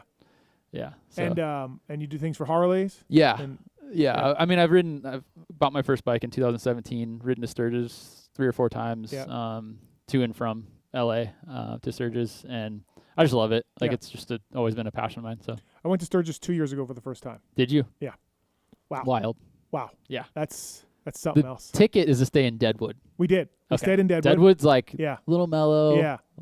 Very, very a lot of history there. I did get to go trail riding. The guy took me out to the Black Hills, a bunch of us, and we went trail riding. Yeah. Out there, got some bikes and stuff. Actually, I forgot to tell Reed about that. I was in 2021, I think it was. I was in Sturgis, rode there. You know, go see the Mount Rushmore, like we do every year. I'm walking, like, went and we did the hike and stuff, and we come back, and I'm walking down the thing. I'm like, is that Chad Reed? It was freaking Chad Reed. At like, Sturgis? Yeah, at Sturgis. Like, what are you doing here? Yeah. What was he doing there? I don't remember. I think something with Mountain Motorsports. Yeah, something. I don't remember, but yeah. Yeah, Sturgis was something else, man. It's wild. Yeah. Yeah. And then they were telling me, like, businesses, they're only open during the rally. Yeah. And then they close the rest of the year, and they make all their money in this rally time. Yeah, best burger I've ever had is in Sturgis, Boar's Nest. Yeah, okay. Only open during the rally. Yeah, crazy. Yeah. Okay, so you've ridden there. I didn't know that. So, yeah. Interesting. So now you work with Lance and just California. Having fun doing a lot of media stuff, vlogging every week. Yeah. We launch videos every Tuesday. Okay. So yeah. Being a part of that, and then it's like I've designed a lot of things on my own, and like mostly personal stuff for my bike, my motorcycles, things here and there, but to actually design something for a relatively big company, and then see that product on bikes, across the country, pretty cool, really rewarding. I wonder, can you all the people you know in moto that are also good at that, and like you said, much smarter than you, and have been doing it longer. Have you leaned on some of them at all? Have you? Not really. Not no. really? Okay. No. Yeah. I mean, like the guy I work under, Juan. He's an aerospace engineer, so he's like motorcycles are way below his pay grade. He's insanely talented. So he's taught me a lot, like working with 3D scanners and building parts off that. And that's Thousand Oaks. You're up back where you, back where you kind of Old grew up and lived grounds. and everything else. That's a nice area up there. Yeah, love it. No, that's awesome. It's good for you. So you sound like you're in a good spot. Yeah, having a lot of fun. I mean that, and you're still watching dirt bike races all the time. Oh yeah, yeah. Like yep. Like I enjoy it. Like I enjoy it more now than I did when I first retired. Yeah. Like when I first retired, I was kind of mad at whoever won. Yeah. Like, thanks for race that guy. Like I don't want to be happy for him, even if they are my friend. Yeah. But now it's like, it's so cool to see. Whoever. And now like it's funny because like now Lars is running Honda, right? Yeah. He's team manager. And, and that like for a long time, I would cheer like Jordan Troxel, for instance. Like he was my last mechanic, and then when he went to work with Kenny, like I was cheering Kenny on because I like Kenny obviously, but like also because of Jordan. And Lars and. Just so many like guys that are really like family to me because the industry is so small. Yeah. Like it's for sure. It's cool to see not only riders do well, but the teams and the people behind it do well. You talked to Anderson ever? Who? Anderson? No. Never. No. Still. No, I mean I respect him. I when he wins, you're like, fuck. A little bit, but like at the same time, like you guys had some run-ins. Yeah, we did. Yeah, we did. we never ever talks about the times that I hit him, which they weren't on TV really, but yeah. We had some runs. There was one race I specifically waited for you by the truck because you hit him. I hit him in Oakland, and really I was hard. like, "Hey, man, I know that was something special. Yeah, like you did that. Yeah, and you were cool but, in the interview. Like going back to your question, like I respect him enough to like not hate him for winning. Yeah, like I know he wants it really bad, right. And like he'll change. I can see him changing the way that he rides and adapting to the new. Like Jet Lawrence is coming up and stuff like that. He still does some bonehead things, but I mean, he rides with a lot of emotion, and like he still got into it with Hunter and Jet. Yeah. And at times you're just like, dude, what are you doing? Yeah. Those guys to me, Vince, Anderson, been a few guys like that over the years. They don't ride forward. They don't care about their own race. Barsha, they'll ruin yours to ruin theirs. Yeah. And that's the point where I'm like, that's too much for me. Like, dude, contact happens. It's a contact sport. Yeah. Aggressiveness is great. But when you're like, I'm going to ruin my race to ruin yours, that's where I'm like, dude, stop it. And Yeah. both those guys do that, at times. That's where I'm at. Yeah. I mean, it's tough because it's like this is motocross, like buckle up. Yeah. Like we're going racing, but at the same time, you're like, come on, have some racecraft, buddy. Like, yeah. Like, hey, man, we're both trying to go forward here. Yeah. So I get it. Like I could get 4th and you could get 5th. Yeah. Or we could get last. Or we could get 17, 18. Yeah. But Barsha and Anderson are like, we'll get 17th, man. Yeah, taking that one. Let's do it. We don't care. So we got Richard on the phone for you, Cole. Richard, what's up, man? Hey, how's it going? Big fan of you both. Cole, quick question for you. If you ever had any ambition to jump into some other dirt bike racing, like flat track, I know Weege is going to love that, but some flat track or maybe jumping into like the hare scrambles and stuff like that you see a lot of these guys doing. GNCC. You know what? I can't focus for that long. I really love going to the desert, hitting trails, like all that stuff. I find myself like just in La La Land, and I'm worried that if I ever tried to race, actually did do a GNCC race when I was young, but like my bike broke and I didn't finish. But I don't think I'd do very good at it. Rich used to say that about you. Rich used to say like, "Hey man, we can't have Cole at the track all day. We just can't. He's just gonna lose it. He can't grind it out all day." Yeah, I mean, like I enjoy watching it. I respect the hell out of all the guys that do other disciplines of racing, whether it be flat track. Endurocross. I've thought about it. Steady skills, you picking your line, Yeah. Lots of skill. I'd love to try it. I don't know if I'd love to race it though. Right. Those guys are gnarly. Like that's And flat track too. I mean, don't sleep on flat track. I know there's a lot of short tracks down there in California around you, and get a steel shoe and slide it around. There you go. Yeah, that stuff's gnarly, man. Yeah. I do feel like you would be the type of guy though, like what you just said. You'll try it. Yeah. Like you'll do it. I love to try it. Yeah. Or Durocross, flat track, like you'll try it. 100%. Because two wheels. Fun. Two wheels are sure. for you. Yeah. So. No. All right, man. Thanks for the call. Appreciate it. Thank you. Yep. All right, Cole Seeley here. By the way, Pulp20 code to save at Maxima and Pro Filter. Love Maxima stuff. I love the Maxima oil. Your favorite Maxima product? SC1. Yeah, I mean, everybody's. Yeah. I think right? I think immediately as soon as you think of Maxima, you think of SC1. SC1, I know. Normally. Liquid bike wash. Pulp20 is the code to save. It was the thing I did was when I was a mechanic. It was fantastic. Yeah. Pulp20 is code to save with SC1 at Maxima USA and Pro Filter as well. Take out your dirty filter, throw it away, put in a brand new, ready-to-use, pre-oiled air or foam filter from Pro Filter, and the code is PULP20 at those two companies to save. Thank you to those guys for coming on board. Really appreciate it. And speaking about Rich and you, we were talking to Paris about, I think just about some Star Riders, because, he works with those guys a lot. And he mentioned, and I don't know what year it was or what you were doing, but he brought up a story like one year you were eating right, training right, just super focused, super disciplined. And like everything this was going to be your year or whatever. And it wasn't going so well, kind of up and down.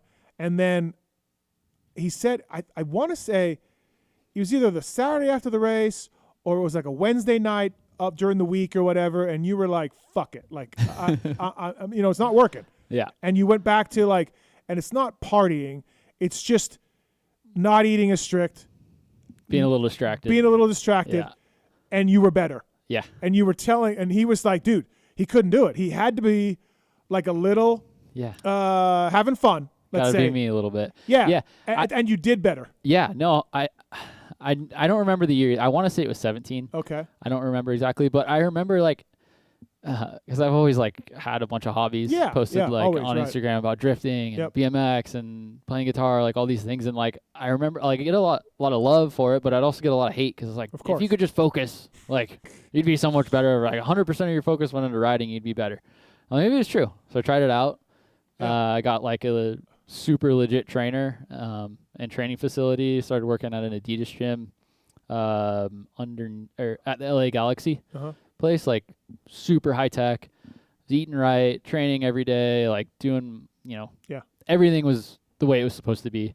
I felt good, but at the same time, I needed something. I needed to do something. Yeah. I always needed some type of distraction, whether it was RC cars or BMX or just something to all right, it's my dessert at the end of the day. I can go actually enjoy myself.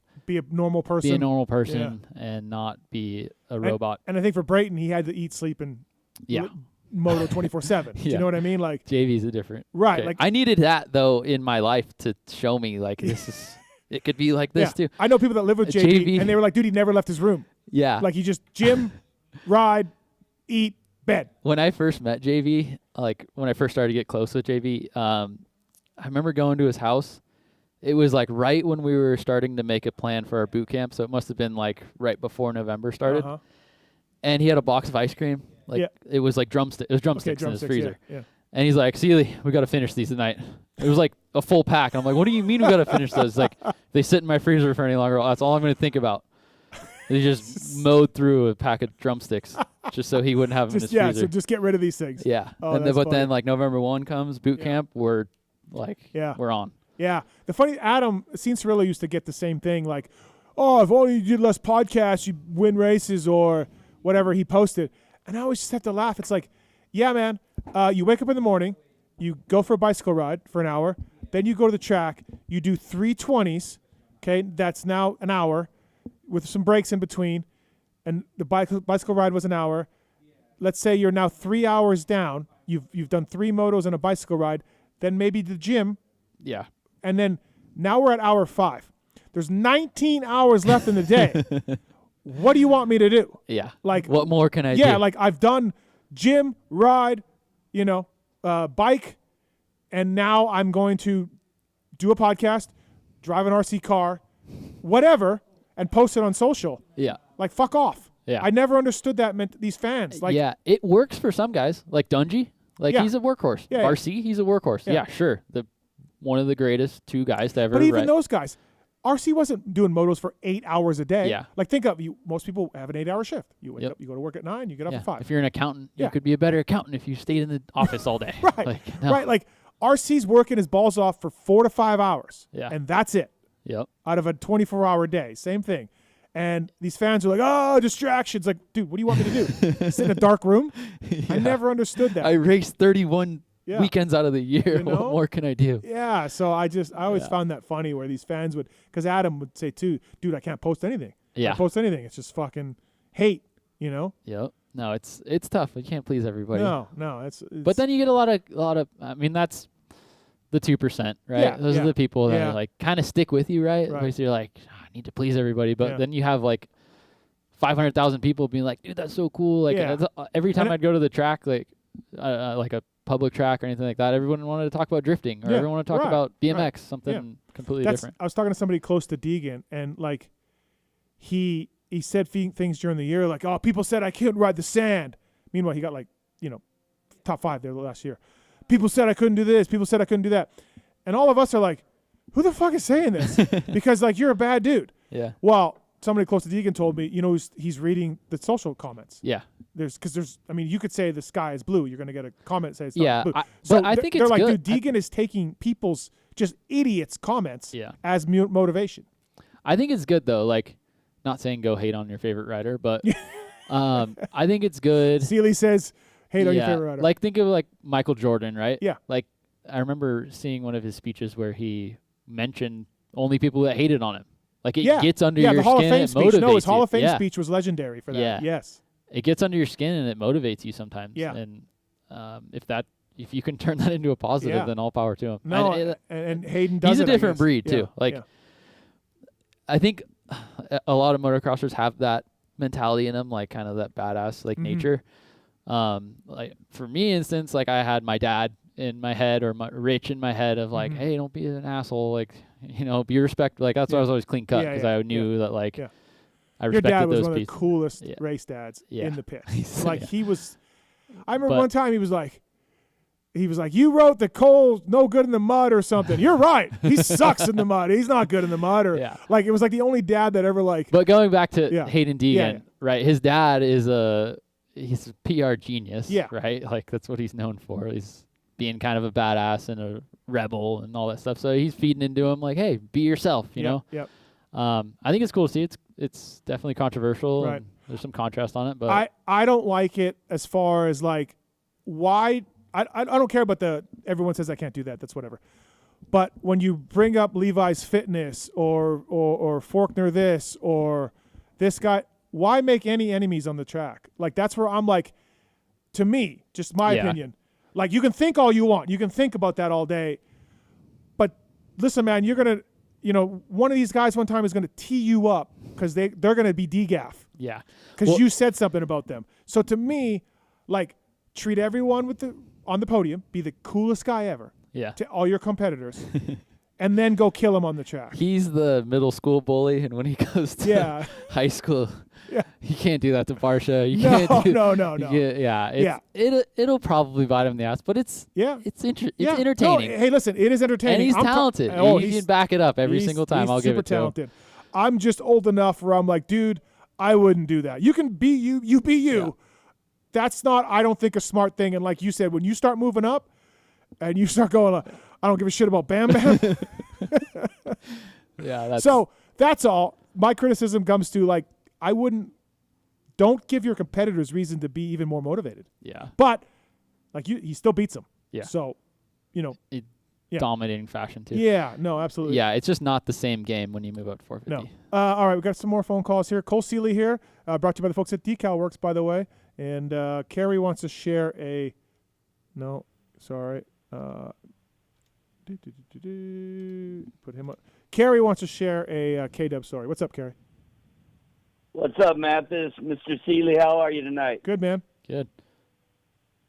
Oh, man, yeah, calling from the Cayman Islands. Second time to call in. What's going on? I went to Cayman 2 years ago. Well, I went to Cayman 2 years ago. My buddy's got a place there. And what's with the chickens? Yeah. What's with the chickens, man? Oh, the funniest ones are the ones that stand out front of KFC here, and they have no idea what's going on inside. They're freaking everywhere. Hey, Seeley, there's just chickens everywhere in Cayman. Really? Like wild chickens. They mean? No, they're not mean. They're just chickens everywhere. You're like, what is going on? So, anyways. Yeah, and the iguanas, too. They're running around everywhere. We eat them on the weekend, I held the stingrays, I went to Stingray Point. Stingray City. I went there. I did that. I did the glow-in-the-dark lake at night. Bioluminescence tour. Yep. Yeah, did that. Yeah, dude, it's Cayman regular. Yeah, it's Cayman. I feel like I was there. Yeah. Cayman regular. Anyways, well, big fan. Thank you. My story is about the day I fell in love with K-Dub. I was working at Chaparral back in 2002, and they do the big autograph signing. They would bring in all the teams, all the manufacturers. Yeah, Cole probably did that. Yep. Yeah, I think Cole was there a few times. And, they would auction off all the stuff to raise the money for, I think it was the Clayton Foundation. I can't remember the name of the charity. And I remember it was Stu coming up, and Stu was, the hottest thing, and his was the very last item, and all the people are out there bidding on stuff. Well, I was standing right next to a man and his son, and the Stu jersey went, 100, 200, 300. It kept going. And it got up to like 800, 900, and this guy next to me is bidding on it, right, with his son standing in front of him, really wanting the jersey. And then all of a sudden, from way down at the end of the table, you see K-Dub raise his hand. He says 900. The man says 1,000. K-Dub says 1,100, 1,200. It went all the way up to like $2,000. I look at the dude. I said, man, you're bidding against a millionaire right now. Yeah. You're not going to win this.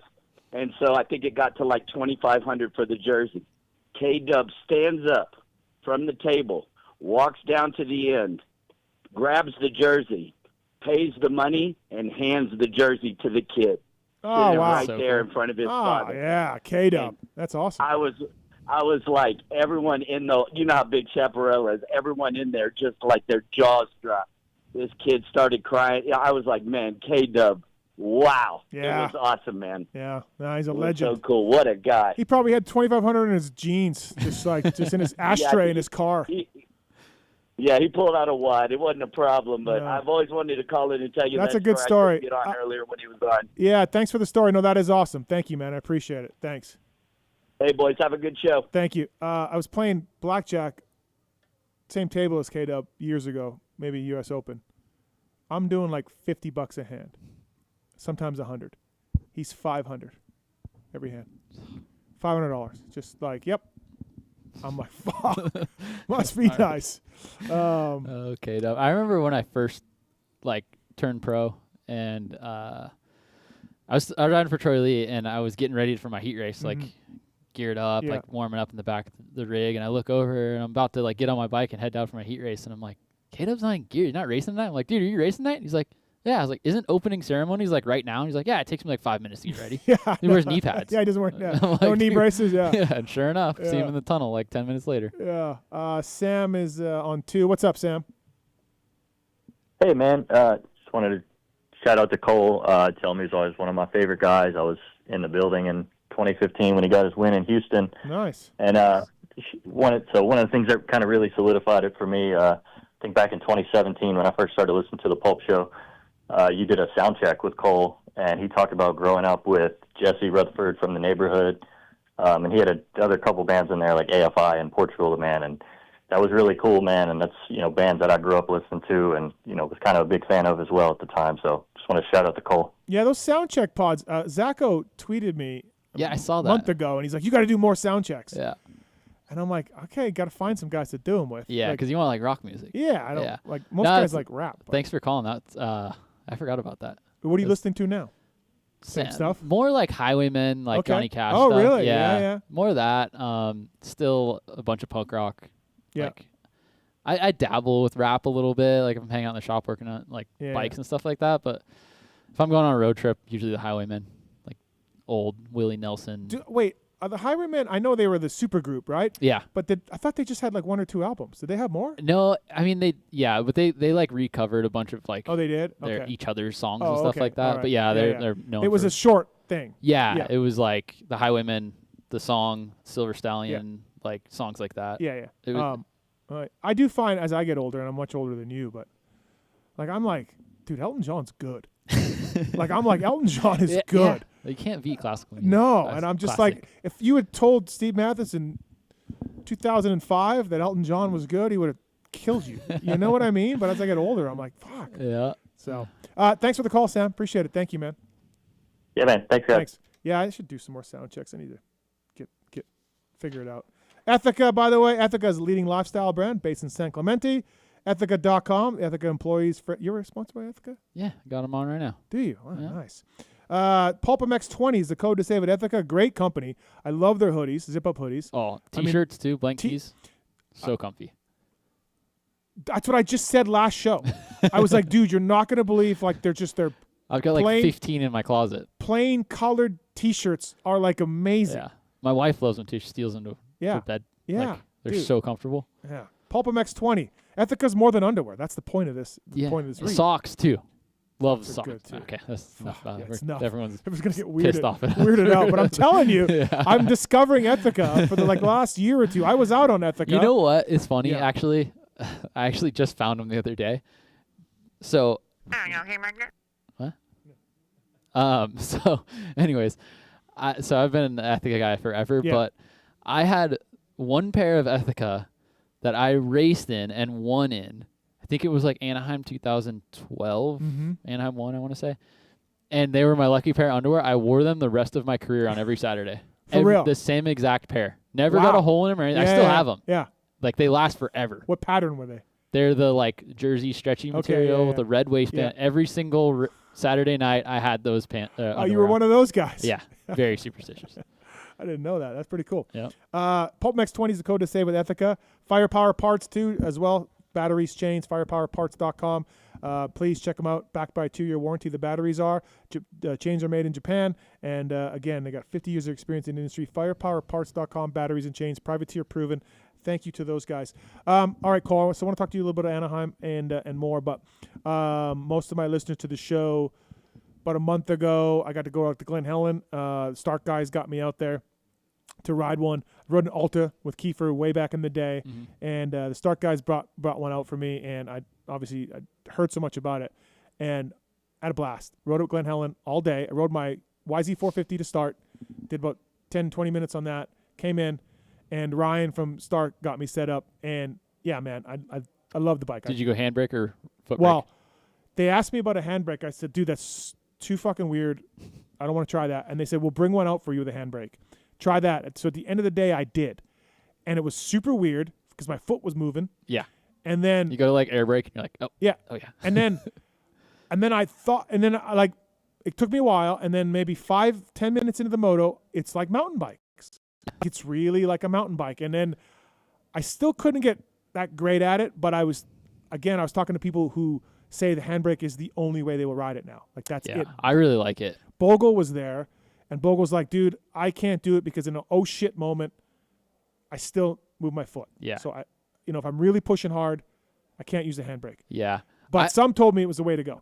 So I got called up to the endurance test for it. Yeah, so flip this into your thing. Yeah. So yeah, I saw on Instagram and on Stark's website, they called you up to ride Hangtown. Yeah. On one. Which was weird going to Hangtown. Right. Like not racing. Yeah, yeah. But man, I was blown away. I'm very open-minded when the concept of electronic bikes comes into play. I don't hate them. I don't love them. But going into it, and then I left sold. Yeah. Like I'm not saying like sell your 2-strokes, sell your 4-strokes, buy an electric. No, that's not what I'm saying. It is just another way to be on 2 wheels, have fun.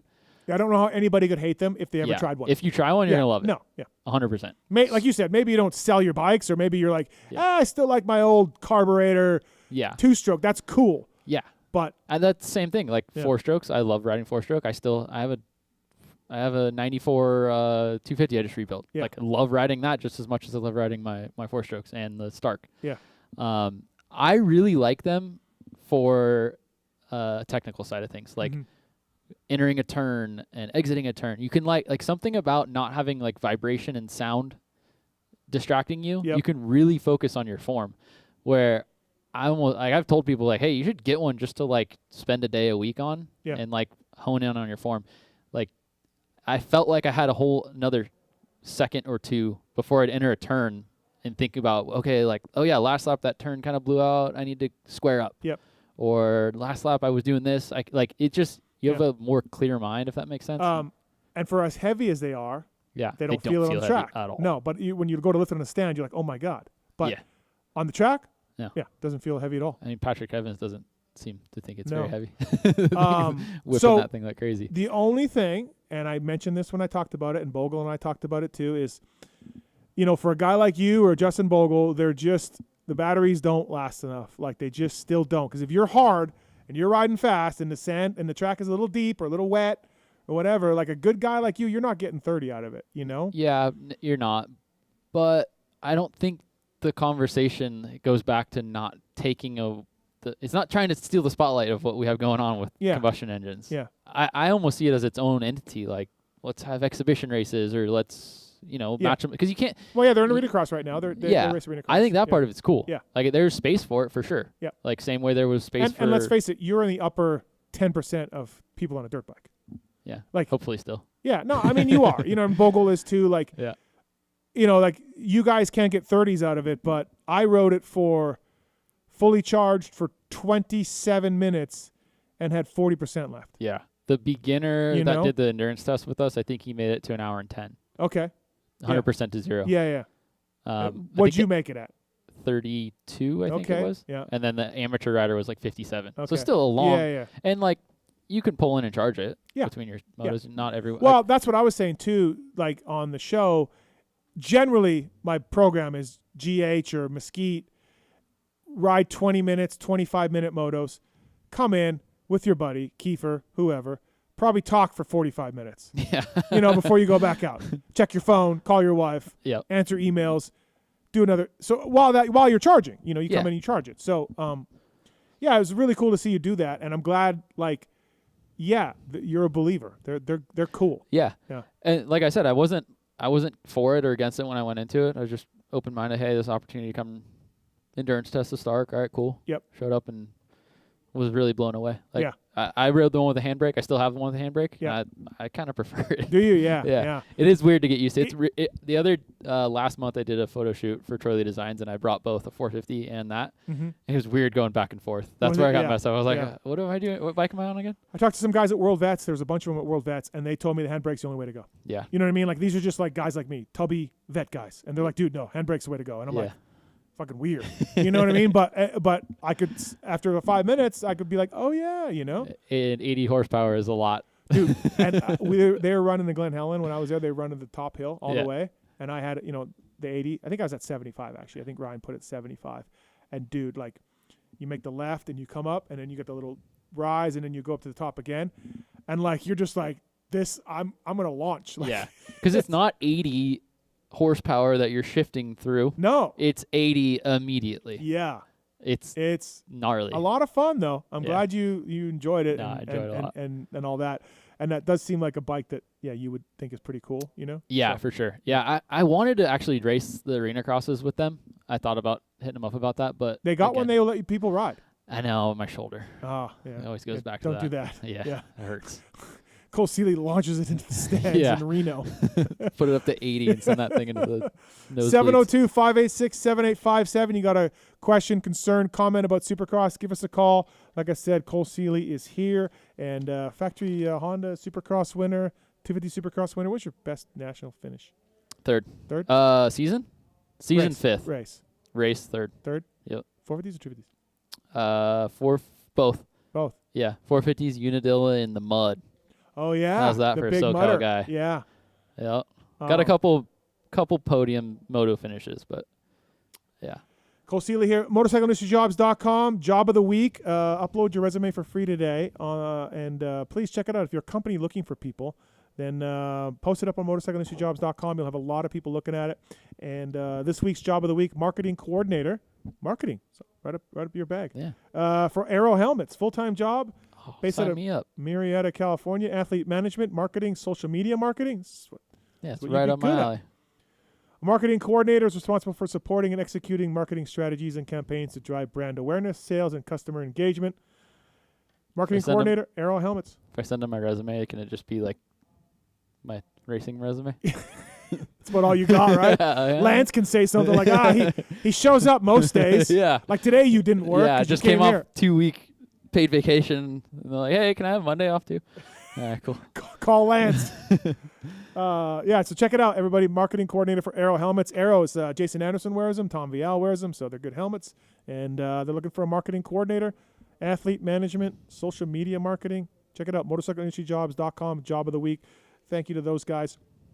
PulpMX Fly Racing live shows. We've got one ready to go. Limited tickets, A2, Friday before Anaheim 2, presented by O'Neill Funding. Tickets for sale on PulpMX.com. Me, JT, Kiefer, Weege will be there. And then tickets will go on sale soon for Indy, Seattle. We got Vegas lined up. We might have one more lined up this year. So live shows, these happen on Friday nights.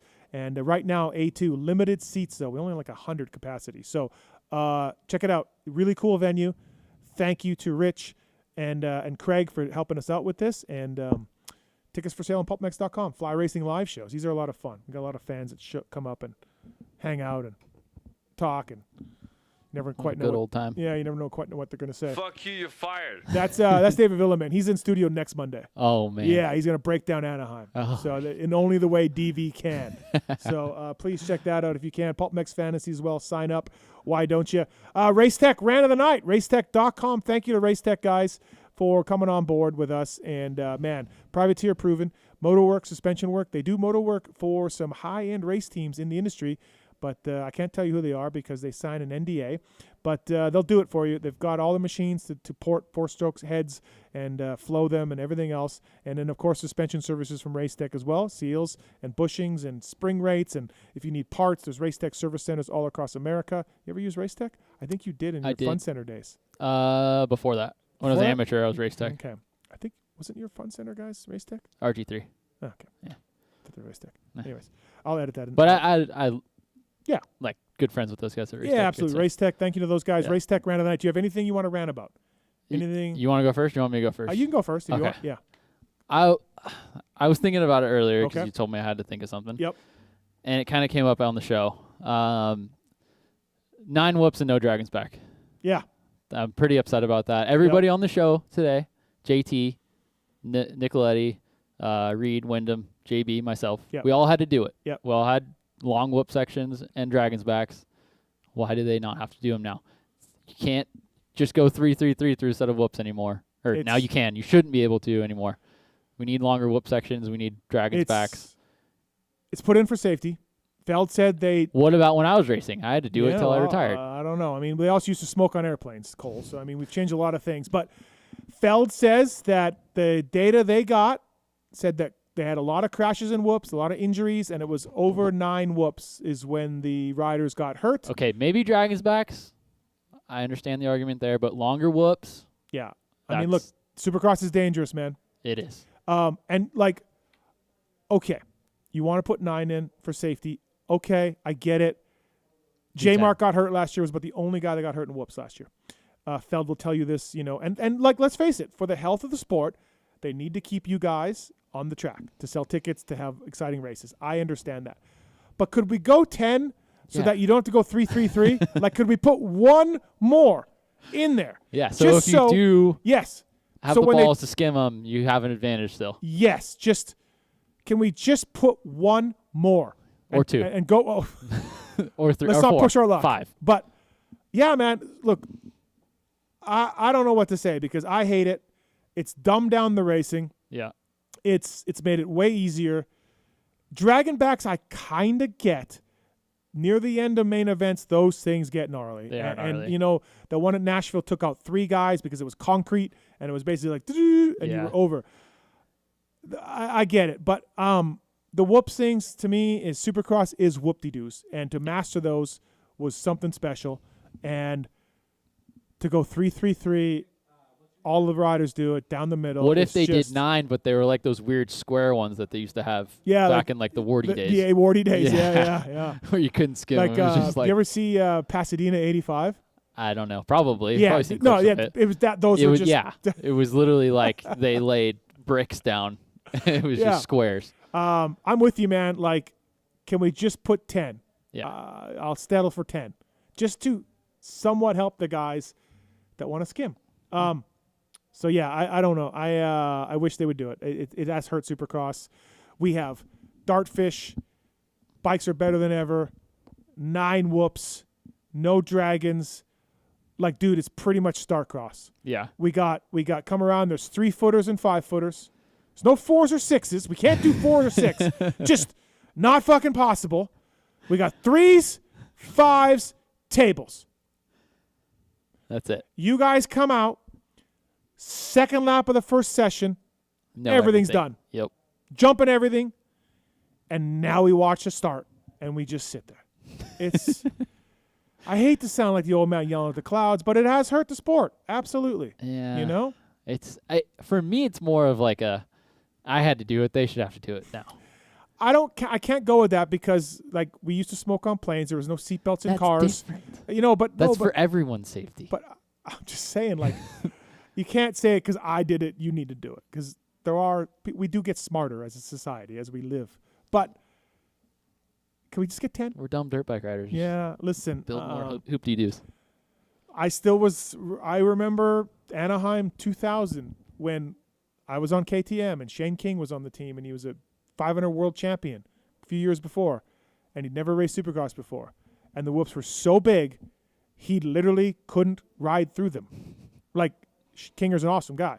But he's never ridden. These things were fucking monsters. Yeah. And McGrath was just and it was amazing. And there's our star rider. He can't get through them. Yeah. And he's a great rider. Those are the days where you're like, that's awesome. Yeah. So when you think of Supercross, you think of whoops and triples. Yeah. Yeah. No, I'm with you. That's a great rant. Yeah. Racetech.com. Before I get to mine, Sean's on 3. What's up, Sean? Hey, man. So I heard you guys talking about the whoops. So I want to know, like, what you guys think about arena cross and, like, the fact that they're letting a lot of amateurs race these races. Because I raced it, and it was like I was like a mid-level B rider. But even when I got to that arena cross, like, I still just local B rider, I guess. But even when I got to arena cross, like, I just felt so sketchy. And then it was like people were crashing everywhere, and it's almost like it should just be for only A riders or only pros. It is a little weird to have the best riders in the world have 9 whoops, and then you go down to arena cross and it's fucking, it's outlaw. Amateurs, riders that aren't as good, just sending through whoops. Yeah. It is a little weird. That's the nature of arena cross, though. Yeah. It always has been. Yeah. I mean, not to say not a lot of talented guys have come from there, because there has been. Sean, which round did you do? It was a while ago. Oh, I didn't do an AMA race. It was just like a back nine. Okay. Because I was going to say, I watched some of them races this year, the AMA series this year with Vince and Brees and Hicks and everybody, and they don't look that tough. They look tough, but not. The tracks look a little bigger, too. Yeah. Like they're not the typical, like, one rhythm lane, one whoop section. Yeah, I mean, could you jump them? Could you just go 2-2-2, Sean? Just do that? Yeah, that was okay. I mean, it is funny, though, too. Like, it's almost like they need to have, like, a practice, like, the whole day before for the amateurs, because it was like, oh, you get 5 laps and you never rode arena cross before, and all of a sudden now you're going to race. Yeah, good luck. Yeah, that's true. That's fair. Yeah, like, I just went out there and I was like, whoa, I'm on this, like, because, I mean, you're young, you're a kid, you're like, I'm going to do it, dude, and then you're like, this is sketchy, bro. Yeah, no, I hear you. Did you see the last one where Hicks took Freeze out? No, I haven't been keeping up that much. Last lap of the last round. Where he like jumped inside Colorado? of him? Yeah. Was that Hicks? Oh yeah, I Hicks, did see that. Yeah. I guess the crowd really he liked deserved it. Thanks, Sean. Thanks for the call. Thank you, man. Thanks, Steve. Appreciate it. Race Tech rant. I went to Cabo over New Year's with the wife. One last vacation before I got to deal with all this shit that comes along with my job. Sitting in the pool, a few margaritas in, right? But having a good time. The depression sets in. Yeah. And the pool bar had a guy playing sax on the roof, and just all the old hits. And dude, Pony, little Pony, the little Pony, like a horse. Yeah. and he was going at it, and he was playing awesome. Like, I don't know how to play sax, but it certainly looked pretty hard to do.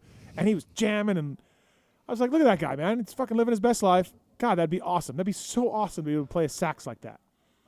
And then I started thinking, like, my Race Tech rant is about myself. Like, and I was, again, a few marks in, but, like, I was a good mechanic.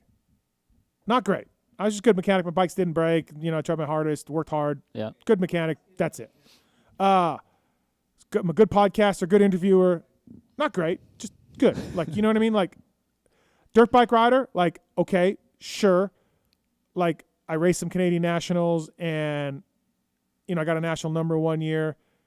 But I was just really just good because I rode all the time. My bikes were trashed because I practiced 5 days a week. So I was never really that good. And now being the age I am in riding, I am a C rider, B level rider. Well, again, 6 motos, B class, 12th and 19th out of 35 guys. If that doesn't say average, like, I don't know what does, right? So, dirt biking, I can't play an instrument.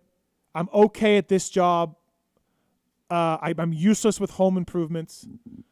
I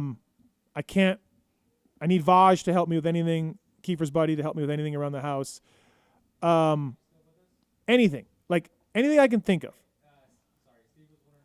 I'm good at it, but I'm not great at anything. Yeah, jack of all trades, master. I have no skills that I'm like super proud of. Like, hey, I can play the guitar. I can play the sax. I could fix anything. I can fix that. If you spent like a week on YouTube, you could probably do some of those things. I could fix that air conditioner for Pookie, no problem. I can fix that leaky faucet. I'm just a master of anything, right? No, none of that. I'm just not great at anything. I'm just fucking a 5. The mechanic, experience doesn't translate to home improvement at all. No. And again, I wasn't like a great mechanic. I know, was but just I'm good. not a great mechanic. I'm not at all. I'm worse than you were, and I could fix a leaky sink or a leaky shower. Doesn't translate at all. I mean, I guess outside of putting Teflon tape on the threads and putting it back in, I'm out. All right. Can I work a... Didn't buy flowers for your wife for Seeley shows up with flowers. Did. Yes, thank you. Classy guy. I'm not really good on a computer. Like, I can't really do Photoshop. I can't really do Excel. I can get my way around it and Word docs and all that, but I'm not really great at it. I just barely have the knowledge of it. Just anything. Or if you're a little bitch. I'm not great at anything. I have no great skill. You're a really at anything. good, okay guy. I'm just okay, man. I'm just okay. Like, yeah. Yeah. I am a shitty media guy, no doubt about it. I just wish I had something where can't put the right guys in the right categories for the preseason. Yeah, well, that's Weege's fault. No, that's Weege's fault. But like, let's just say like, dude, Matthes is a fucking phenomenal ping pong player. Like, I would love that. I'm good at ping pong. Am I phenomenal? No. I just would like to be phenomenal at one thing. So people are like, dude. You're pretty good at this. Just good. Just good. I heard your intro. I was like, oh, that was good. He's well spoken. That's Steve Matthes. I've been doing this for so long. I have to be fucking. So you're decent. good at it. Yeah. Okay. Okay. Take pride in that. I mean, sure. I just want to be like, or hey, Steve can't fix a leaky faucet, but he fucking made me a souffle like no other. I was gonna say. Like he made a roast beef. Like I'm just okay at the barbecue. Like I can just I can barbecue steaks, I can barbecue burgers, and they're good. No hockey pucks. No hockey pucks. Everything's good. But it's just no one's like, oh my god. Again, I'm just thinking like, I guarantee if you ask Pookie, like, hey, where does Steve's lovemaking skills rank out of everyone? She'd probably be like, yeah, he's okay. Like I'm not bad. I'm not bad. I'm just okay. Just good at not great. I would love to be great at something. Like, Talon, are you great at anything? No. I had to think about it. Nick, great at anything? Like, do you have anything where you're just like, I got a hidden talent and I'm fucking amazing? Like, Seeley, like, I guarantee you, you're great at riding a motorcycle still. You've been off the bike professionally for a long time. You're probably still great. Yeah, I'm okay. Yeah. No, same boat, man. I'm jack of all trades. I've switched jobs so many times. Same with like Kiefer. Like we were talking. So Pookie brought up Kiefer. He's the same. I'm like, no. Kiefer's in the upper 20% of dirt bike riders. He's a really good dirt bike rider. He's 46 years old or whatever, and he's top 5 at Loretta's. Like he's good. Yeah. But like I said, you're good at this. You're good. You're a good podcaster. No, that doesn't count. It counts. It counts. Doesn't count. It's a skill. And there's a reason you got a sheet of sponsors next to you. You're good at it. Just take pride in it. I'm not though. There's still a lot of ums and uhs and like it's okay. and like a lot I of say every other word. It's fine. I suck at talking too. Stuttering and this and that. I'm just okay. And I want to be great at something. Just fucking great. Where people are like, there goes Matthes. He's a fucking great drifter.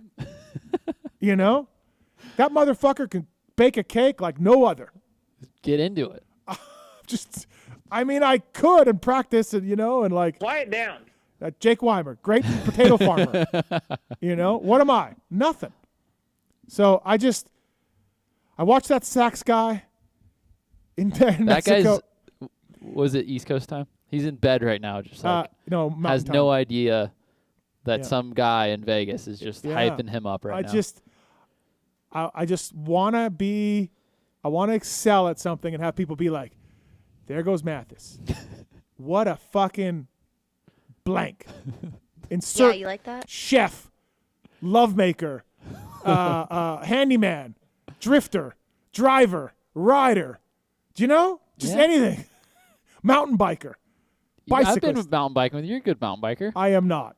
I'm scared to jump Probably stuff. better than most. I went to Vale Lake with Parabinos and Kiefer and walked a few sections. Never mind. Thank you. So McStovepipe Zone 3. He wants in on this. What's up? Can you guys hear me? Yeah. All right. Yeah, Steve. Don't beat yourself up because you are by far the best moto podcast guy. You are the Larry King, Rogan, whatever else you want to call it. All these other guys, Dark, Lewis, Gypsy, Daniel Blair, they don't even touch you. So don't even beat yourself up about it. I would say you are by far the best moto pod guy. I have to say, I went to Philly Thank you. Now, hold on. Okay. I went to Philly Supercross this past year, and honestly, I got the pit pass. I'm going through the pits, and I'm seeing people that I've learned who they are, what they do, because of those, one-on-one podcasts you do. And it's just cool to see. You're like, holy shit, that's what's his face. And, you know, you can see them working on bikes, or, you know, it's just like the industry guys and whatever. So I don't know. Don't beat yourself up too much about it. Cause, I would say Pookie's a lucky lady. And, you got Smoking Off White too. So yeah, I do. You got that going for you. I do appreciate it. Thanks for the call. Thank you, buddy. I appreciate it. You got it. And Cole Seeley, he was the coolest 14 rider. Every time I see a 14 on a bike, I think of course, Windham and Cole Seeley. Okay. Gotta love that dude's style. It kind of reminds me Jet a little bit, you know, very technical on the supercross side. Yeah. And all right, that's my rant, and I'll let you guys go. Thanks, buddy. Appreciate it. Thank you. Yeah, you don't really see any bad photos of Cole Seeley. Like, you always Yeah, look pretty couple. good on a bike. Yeah, I'm sure Might they're be out on the there. ground. Yeah, well, to add to his point, okay. when I'm sure I'm like a lot of people in the motorcycle industry, when I think of motocross podcasts, I think of PulpMX and Gypsy Tales. Yeah, but those are the two. Yeah, but in my opinion, there are other ones that are good. Yeah. But those are like, Pulp has been around forever. Everyone respects your opinion. You're good at it. I started early. I got into pods in 08 before anybody knew what podcasting was. Started this show in 2010. And so I just been going for a long time. I'm just, just a guy okay. that's, it's okay. It's just I'm just good. I'm not great. I stutter. I screw up the codes, it's just, Giving people 50% off. Yeah. I just want to be great at something. Or even just whatever, You want to be great at something else too. I just want people to be like, there goes a great whatever, something. Man, Matthes, have you ever heard Matthes play the fucking piano? Have you ever heard him? No. I think you just go saxophone. Sax, whatever, man. I'll do it. At least Nick and Talon didn't come across with like, oh yeah, man, I got a hidden skill of whatever. Yeah. Or you know what? You know what I always thought looked fucking cool? Jugglers. You can't juggle? I can't juggle. Like not even a little bit? No. Ah. Can you? Yeah. Can you guys juggle? No, sir. I cannot juggle. I would love to be a fucking great juggler. Do you know what that would look like if I just was... I can't do like chainsaws or anything like that. But if I was at Anaheim this weekend and I'm just fucking talking to Rooster, okay? And I just grab a couple of bottles of contact cleaner and I'm just fucking juggling. Everyone's like, holy shit. That'd be cool. I don't know if that's that cool though. What are you talking about? I don't know, that's so cool. You ever seen the people that juggle shit? They throw it way it's up there? cool, but it's not like the coolest. It's fucking pretty cool, dude. If you were a juggler, if you're not doing chainsaws, you're just doing balls, then you're just an okay juggler. No. Yeah. No, just to juggle. Probably a lot of people can juggle. No. Probably. No chance. What if I would even take being awesome at beanbag, the beanbag stuff. Hey, man, you beating off? Hacky sack. Cornhole. No, hacky sack. Oh. With the foot. Hacky sack? Yeah. What? You see those people get the fucking hacky sacks? They kick it way up. Is that cool though? I don't know, It's cool if you're hanging out in college. I just want to be great at anything, Cole, as you can tell. Just anything at all. Just be my buddy Vaj.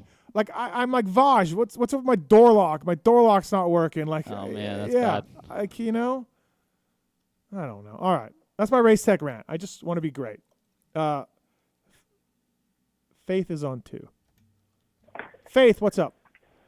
We're 5 days from A1 and we don't know what coast Mrs. Riders are racing on. Am I upset about it? What's wrong with that? Yeah, I don't like it. I hate it. It's my race tech rant every year. Yeah. I should have done that this year. We do know more coasts, though. We know Honda. We know Star. Yeah. We know Husky, Gas. We can assume PC. The only one we don't know for sure is PC, and that's what we can assume. It's Marchbanks and Kitchen. So Honda, we know. It's better than previous years, yes, for sure. It's been better than previous years. It is better. Yes. It's a lot better than previous years, yeah. It is. But, yes, Faith, it's a joke for our show, for our sport, I should say. Yeah, I agree. Uh-huh. Thanks, man. Thanks, buddy. Thank you. All right. Speaking of Michelin Starcross 6s, it's Randy Richardson. What's up, Randy? Hey, Steve. Hey, how are you tonight? It's 12:30 where you are, sir. Yeah, I know. And as always, I told you, I just got up to pee for the first time and heard the show still on. I heard you ranting about wanting to be great at something. Yeah. And, Steve, you can be. I'm great at not following through with my word, Randy. I get it. I understand where you're going. No. Nope. I was going to say you could be a great life swapper. That's what you could do. You could be great at that. I mean, we will try. We'll see. Okay. We'll see. It's going to happen. It's going to happen. Okay. All right. Well, as long as it happens, right? I mean, it's just that would set the tone for you being great at something. I'm going to work on it, and I'm telling you, Heather may never want the other guy back. I know. Well, that may be the case after Van Halen Nation Friday night, but before A2. But still, you can do this, buddy. You can do it. You can be great at keeping your word. You can be great at life swapping. You can do it. It's going to happen. It'll happen. All right. Well, on behalf of Pulp Nation, thank you. I appreciate your commitment to that. Thank you, fastest man. How's your knee? I heard you got a knee replacement. I wasn't sure. I just heard there was a rumor. Just trying to keep things like that quiet. Anything medical, right. Get personal, HIPAA stuff, right? Personal, HIPAA, something like that. I try to keep it personal. No, I'm blessed and great, doing good, buddy, doing good. Right. So I appreciate you asking. But again, you are, and I agree with what Cole was saying. You're a great podcaster. You really are. It's not that you got into it early. Yes, you did. You got the jump on a lot of stuff, but just because you're early at something doesn't mean you're great at it. I think you're successful because you are great at it. Your relationships in the industry that many other people don't have, right? Enables you to get some inside information. You're well connected. There's a reason why you're great at podcasting, and you really are. So I look forward to being a part of the program again in 2025, and I look even more forward to the live swap. So thanks. All right, thanks, buddy. Glad you're well. All right, good night, y'all. Bye. Randy Richardson, everybody. Fastest man in Piedmont. You should move to Piedmont. Where's that? South Carolina. I love North Carolina. You would immediately be the fastest man in Piedmont and take his title away, which I would like. Yeah. All right, that's my race tech round of the night. That's it. Simple. I'm going to work on trying to be great at something. Hey, so also going to Cabo, a couple margaritas deep on another day, I was thinking about the series, and I do think we're not giving Justin Cooper enough credit. No. Are you with me on that? Yeah? 100%. Yeah, like he qualified quickest, I think, twice. That was actually one thing I was about to write down. Before the Time Master Pool? Or? Yes. Okay. I was trying to think of things that are a little bit outside the box. If you had given me 50 things what Cole Seeley's going to talk about tonight, I would not have had Time Master Pool in there. But I could have 5, one of them would be I can't wait to see how Cooper Webb does. Yep. I'm very excited to see him second year on the bike. Yep. More adapted. He's a warrior. Yep. Like you can't get in his head. He's a fighter. And Justin Cooper. Justin Cooper is by far the most underrated rider going into Justin Cooper still for some reason feels like a fill-in rider. Like he's filling in on a 450 for some reason, but he's meant to be there. Like he is fastest qualifier a lot. Yeah, you don't luck into that, right? No. Like you just don't you're legit. No, he's good. Yeah. Yeah. I just think we're going to see bigger and better things from him this year. Yeah. I don't know. I'm not saying championship guy, or I just more maybe podiums. Some podiums. Yeah, more podiums. I think he's got 2. Yeah. We'll see more, and we'll see more fast qualifiers and more heat race wins and things like that. Mm-hmm. He'll feel more comfortable on the bike. And, give him a start, and he can run with those guys for sure. Yeah, I do. I don't think we're talking enough about Justin Cooper, so that'll be interesting to see how he can do. Cole Seeley here, by the way, brought to you by Decal Works. Pulp 25-chassis for FCP guys, the factory chassis parts guys. CNC hangers out of high-quality aluminum and titanium. You ever designed some hangers for your bikes? No, I haven't. Thought about it, Probably could. Yeah. Used by Phoenix Honda, Mad Parts Kawasaki, Rock River guys, and more. Designed to improve traction, handling, cornering, and feel. Also, FCP's got reversible races now, race cups. So you can change races now for your average guy. That's something that Cole Seeley used to be able to do at Honda. I had that ability at Yamaha, but now it's available for all you guys and for all the bikes across the board. And use the code PULP25-chassis to save with FCP and get some race cups installed and help your bike work a little better. Improve that contact patch for your front tire on the track. So please check that out, FCP guys. All right, motorsport.com, tweet at Talon segment. Let's do this. That's my mom. It's the motorsport.com tweets at Talon segment. Motorsport.com, great guys, OEM and aftermarket parts, great prices across the board with those guys as well. And OEM and aftermarket parts, like I said, whether you have a mountain bike, a UTV, quad, dirt bike, street bike, whatever it is, motorsport.com's got parts for it, and a really easy, informative website. Free shipping and everything over $69. Dedicated team of gearheads there, Talon, now. You know? Yeah, ever since I left, they're all dedicated. Yeah, much dedicated, much better than you. Wait, motorsport.com? Yeah. Love those guys. Oh, yeah? You're using Yeah. Oh, yeah. Well, because, like, a lot of times I just need random parts. Right. Don't feel like bugging anybody for them. So I bought from them a lot. Yeah. And they just helped me out with when I was rebuilding my 94, the engine. I'm rebuilding. My new project bike is an 86 and YZ125. Kind of wish I wouldn't have got into it. It's really fucking hammered. Yeah. I didn't look like that on the ad. I tore apart my 73 Olsenor, and I was like, what am I getting into right now? So motorsport.com, I've got parts on order for that thing. Yeah. And my other project bikes, the 90 YZ or the 89 CR, they've helped me out with those as well. Motorsport.com. So these comments are sent to @PulpMX Show on Twitter. And for myself and Cole Seeley, and Talon picks the best ones. That's debatable, but he picks some. We actually didn't get a ton tonight, so don't. I'm just preempting that. Okay, Tits. No, I swear I went through all of them. Zane the Lumberjack. With Roto moving on, will there be fantasy cheat sheets this year? No, we are not going to have the cheat sheets. Roto did a great job with those, but not going to do those.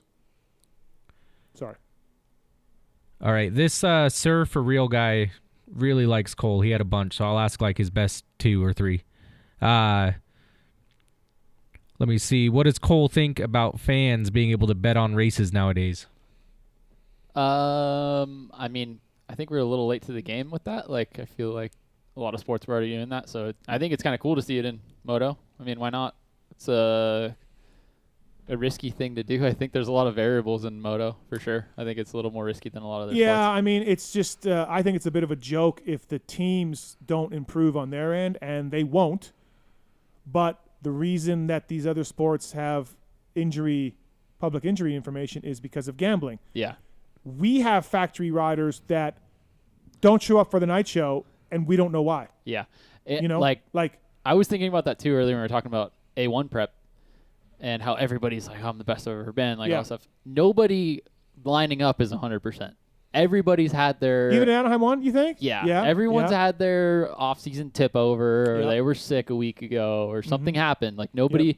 They're 98%, but nobody's 100%. And then you get deeper into the season, and it's, I crashed in round 2, and I'm still dealing with an ankle injury or something like that. Yeah, no, for sure. And so until... The gambling's a bit of a joke. Yeah. Because they don't tell us everything. I guess, I didn't think of it like that way. Right. And so... They want the people with the hard cards. We had to take a gambling quiz and everything else to get a hard card to make us all aware of it. And they said if you bet and you have a hard card, you can be banned from the sport, blah, blah, blah. And it's like, why don't you look at your own teams there, Feld? Don't worry about us. Look at your own teams that could totally fix this thing and help us and help the gamblers, but just choose not to. Yeah. So, yeah. All right, another one from Sir For Real. What is the best bike that you have ever ridden? Me? Yep. Best bike. We'll factory. We'll go factory first.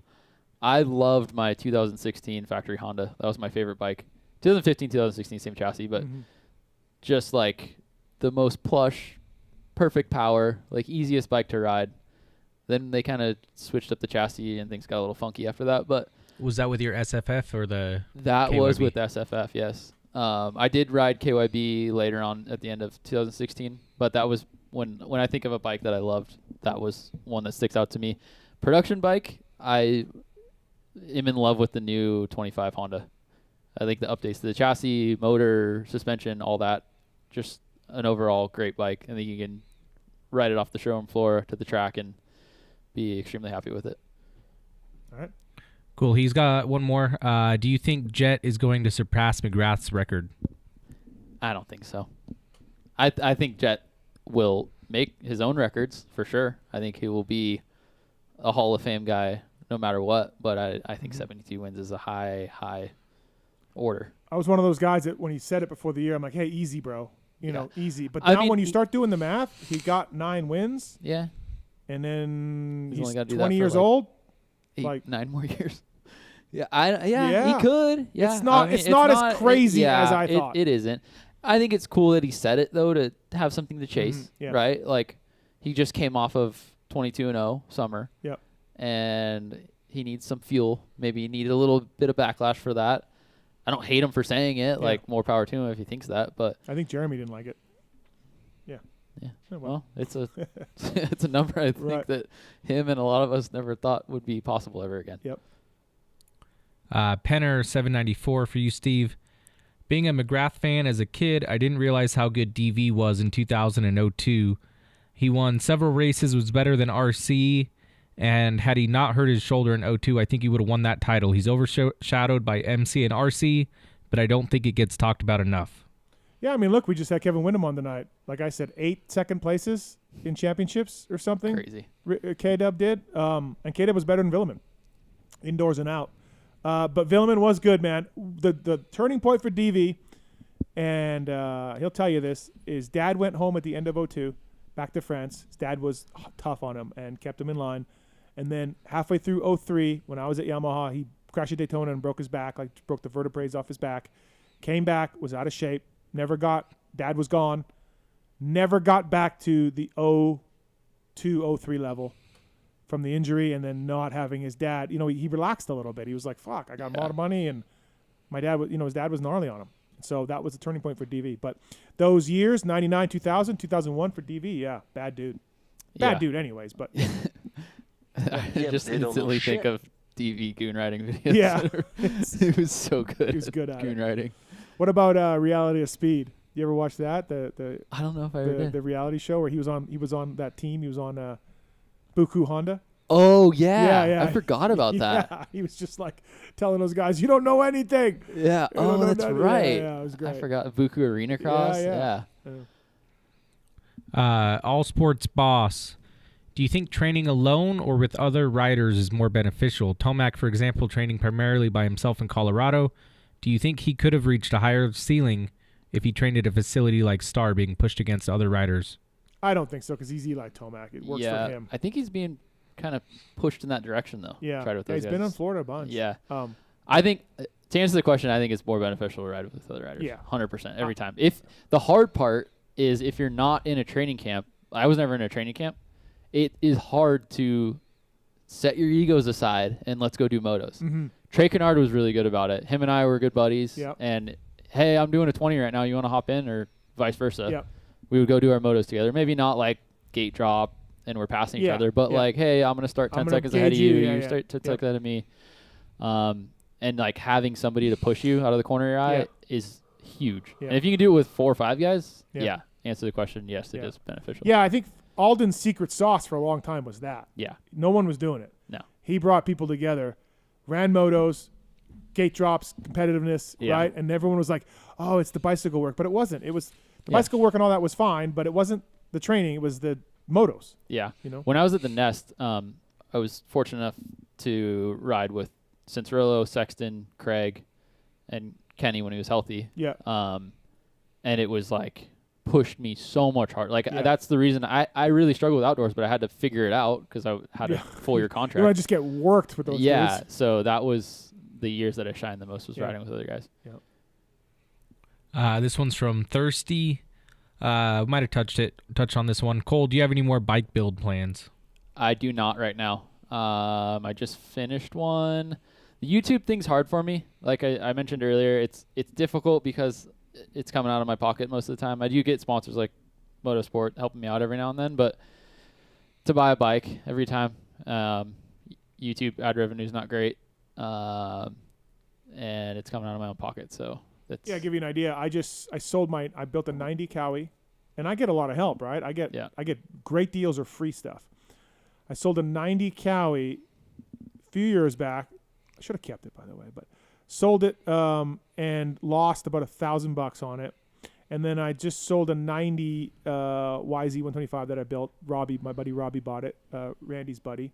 And I probably lost $3,000 on it. Like, I shit's expensive, man. Even getting the help I do, which is a lot. I was more doing it to entertain. Like, I can kind of get parts cheaper or free here and there. Right. And I like doing it, but I'm not going to go broke doing it. Yeah. So that's where it kind I'm of with you. fizzles away. I just want to get clear of my garage. I was like, I got 20 bikes in here. I need to sell some bikes. I have so many bikes. I have like 11 bikes right now. Do you really? Shit. Way too many. I only ride one. Layman MX, Steve, are you and 7 Deuce Deuce still on good terms? Would love to see him back in studio sometime. Yeah, we were working on that. I love 7 Deuce Deuce. We were working on that in the fall, and he had another kid, and then he couldn't find the time, or I couldn't. I don't remember, but I will recircle that. I'll circle back around and try to get him up here. But we're good. 7 Deuce Deuce is awesome, and we'll get him in here. Bro. Such a big personality. I love that guy. I feel like he was in not that long ago, but maybe he was on the phones. Yeah, he was on the phone. I don't think he was in. I don't remember. Yeah. Dumbass race fan for Cole. Say you're 21 years old right now. You can pick which team, riding, training program you want. What are you choosing? Star. I kind of mentioned that opportunity earlier, but yeah, if I'm 21 and still riding a 250, then Star. That's the most well-rounded program. I believe in the staff there. I don't really know. I think Swanee is doing the training still. I'm not positive, but I know Swanee's a very knowledgeable guy, and the structure's there. The distractions are gone when you're there.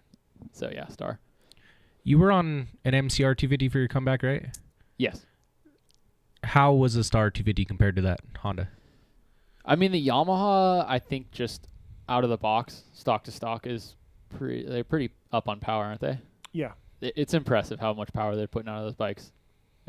I got a chance to ride actually a 24, I think it was, new 452. And I'm the type of guy where I'm like, all right, brand new bike, throw one tooth on the rear. I'm good. Yeah.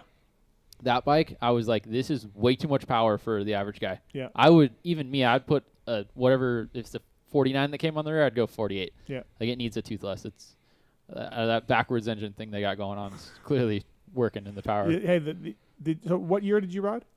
What? Yamaha? It was either 23 or 24. I want to say 24. So that's even slower than the old motor. Really? Yeah, they've detuned it. That motor was slower. It spooled up quicker. It was more of a two-stroke feel. The old motor, before they went to the 23, I think. Yeah, 23 was when the new chassis came in, the new motor. The old motor was more powerful. That's crazy. Yeah, it was so good. It was even tractor. When I was factory Honda, I was constantly like, hey, can we make the bike a little slower? Like a little softer feeling. To the point where it hindered my starts. Yeah, so in outdoors, I'd run a map switch. So I could have like all the power for the start and then like get tired 5 minutes in and go up to the... Would you forget to change it, or would you always? No. I'd be like, oh, bump, hurt. Oh, yeah, I can switch the map. Right. All right, another one from Dumbass Race fan. Steve, does Cade make the main this weekend? That's a good question. I don't know. I'd have to actually sit down and do the math. I don't remember. I do remember, like, last year, the year before, there was, like, 2 privateers out of 22. Like that made the main? Yeah.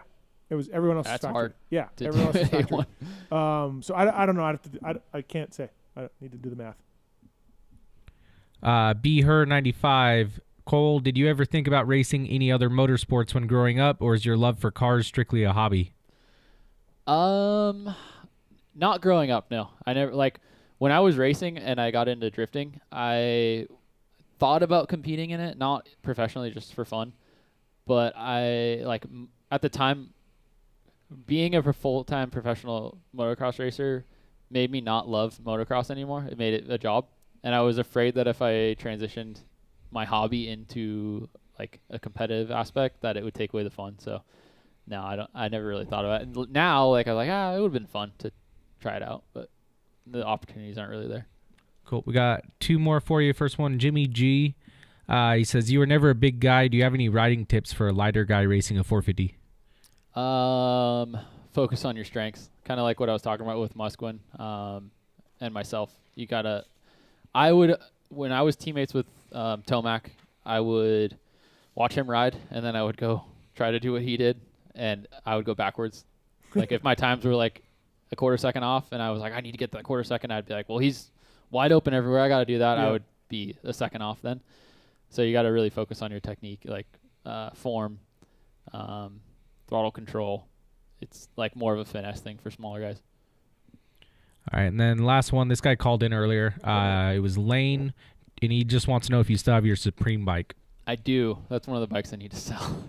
There we go. Yeah, I hit Sealy up on Instagram. I don't agree with the whole like fashion moto kind of worlds colliding. However, it was an investment opportunity that I never took advantage of, I guess. Yeah. I was able to get the bike for sticker. That's the only reason I bought it, and the value went up, and I could probably still sell it and make some money on it. But yeah, yes, I do still have it. You were trying to flip it and make some, and I don't know how realistic some of the numbers I was seeing was. But what happened to the crypto? My crypto? Yeah, your crypto. That was a sore subject. Okay. I got talked into something that I didn't know anything about, and I just do it, just try it, just do it. Yeah, I'm like, okay, I'll try it. And the people that were supposed to help me out with it just kind of stopped answering the phone, and I was like, okay, well, I just. Yeah, that's kind of serious stuff, right? Like. Yeah, I was like, I told you guys I don't want to do this if I don't know anything about it. Yeah. And now you're like kind of putting me on the back burner. I'm like, okay. Oh boy. So sorry for anybody that bought any of it. Yeah, unfortunately. I didn't make any money on it. I'm just. So you're not the Hawk Tour girl? You're not the Hawk Tour girl? Yeah, I forget what the agency that comes after those people is, but I didn't. I lost money on it. All right. Terrible Anything idea. else? No, that's horrible. Motorsport.com. Check them out. Great prices. A great team of gearheads there to deal with, and Cole Sealy buys from them. That's all you really need to know. I don't think they get a blowjob before the main event. Jim Hawley got a blowjob, 84 Buffalo, then got last. Oh, that's terrible. Tough deal. Big no testosterone. You know, AtlasBrace.com. Thank you to the Atlas guys. They all got the new traction boots as well. Developed as a premium entry-level boot for the masses. Super lightweight and durable. Modern Velcro-free closure as well. Molded sole. $200 in the United States. Atlas.com. Please check them out. And check out the AtlasBrace.com. Sorry, and check out the new traction boot. $199. Thank you to those guys. Troll Training as well. Alex Martin, Troll Training now. He's doing marathons. Yeah. Garrett Marchbanks is using it. He really embraced the troll nickname. Did. He really did. He hated it at first. Yeah. Then he embraced it. TrollTraining.com. Please check them out if you're looking for an online training program, whether you're a vet guy, whether you're a pro racer. Grant Harlan was using it. Jason Anderson's a Troll Training guy. And like I said, others in the sport. Is it Will Hahn too? Will Hahn works for him. Yeah. TrollTraining.com. Don't let concerns about shifts in the market disrupt your long-term financial goals. Edward Jones financial advisor Brian Stone can help. Edward Jones can give you the tools and knowledge for a steady approach. Check out Brian Stone. I did a privateer podcast with him a little while ago. Longtime privateer in the sport. Did really well. Him and his brother, Midwest Faircross Warriors, Brian and Doug Stone. Call Brian, 816-761-4066, edwardjones.com. If you want to invest in your money and make it work for you. You got a financial guy? I do. Yeah, yep. Me too. I don't know what I'm doing with that. I just let him do it. I have a stock market that I play around with that I buy. Yeah. And during the pandemic, I bought Facebook and Disney, all the things that weren't working for people, and now I'm crushing it. Are you? Because they're back. Yeah. Yeah. Because, at one time in pandemic, everyone's like, oh, my God. Not going anymore. I was trying to learn how to day trade for a little bit. I just bought a little bit of crypto and tried to do it, and I was like, yeah. You got to really know what you're doing. I could break even. That's the best I could do. You got to really know what you're doing. Yeah. And stay on it. For sure. Motorsport.com, tweet, comments. Thank you to those guys. Motorsport.com, Fly Racing, Decal Works, X Brand Goggles, Renthal, Michelin, Race Tech, Acherbys, Pro Filter, Firepower, OGIO, Maxima, Renegade Race Fuels, Cardo Systems, Guts Racing, Atlas Neck Brace, MotorcycleIndustryJobs.com, Works Connection, PulpMX 20 at WorksConnection.com. Love those guys. And, man, you look at Jet Lawrence's bike, Hunter Lawrence's bike, Shimoda, Hymus, they all got the Pro Launch start device on there. PulpMX 20 is the code to save with Works Connection. Get Data. You want a deal on Get ECU systems, Get CDI stuff that the two-stroke guys are using? Email us using the contact form on Pulp. We'll pass it on. WUSA, Fox Factory Vehicles, Factory Chassis Parts, MTX Braking, Weisco Piston, Troll Training, Ethica, Luxon, and Intense Cycles as well. Appreciate those guys coming on board. Thank you to our guests tonight. Reed, Brayton, Windham, Phil. Best interview tonight, Sealy. K-Dub. K-Dub. Yeah, I got a K-Dub. Nick, what do you think? I could listen to K-Dub all night long. Yeah. Talon? Yeah, I'm going K-Dub too. Not to say the other ones were... No. Phil's wasn't great. You can't beat K-Dub. Phil says he fucking owes you one. Yeah. He owes me two. Yeah, he owes you two. No, I love JV. Yeah. Reed, respect him a lot, but K-Dub. Yeah, we don't have K-Dub on here a lot either, so it's great to talk to him once in a while. Yeah, he kind of went ghost mode for a while. He did. So it's cool to hear from him. Absolutely. He's a legend for sure. PulpMX Fantasy, again, I've been pumping it up, but it starts this weekend. We got a drop round as well So we started that last year. We brought that back last year. We're doing it again. PulpMX Fantasy opening up, win some motorcycles, win some cool prizes. Thank you to those guys. Thanks to our sponsors for the year as well. You know who plays PulpMX Fantasy too? My wife. Oh, yeah? And? She thinks she's better than me at it. Is she? Nah, no. Does she just randomly pick guys, or like how did? Yeah, I'll give her my list. Well, it started because I'm like, oh, I'm sorry, I'm picking my riders. And she's like, who'd you pick? And I'll tell her, like, why'd you pick those guys? I'm like, yeah. Okay, you want to do it? Yeah. Yeah. She's actually pretty good at it. Dude, one time Pookie played fantasy football and smoked everyone in the league. She had Tiki Barber and this is how far back it goes. Tiki Barber and I think Randall Cunningham. She got so lucky. They just had incredible years, and she won fantasy football. Now forever, she's like, that shit's easy. Yeah, it's easy. Yeah, it's easy. Don't need to play again. It's no, easy. Absolutely. All right, man. Hey, thanks for coming up. Yeah, thanks Appreciate for having it. me. Yeah, thank you. Always a good time in the studio with you. You're really, really smart, knowledgeable guy. It's fun to talk to you about racing and stuff. So thanks. You're an excellent podcaster. Thank you, sir. Well above average. Thank you, sir. I appreciate that.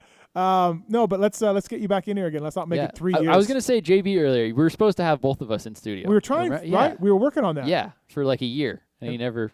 What happened with that? I don't know. Big time. Was he racing then? See, it's really hard then. know. He might have been racing. Maybe. So then it's hard. Yeah. Now he's out the races. Yeah. Now we can get him. We can get him. Actually, Phil's coming in, so maybe we can get you two together. Can I sit in the back? You can sit over there. Yeah. Appreciate it. Cole Seeley, everybody. Thank you again. Appreciate that time. And are you going to Anaheim? Yeah. Nosebleed seats, dude. Bought my tickets this year. Wow. Yeah. Give me your top three in my top 3.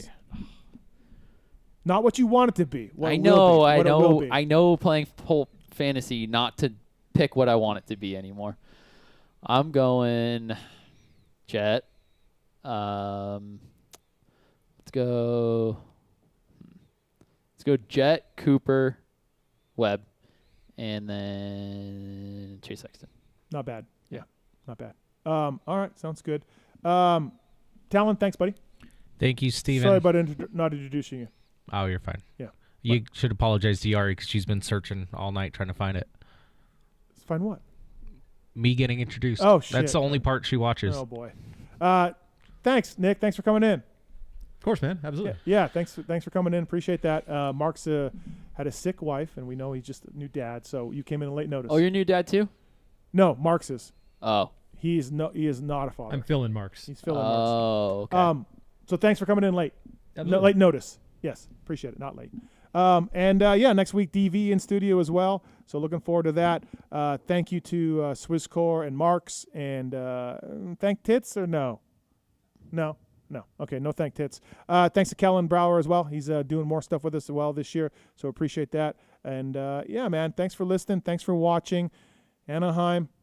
Next week we will be able to talk about some racing. It's weird to say. I know. It feels like it came fast. It's exciting. We're finally going to be able to talk about some racing. I'm finally able to pick my riders now. Yeah, go ahead. Yeah, do that. Yeah. Really appreciate everybody. Thanks for watching and listening. See you next week.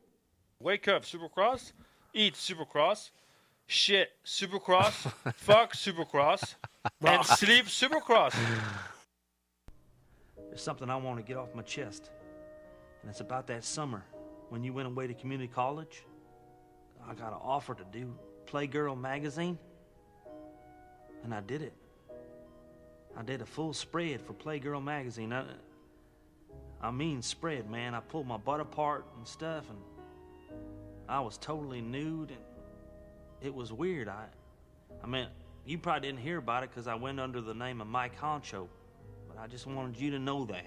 If you could hear me, if it got into your brain somehow, that I spread my butt cheeks as Mike Honcho.